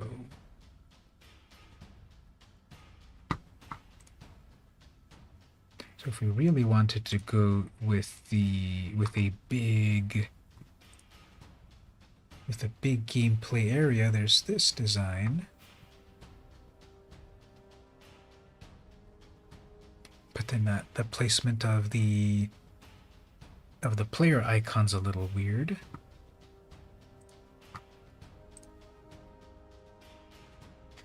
is this one here? That is the alert box. And what is this one here? A 4x3 for some reason. What does that do? Oh, okay, that's just that. Where is the alert box?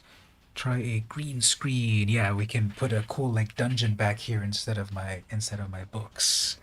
I need to invest in a green screen. So, oops, the text is not appearing. Is everyone's text appearing or not? Can we put it over here? Is text appearing? Where's the chat box? Yeah, the game. There it is. Okay, so that's going to appear in the middle of the gameplay. Yeah, I think this is another one that if you wanted to, if we wanted to do full screen, this is full screen, but I don't love this one either. So let me just close a couple of things here. I'm just gonna focus on the. We have the starting soon, so I know I'm gonna put myself as my avatar on the bottom corner, right? So we have the starting soon. We have the BRB with the Sarah. We've got the end. Those are the ones we'll keep. Then I also have this one over here. There's this one also. Oh, that's one Kaldheim. This is the one that was official from Wizards. Event list. Webcam. This is the one that was from officially Wizards back when they were doing those preview things, which then they canceled very unceremoniously. I don't want to talk out of school, but from what I hear, the people that used to manage it, someone quit and then someone else took over, and then suddenly the program went to hell. So maybe pay people what they're worth. So this one's cool overall, but I wish, well, this one's tied with the Kaldheim. It's tied to the Kaldheim event. If I could remove the Kaldheim text and the raise your axe, did anyone ever use that hashtag raise your axe? I don't know, Wizards, sometimes your marketing. So out of curiosity, let's jump over to the web browser. Let's go check on Twitter. Did that raise your axe? Raise your axe. Did that hashtag ever do much? 2 days, raise your axe. Way back in January. And then 3 days. That's pretty cool art. And then we had, what else? More magic. Now we have Tappy Toe Claws. She did hers. Always cool. Oh, she did. That's funny. She did Vega. She did cosplay for the Vega the Watcher. That's nice. I wish I was cosplay talented.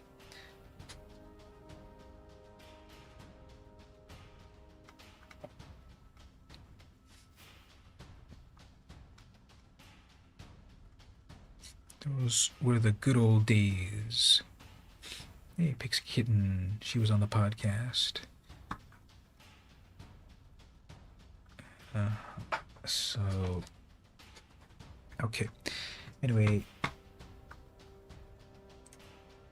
so we have this one, but since it's locked into the Kaldheim game, I might not really use it. So I had this one set up to show a vintage TV, while maybe I showed some web browser stuff. Web browser right here. If it fits on the screen, kind of, I could show I could have it kind of show something. This would be perfect if I'm showing YouTube videos with disapproval from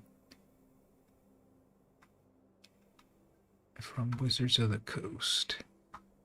Let's just pop in this right here, VHS versus 4K. So how does that look like here? We have to crop it over here.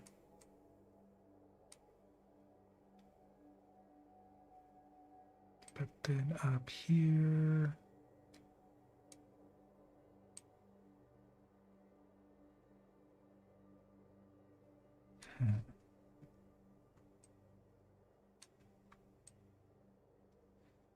So I have to judiciously set this up.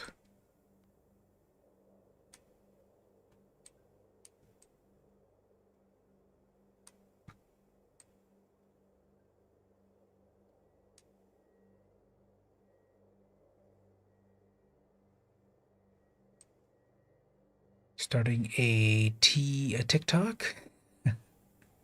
That is too much evil to unleash upon the world.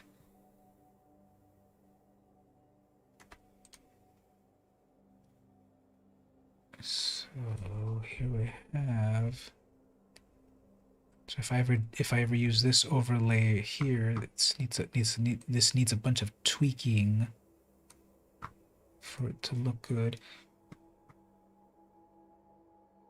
Where's the chat box?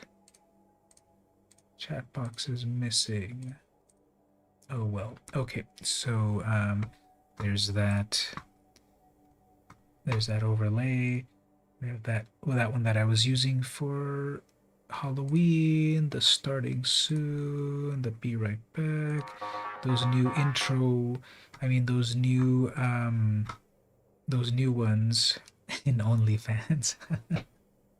Evil fans. That's what we're gonna do. We're gonna set up evil fans. Now that OnlyFans is not as, after they got into hot water, then we need to make an evil fans.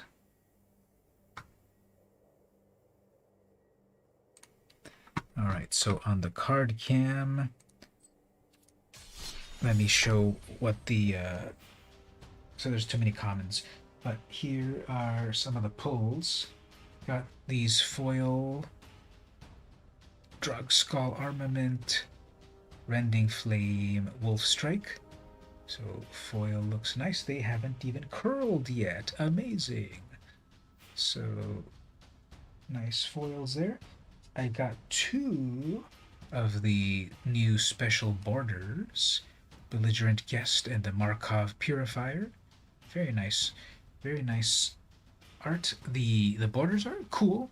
They remind me of a different TCG from the 90s. I can't put my finger on it, but that border reminds me of some other card game from the 90s. Got some of the tokens. I guess tokens are not really exciting. Got some tokens. This was from a pre-release pack. So here's my pre-release. So what do we all think about Wizards? I was about to already put my bias. What do we all think about Wizards putting now the year only instead of the date of a pre-release? So now these have a little stamp, 2021. What do we think about that? Okay, so I gave you enough time to answer. What do we think about Wizards cheaping out and not putting the actual date? And their excuse was, well, because of the pandemic, we're having less events. Sure. You're gonna have to head out. Thanks for the game. Yeah, no problem. I'm gonna end the stream in just a moment as well. Yeah, pretty lazy, right? I'm gonna end the stream as well. So thanks very much, Mark, for coming to hang out. See you next time. I'll wrap things up in just a bit. So Rick, yeah, I think that's pretty lazy too. Okay, it looks nice, but part of this was all about the memory of going to the pre-release and getting the stamped on it that I was there on January 4th, etc. So that's the pre-release packs, rare. The other packs that I got, the other cards in the pack, I got the beautiful, I'm loving these full art lands. The red border looks really nice. The blue border is getting a little harder to read. The green border looks nice. The white border looks one of the best. I think the white border is the best on the full arts. The black border is pretty bad because black on black is very hard to read, and then purple on black is also very hard to read. I guess also depending what art, because notice there's a lot of white in this mountain, so the red really stands out. If the artist were then to create a lot of black in the design, then a lot of white in the design, then the black would stand out. But I would say number one, I like the plains most.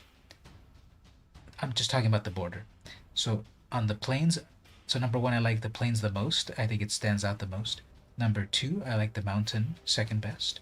Then after that, I don't know. I think the rest just kind of tie. On the rest, well, black is the worst, and then green and blue tie. They can be all right, but white and red I think look the best, and then white by itself is the best. So what do you think? In what order do you like the treatment of just the border? The art, of course, these are all amazing. This one looks much more like a woodcut. This one looks a little bit more grayscale or some wash effect. That looks like a woodcut. Looks like a woodcut, and this is more of maybe a wash, ink wash effect. So I got some of those. I got briefly here on the uncommons. So there's only been like 3 blue cats ever in the history of Magic cards. So I got Mischievous Catgeist, Sawblade Slinger, Undead Butler. That art is very disturbing. We got the Ouija board, Vile Spawn Spider, Diver Scab, Bride's Gown. It's kind of interesting. You get the Bride's Gown and the Groom's Finery together in one, and you get some cool effects. Retrieve, Markov Retribution, Olenbach Escort. Wonder how much they cost. Wandering Mind. That is some weird horror flyer creature thing. Love it. Dormant Grove. Very cool art on that. All those hands. Wash Away. Ballista Watcher. Archghoul of Throbbing. Hero's Downfall. Always useful. And Distracting Geist. The rares. I didn't get any mythics. I don't think I got any mythics out of this pre-release pack. We'll look again. But we got the Headless Horseman. Well, Headless Rider. There was Headless Horseman, of course, back in Legends. And, not Legends, the Dark. So it's a 3-mana 3/1 that makes more zombies when other zombies die. We have this amazing subliminal art. Winged Portent. 3-mana instant. Draw a card for each creature with flying you control, or if you're into cleavage, you can pay the cleave cost, and then you can draw a card for each creature you control. So we have Dorothea Vengeful Victim. Just made a deck on this one on YouTube. She's a 4/4 for 2 mana with flying, but then dies as soon as you attack or block. But then disturb and come back as an enchantment that when your enchanted creature attacks, you make a 4/4 attacking hasty creature. Graph Reaver, 2 mana, Zombie Warrior, 3/3 with Exploit. When this exploit, destroy target Planeswalker. And then at the beginning of your upkeep, this deals 1 damage to you. So even if you can't exploit it, you've got a 3/3 on turn 2. Although it's better when you exploit if they've got Planeswalkers. Hive Heart Shaman, 4 mana, 3/5. It works best like on a 5-color deck where you can go tutor for various lands. And even if it's just minimal colors, 6 mana, create an insect plus X based on the number of basic land types. And Old Rutstein. So I made this deck on Arena as well. This has been pretty enjoyable playing this deck. I'll play it one time right now, actually, if you're still hanging at the moment, and then I'll wrap up the stream. 3 mana, it's a 1/4. during the upkeep and when it enters, mill, and then get either an insect, a blood, or a treasure when you mill. So those are my pulls. Let's wrap up the night with playing one game of that Rutstein deck. Been having fun with it. Maybe we'll figure out other ways to make it better. But it's that bug-focused deck. Making bugs. Whoops, did Arena crash? Were we having too much fun in that crashed arena? Hello, hello, is anyone else there? Oh, there we go, it's coming up.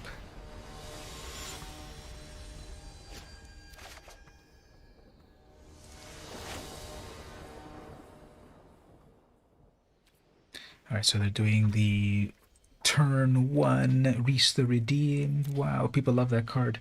Too bad I got a Doomblade. Alright, so I'll go first.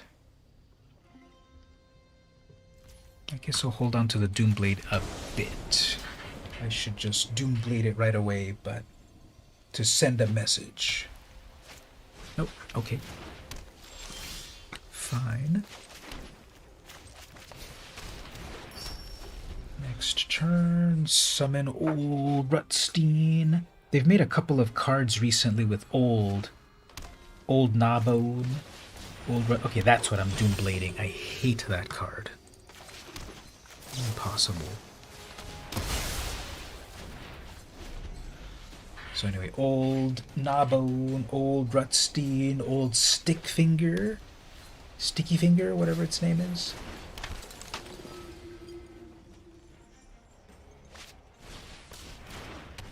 Old Rutstein. They totally wanted that.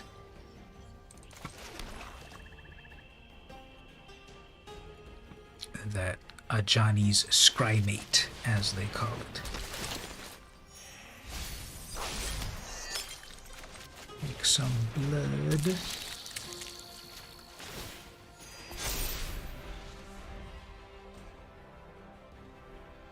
Alright, so coming in tapped.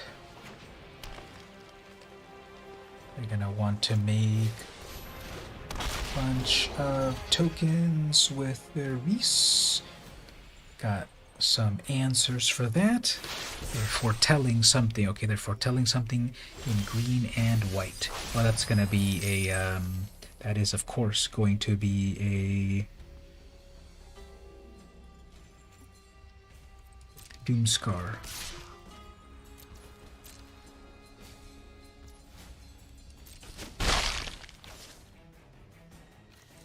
Let's get rid of that.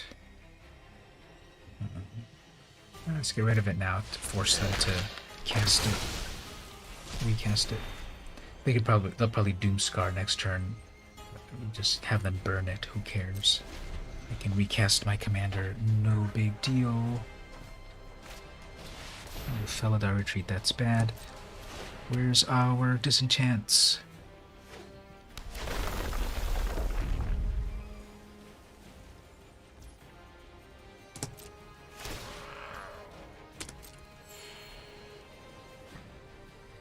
We need that disenchant.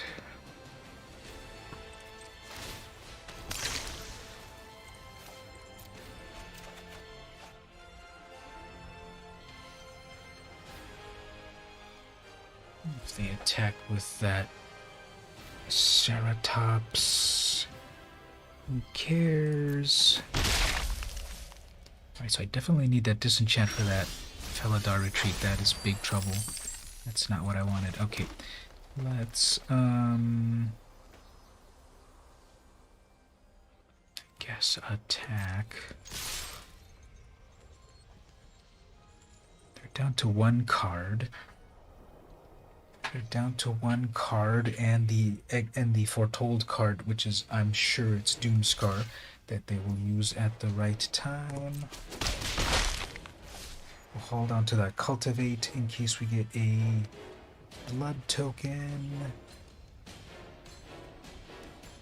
Hold on to a couple of resets here. I could Bantu's Last Reckoning. Yeah, I should Bantu's Last Reckoning at this point and then use my tokens. Just to kind of clear things up a bit. Yeah, let's do that.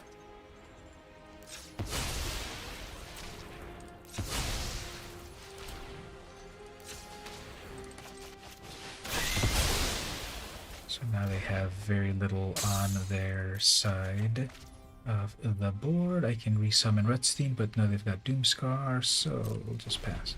We'll send a message. Let's see how many landfalls they get off of that.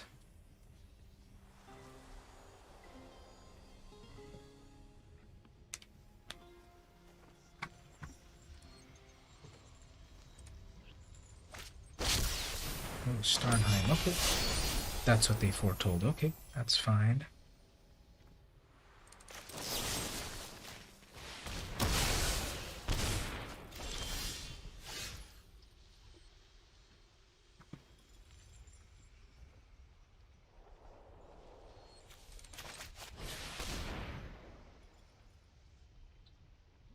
So we'll get some black mana, the best mana.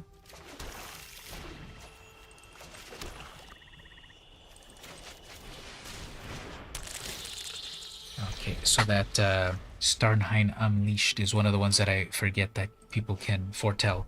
It's pretty much always the Doomscar. Gain life. Nice. And then we need to get rid of that flyer. No, we need to get rid of that retreat. That's not what I want.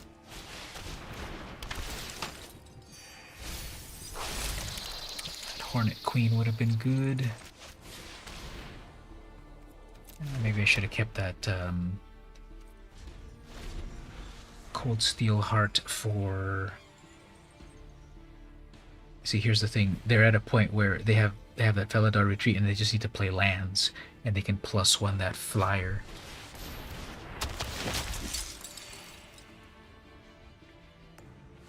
Yeah, I'll do it then.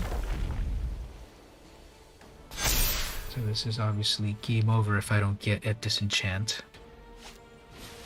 Because they're going to make tokens with Reese, and then they're just going to landfall, and then it's game over, so... Should I give it the old college try until I get that Disenchant, or do we see that this is already very dire?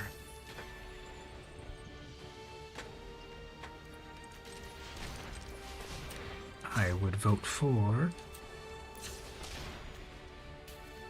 going on to the next game, but I know people love to fight to the bitter end because one day you'll get the card that you need.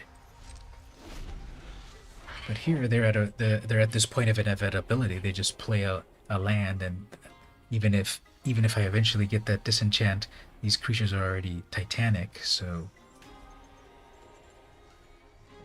if I don't get anything good on my turn, I'm gonna wrap it up because it is obvious that this is hard to get through.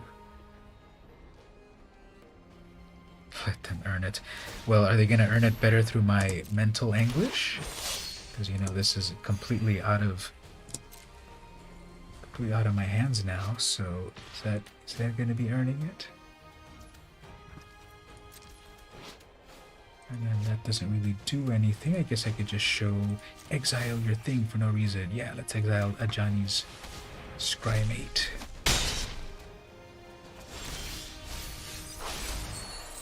Another land. Okay, well, there we go. GG opponent.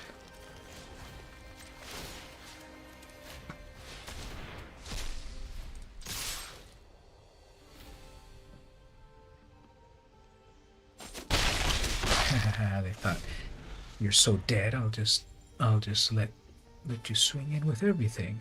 They're gonna get one final land drop to... Nah, they're gonna get greedy and make tokens. And then landfall.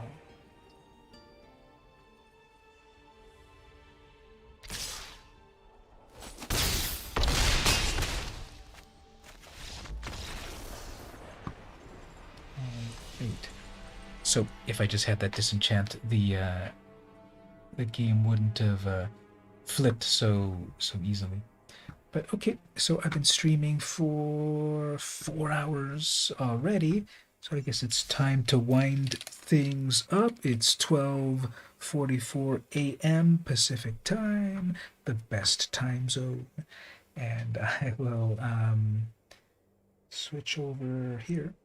So thanks everyone as always for coming to hang out to the stream.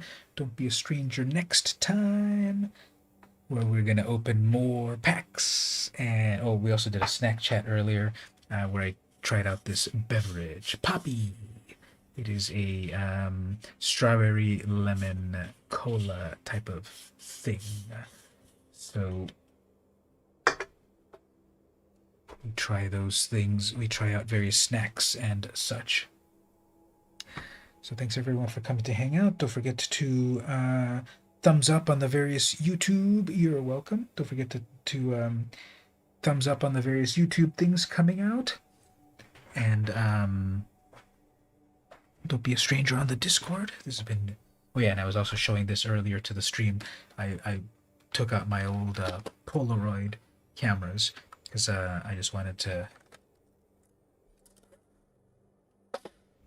to get back into some vintage Polaroid photography. They still sell Polaroid film, and I have the cameras, so I thought I'd give it a shot.